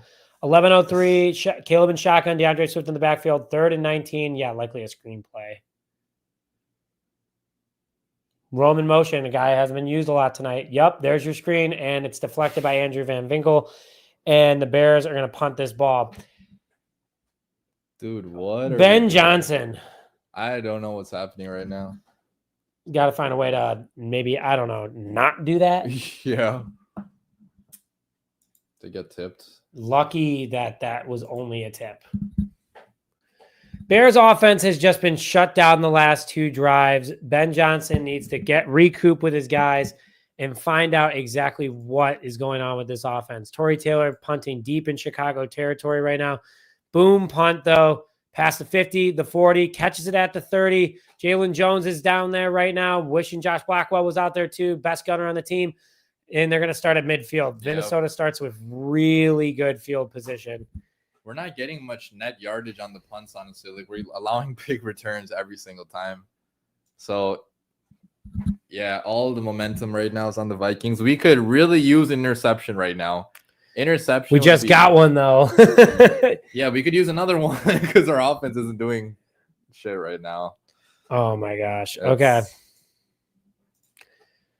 Let's get the vibes high, guys. Let's get a bear down going in the chat. I don't care if you're a Vikings fan. I don't care if you're a Lions fan. I don't care who you are.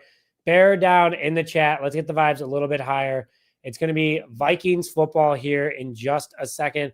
We're going to go to a quick break sponsored by Transparent Labs. I am excited to be partnered with Transparent Labs. Whether it's football season or summer, it's always important for me to reach my protein goals, and the supplements I use are even more important. I don't want any supplements filled with artificial junk, and Transparent Labs grass-fed whey protein isolate makes it easy to do that. It contains only a handful of high-quality natural ingredients and none of the weird stuff. No artificial sweeteners, dyes, or fillers. In fact, every bottle has just only a handful of natural ingredients that are clear and easy to read. Each serving has 28 grams of protein sourced exclusively from grass-fed cows, which gives you higher quality and more nutritious protein. I've used it for over a month, and compared to other supplements that I've used, it doesn't have that chalky texture. It doesn't give me stomach aches, and it tastes great. It comes in 14 delicious natural flavors, which my personal favorite is the dark chocolate. If you're looking for clean, great tasting protein without any of the weird stuff, try Transparent Labs grass-fed protein. And for a limited time, you get a free protein starter kit when you subscribe. The kit will include this awesome shaker bottle and a variety pack of 5 single-serving protein pouches in their top flavors so you can find your perfect flavor. Plus, using the code provided gives you an extra 10% off automatically applied at checkout. Thanks again to Transparent Labs for sponsoring this video. Now let's get back to the show. Back on defense again. It is Minnesota Vikings football at the moment, and Bears got to find a way to stop these guys, and the offense has to find a way to get things going. This offense started out super hot, and on the box score, you'd be like, wow, Bears offense has been doing great, but unfortunately, not so much. It's only a 5-point game. Yeah, first half, they were great. Everything was working. Second half, all the adjustments the Vikings made have been better than all the adjustments the Bears made. And I wonder if they kind of got complacent on that lead too. I wish I hope Ben Johnson wouldn't allow them to be complacent, but very disappointing. JJ McCarthy with the handoff to Aaron Jones. Aaron Jones runs it to the outside. Aaron Jones gets a 7 or 8 yard gain. It's going to be 2nd and 2 with 10:27 and the clock is running. Bears got defense. looking a little gassed as time of possession. Bears have actually owned time of possession by 10 minutes. The defense, we need them to go out there and do what they've been doing all game long. Yeah, we do. I mean, right now a turnover would help big time because like they're just tired. It seems like they're not getting any push. Vikings O-line is taking the game over. So let's see what's still a lot of time left, and Bears do have the lead here. Let's go. JJ, a lot of pressure on McCarthy. McCarthy launches it deep, and it's off the hands of Justin Jefferson and Deshaun Wright. No. Deshaun Wright's going off the field with an injury. Shit. You gotta be kidding me. No. Oh my gosh, you gotta be kidding me. Please tell me that he clicked knees or something. What even happened? He just non-contact injury. Fuck. Oh my gosh. Deshaun Wright is down on the field with a non-contact injury, grabbing his knee at the moment.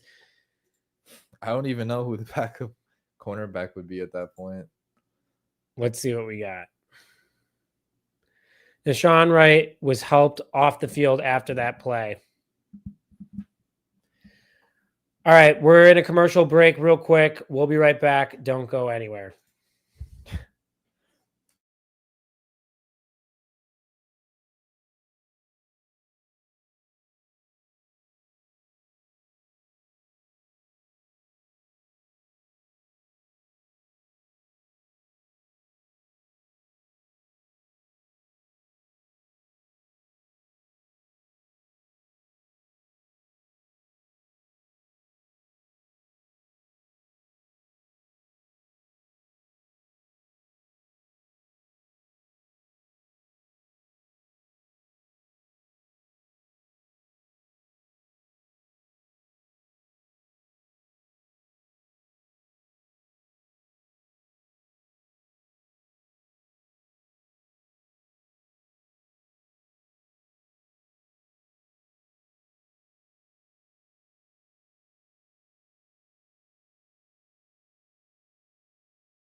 All right, Deshaun Wright has left the field. He was helped off. He does have his helmet on, but he was grabbing his knee after a non-contact play. 3 tackles, 1 tackle for loss, and 1 pick six for him. Hopefully he's okay. 3rd and 1 for Minnesota. JJ McCarthy with the fake handoff. A lot of pressure, though. Has to throw it deep. No one there. Bears get the flag. hold. You got to be kidding me. Oh, my gosh. Let's see what happened here. Penalty on the play. We don't have the for sure penalty yet. The Zebras are out tonight. Tyreek Stevenson's talking to the official at the moment.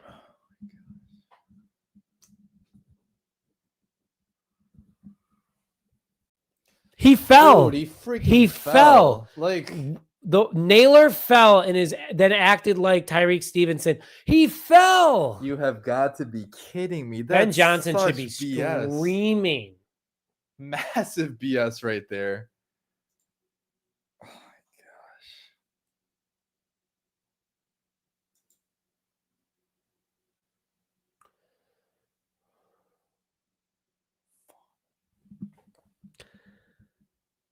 All right, McCarthy drops back. McCarthy in the pocket. McCarthy throws it deep. Aaron Jones wide open. Touchdown, Minnesota. Minnesota now with 12 unanswered points, and now they lead 18-17. Wow. Yep.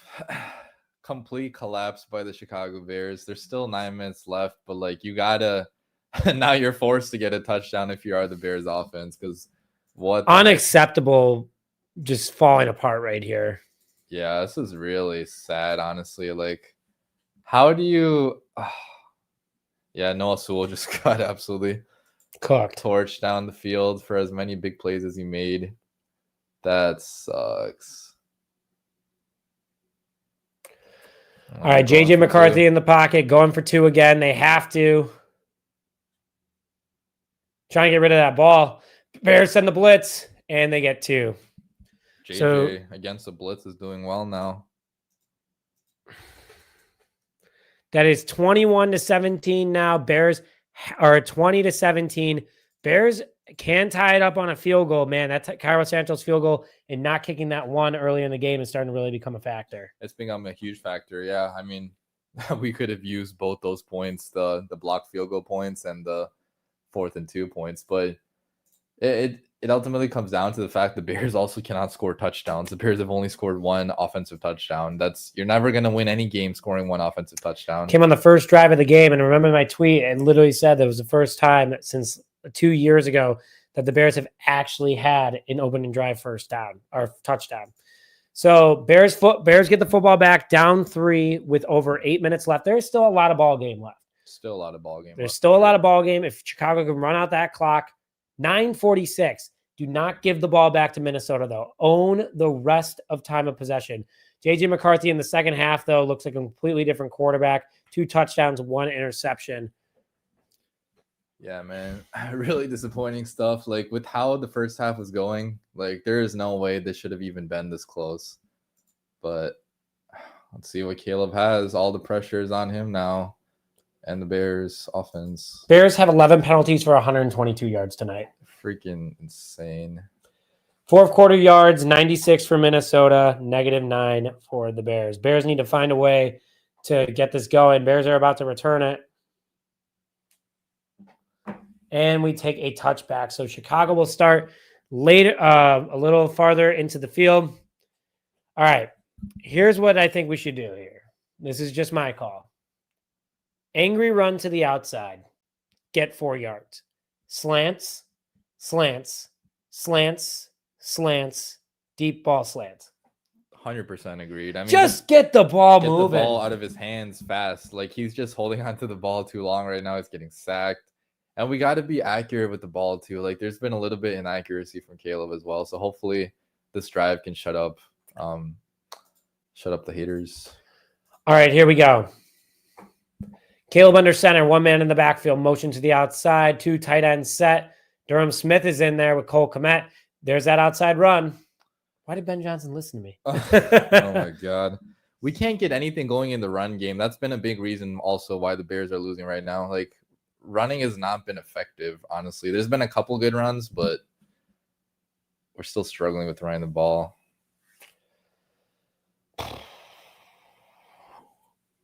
Can't have that. Okay.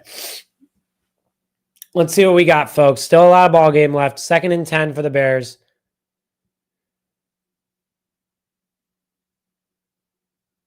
Caleb in shotgun. We got to get a pass. There's that pass. Caleb looking. Sidearm. There's your first down to Roma Dunze. Let's go. Let's go. Okay. And that, we haven't said this in a while, and that is a Chicago Bears first down. Okay. Bears get a little momentum going. Nice throw there by Caleb. Bears are still down by 3. Yeah. That's a nice little sidearm throw right there. Middle of the field. Roma Dunze with a nice reception right there. The middle of the field is honestly working well for the Bears. It's these outside plays that are just getting blown up. All right, here we go. Caleb under center.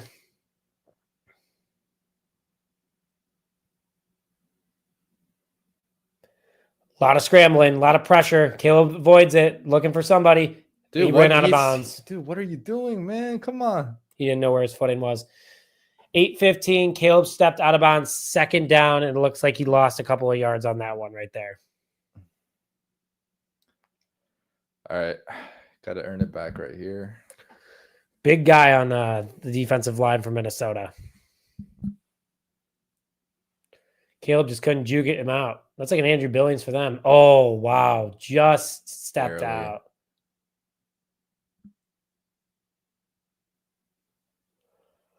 All right, here we go. 2nd and 14 for the Bears. 7:15 clock is running. Caleb in shotgun. Snap is off. Caleb dropping back. Caleb looking. Caleb throws it. Caleb. Oh, ooh. Rome got popped. A little high of a throw, and that's going to be 3rd down for the Chicago Bears. 3rd and 14 after an overthrow from Caleb Williams. Stop going through these just slants. You need to get something established on offense. I think you should have thrown it to Rome a little bit sooner. Low percentage throws. I mean, that was really close to being caught, but it's still tough. Oh my gosh, dude.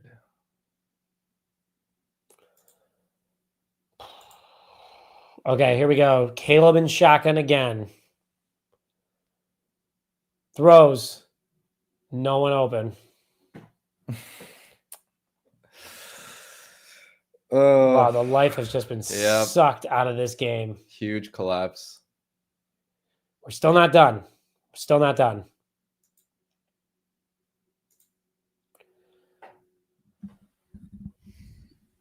All right, let's see what we got here. Caleb and the offense are going to punt here.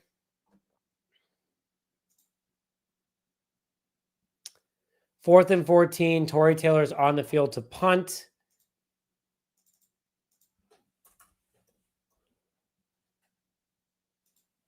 Torrey Taylor with the punt, almost blocked. Oh, it was blocked. Wow, this is just going from bad to worse. My God. 500 people in the stream right now. You know the Vikings fans are flooding at the moment. Okay. Oh, yeah. This game is not over. When you guys have the reaction when this Bears game is over, that the Bears win, feeling pretty good about it. Ben Johnson needs to pull everybody to the side, circle everyone up, and just be like, yo, let's play a football game. Oh, my gosh. Wow, what a block by Wilson. Minnesota's going to be in really good field position. We need the defense to make something happen. Yeah, I've been asking for a pick at this point, but with how bad the offense is doing, like, I don't know how much juice the defense has left, but all it takes is one play, like interception, fumble, something. Just something. Give us something. JJ McCarthy under center, 4-man front for Chicago. Dio is looking hungry right now. Run up the middle to run out the clock. Big run up the middle by Nashawn Wright's back out there. Yep. Well, good to see Wright out there again, but a big first down from Minnesota. Guys, let's get a Let's Go D going in the chat right now. Come on. Where was the defense there? Looks like Tremaine went up the gut too early. Too early. I like the pursuit. I like the aggressiveness. That's a risk you're willing to take. And the Bears, unfortunately, got burned on that one. First down by Minnesota. Still a 3-point game. A lot of time left. 6:44. Clock is running. They're at midfield. Javon Dexter is lining up directly with the center. JJ McCarthy, run up the middle. Yep. Bears get a stop. Nice stop right there. Nice stop by Chicago. That's going to be 2nd and 10. Clock is running, though. Time is slowly becoming a factor in this game. Yep. I mean, if we can get them off the field right here, still got a chance to do something. But it's just, it's disappointing how bad this team has collapsed in the second half. But come on, let's get something going.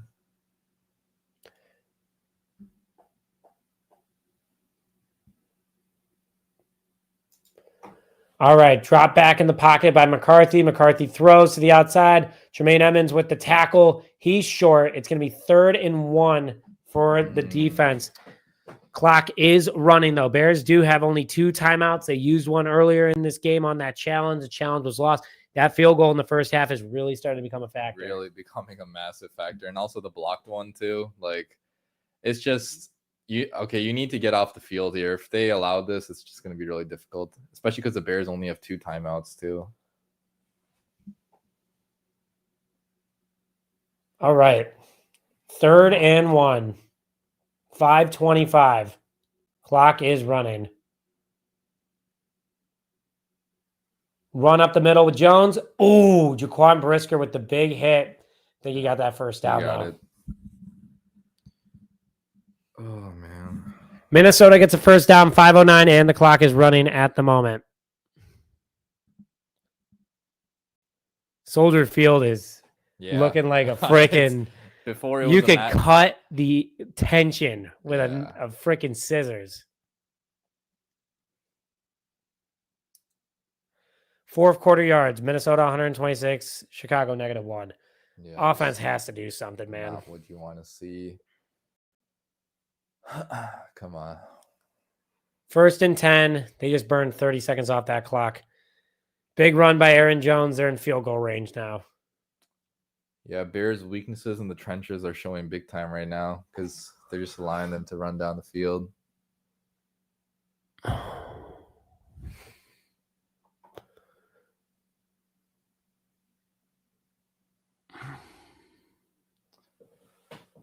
Come on. Yeah, they're taking their sweet time calling plays. Yeah, they're... I just hope the Bears get one last chance to put together a touchdown because this is horrible.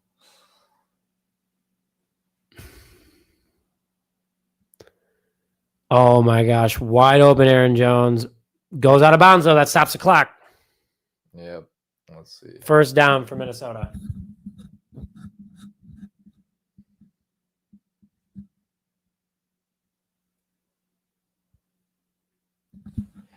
All right, let's do this. Let's get a Let's Go D going in the chat.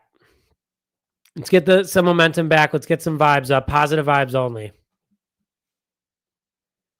Come on. Interception. That is Sean Wright pick 6, man. Fumble 6 or something.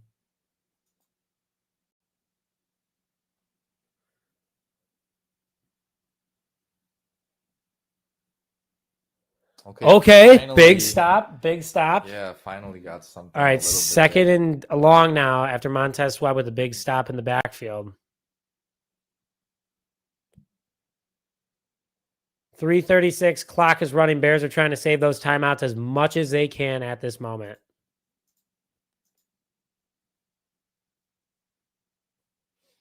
Come on.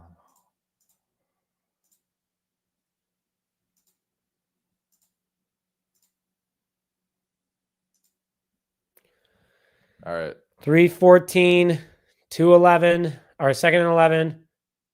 Bears are showing blitz. Bears setting the house. A lot of pressure. Tremaine Edmonds, please make a tackle. Please make a tackle. Someone make a tackle. 3rd and 1. Justin Jefferson with a big play. Bears are saving those timeouts if they have to use them.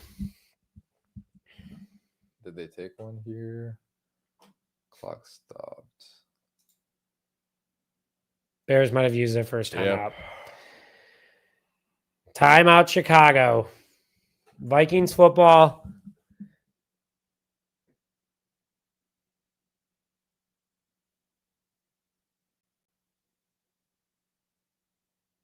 Justin Jefferson, 7 targets, 4 reception for 44 yards. Dennis Allen's defense in the 4th quarter just disappeared. They went home early. Yeah, it's been horrible. But also, the majority of the blame in this game goes to the offense. With what they've been doing in this game, they only have 10 offensive points. That's not good enough.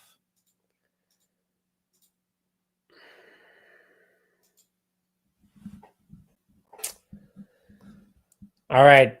2 minutes, 59 seconds, 3rd and 1. Bears have to find a way to make a stop here.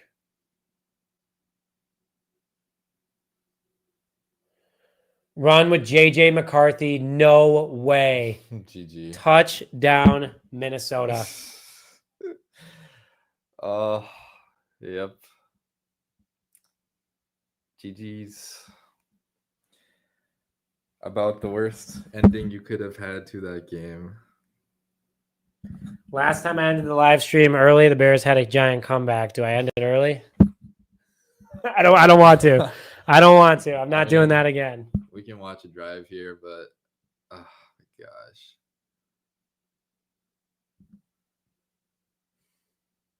Yeah, man, this is horrible.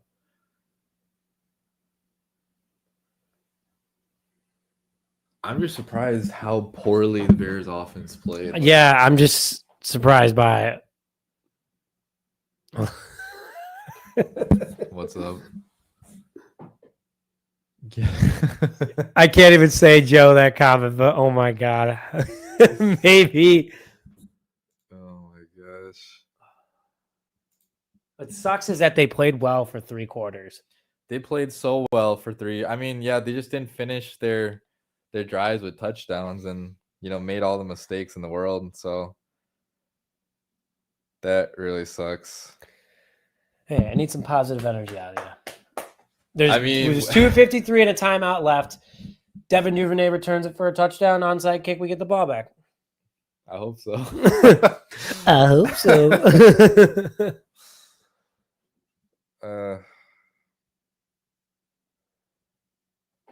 Ben Johnson's talking to Caleb like, we got to win this game. All right, well.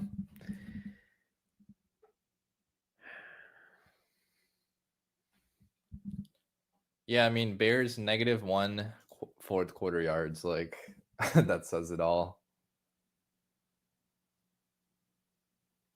They kicked it away. They didn't even want to give Duvernay a chance. Okay. I'm not done till the fat lady sings. There's still over 2 minutes left. Bears also get the 2-minute warning. That's a free timeout. Yeah. I mean, got to score fast here and then probably do onside kick.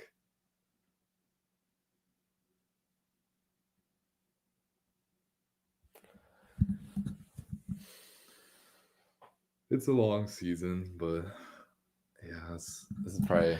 Caleb and shotgun motion by DeAndre Swift. 1st and 10 on the 30-yard or 35-yard line.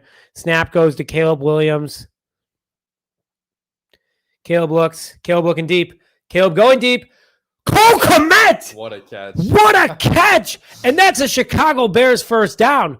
This game's not over, folks. They're trying to be fast. Bears have to wait. Okay, Bears football. I haven't even updated the score yet. Let's just keep. Where was this earlier? Like, oh my god! Come on, dude.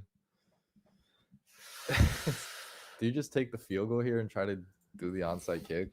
Honestly, I mean, I guess you take a few shots to the end zone. Yeah, take a few. Field goal could get blocked at this point. Come on.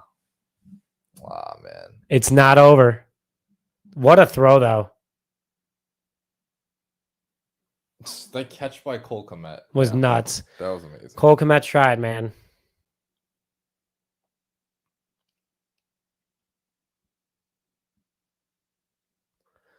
Second and 10. Clock is stopped. Caleb takes a snap. Still not technically in field goal range, but he's looking to get some yards. Another overthrow by Caleb. He's throwing wild right now. Yeah. The thing is, he has the 2-minute warning and a timeout. So I know what the Bears are trying to do. Mm-hmm. You got to go for you have to go for 7 right here. Yeah. Yeah, it's a massive miss right there. Zacchaeus was wide open to the outside on that overthrow to DJ Moore. Come on. Bears first 2 downs. We're 2 for 2. They're 1 for 10 since. 3rd and 10 for the Bears, or 3rd down conversions, excuse me. Drop back. Caleb's looking. Caleb's throwing. Caleb over the middle. Another overthrow, but Rome's looking for a flag. Okay, flag. Flag on the play.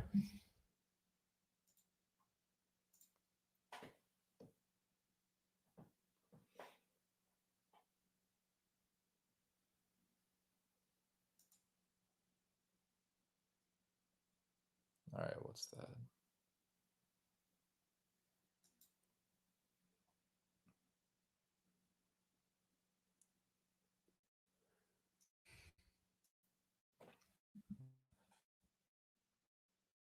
Free? Yeah. Oh, no, we're good. Okay. Stream froze for a second. Oh, fuck. Oh, it's back. We're back. Okay, we're not on defense. 1st and 10. Yeah. Bears got a first down on that that penalty. Caleb drops back. Caleb throws immediately. Oh! Flag and DJ Moore is Is that DJ Moore? And Caleb are down.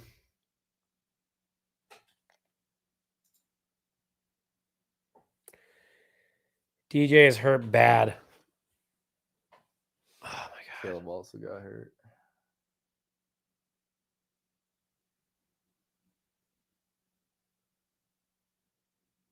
Damn, there's nobody there. Oh, my gosh. Wouldn't that have been roughing the passer on JJ McCarthy? I think they called roughing probably here because there's Okay. some penalty.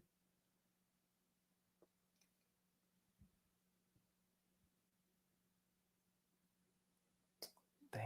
That was a good catch, too. Oh, he went. Oh, my gosh. DJ immediately in the air was in pain. Yeah.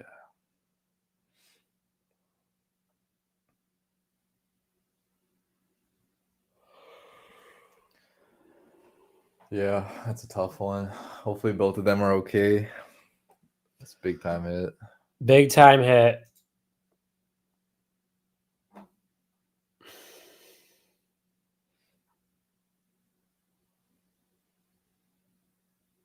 I'm like, I just hope DJ's okay. Yeah, I think hopefully he just got the wind knocked out of him. He was grabbing his stomach. Yeah. No, he's down. Bro. All right, guys. DJ Moore is dealing with a serious injury. Once we know more about it, we will post. But don't go anywhere. Going to a quick commercial break.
All right, guys. DJ Moore is off the field. He did deal with an injury, so we're hoping that he's okay. We were at a quick commercial break while DJ was getting assistance by the training staff.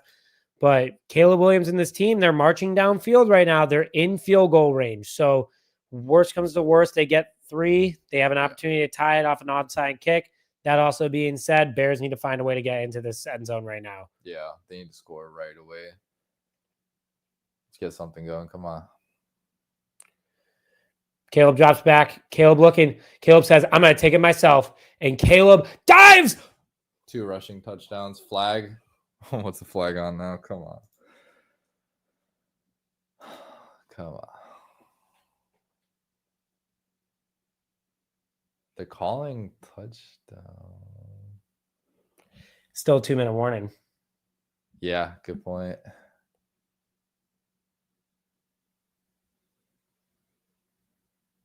He's out. Short. Still a ball game, folks.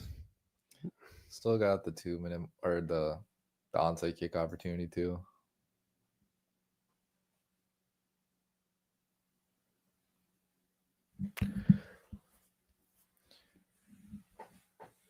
Yeah, as of the moment, they're showing touchdown, but still showing touchdown. It's an official review.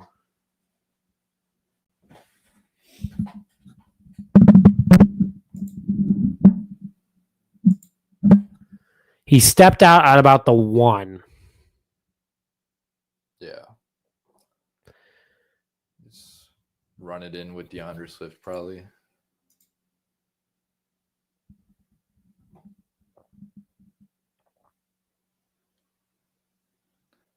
You gotta try to score before the 2-minute warning. You have to. You have to get this score in because that's a free timeout. Yeah, because technically, yeah, you would have enough time to.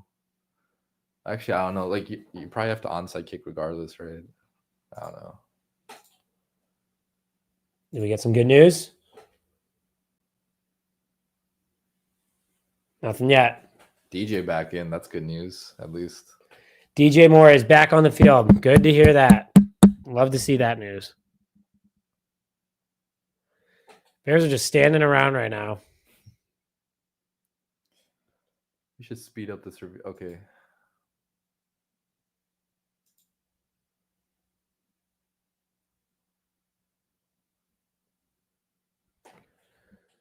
All right, here we go. Caleb under center.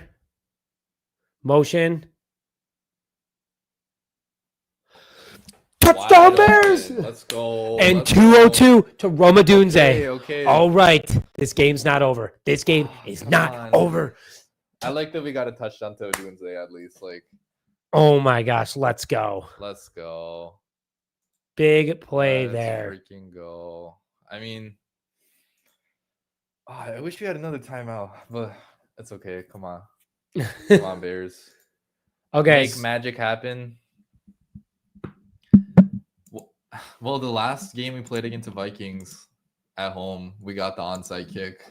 So please, Cairo, please get it for us. Pretty please. Maybe Ben Johnson was like, man, these comebacks are really cool. Yeah. All right, so the Bears are down 3. Yeah. I like that. We're good touchdown, positive vibes only. At least they're showing a little bit of fight here at the end. Let's see.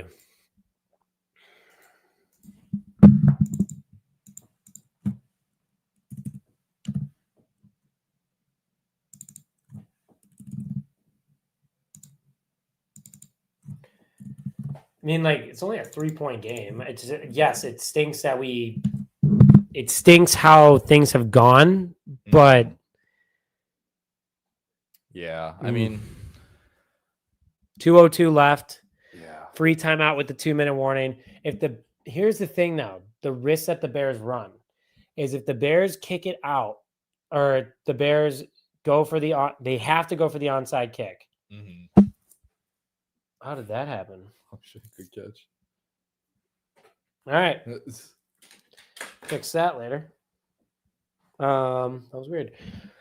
So here's the thing, is that they can go for the onside kick, but they automatically lose the 2-minute warning anyway. Yeah. If they go for the kickoff, kick it out of bounds, they get the 2-minute warning back, but Minnesota is in good field goal position. Yeah, it looks like they're kicking it out of bounds probably.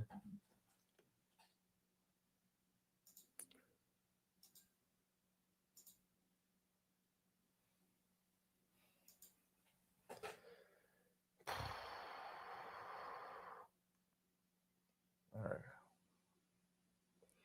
I just want Caleb to have a chance.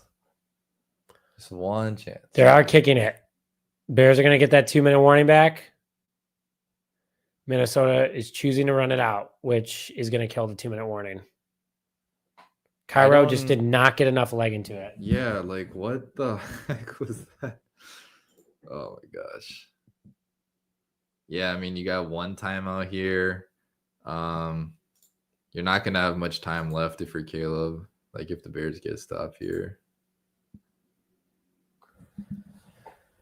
I don't understand the decision to kick off when there's just one timeout left. If you're going to kick it off out of bounds, or try the onside makes 0 sense. Yep, couldn't agree more.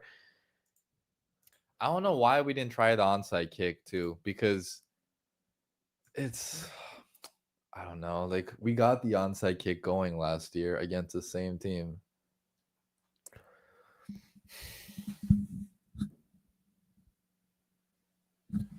Wow, I bet some people definitely screenshotted us just sitting there like silence. The silence speaks volumes.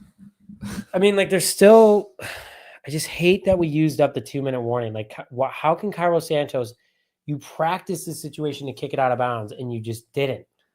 Like, was he told not to kick it out of bounds, or like That definitely should be a question for Ben Johnson in the presser tonight. Yeah, the special teams have honestly been a little bit disappointing today. Like with field position, in terms of like the punting and everything too, we have allowed big punt return yardage every single time. It seems like The kickoff is just not making sense to me right now.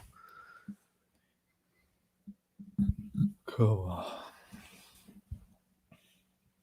At this point, we need like a peanut punch or like some We type need of them forced to make a fumble. mistake. Yeah. I mean, you already know Dennis Allen is going to be telling his guys to punch at the ball like as hard as they flipping can, man. Kevin O'Connell's telling his guys to hang on to the ball. They're just going to kneel it. Oh yeah, there's no time, right? I thought there might be like some. It makes this.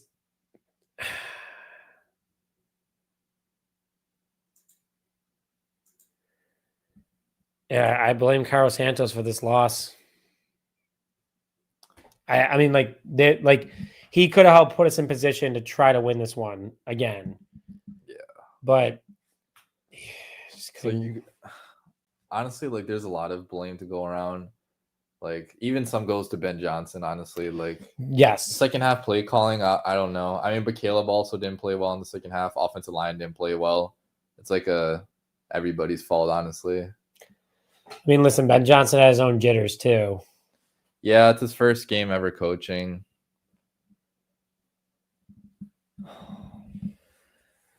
Santos, if he just could have kicked it out of bounds, we'd be in an entirely different situation here.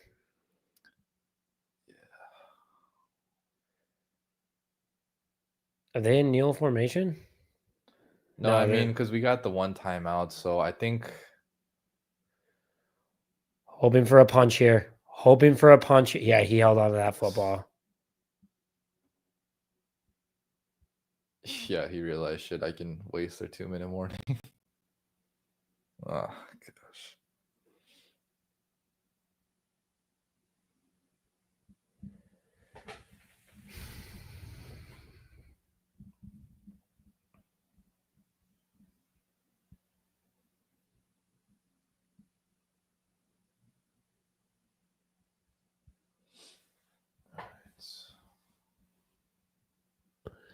This is the last chance for the Bears to get a turnover.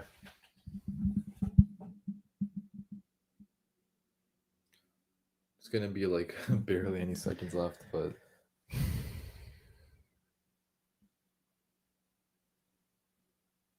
they're just going to run it again.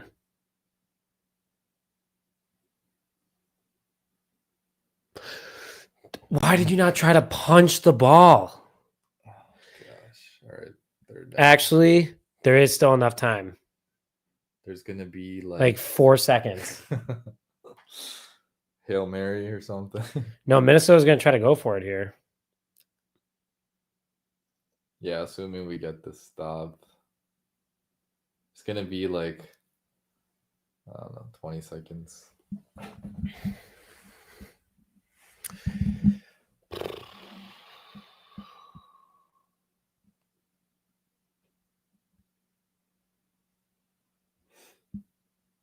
Damn. Dude, Twitter is not a happy place right now. I'm not going to be on Twitter this week. I'll be on Twitter next on Sunday morning. Or hopefully the bounce back game. Hey guys, just to make the night a little bit better, we're 10 subscribers away from our next goal of 34,600. If you guys haven't already, hit that subscribe button. We're giving away an autographed Caleb Williams football. But appreciate all your support. And so Jimmy, I agree with you. Caleb definitely deserves some of the blame in this one. Some bad overthrows, but Ben Johnson is the play caller. And the timeout, the challenge, like there was definitely some bad decisions made across the entire team. Dennis Allen, I thought, did a great job tonight, but you know, you can only do so much. Here we go. They're trying to. Okay, there's gonna be like 15 seconds. There'll be 15 seconds on the clock. We can't log off. I mean, they can tie it. Yeah, that's why we can't log off. In Rashab's head, he's like, God, I just want to drive home. I gotta get out of here. No, I'm chilling. It's only week 1, dude. Like I've been through Bears seasons where we started out rough. It sucks that like we had so many opportunities to win this game. So like we're just gonna I hope end of the season we're not like coming back and looking at this game and we're like, bruh, like this was the one game we messed up.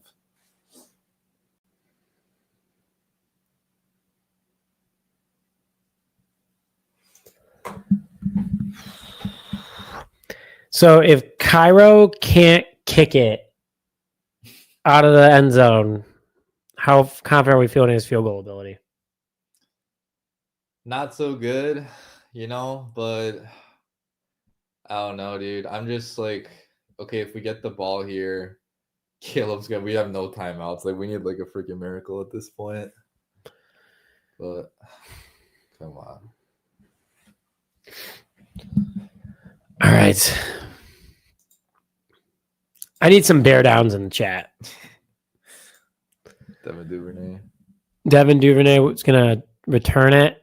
Get out of bounds as fast as you can.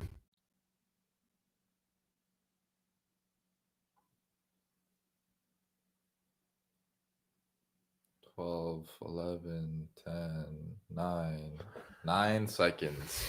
So you got to go out of bounds a lot at the 40-yard line and then just 50-yard line, then do a Hail Mary. That's the only thing you can really do, probably. I just realized I haven't updated the score.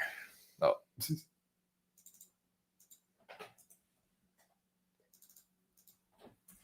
Chicago will shake if we win this game.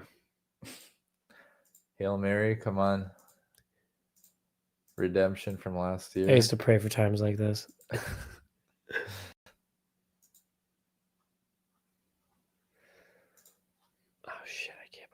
All right. Well, sorry, guys. It's 27-24. Something's up with StreamYard where I can't change the screen. 9 seconds left.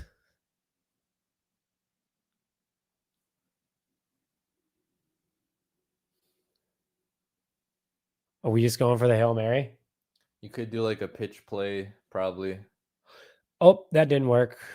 Flag. Penalty on the play, though.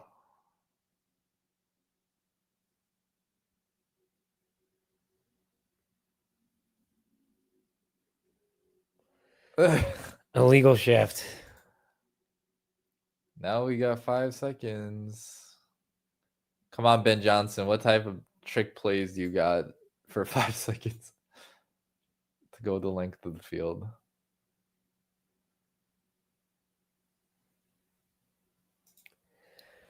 It's over. They lost. All right.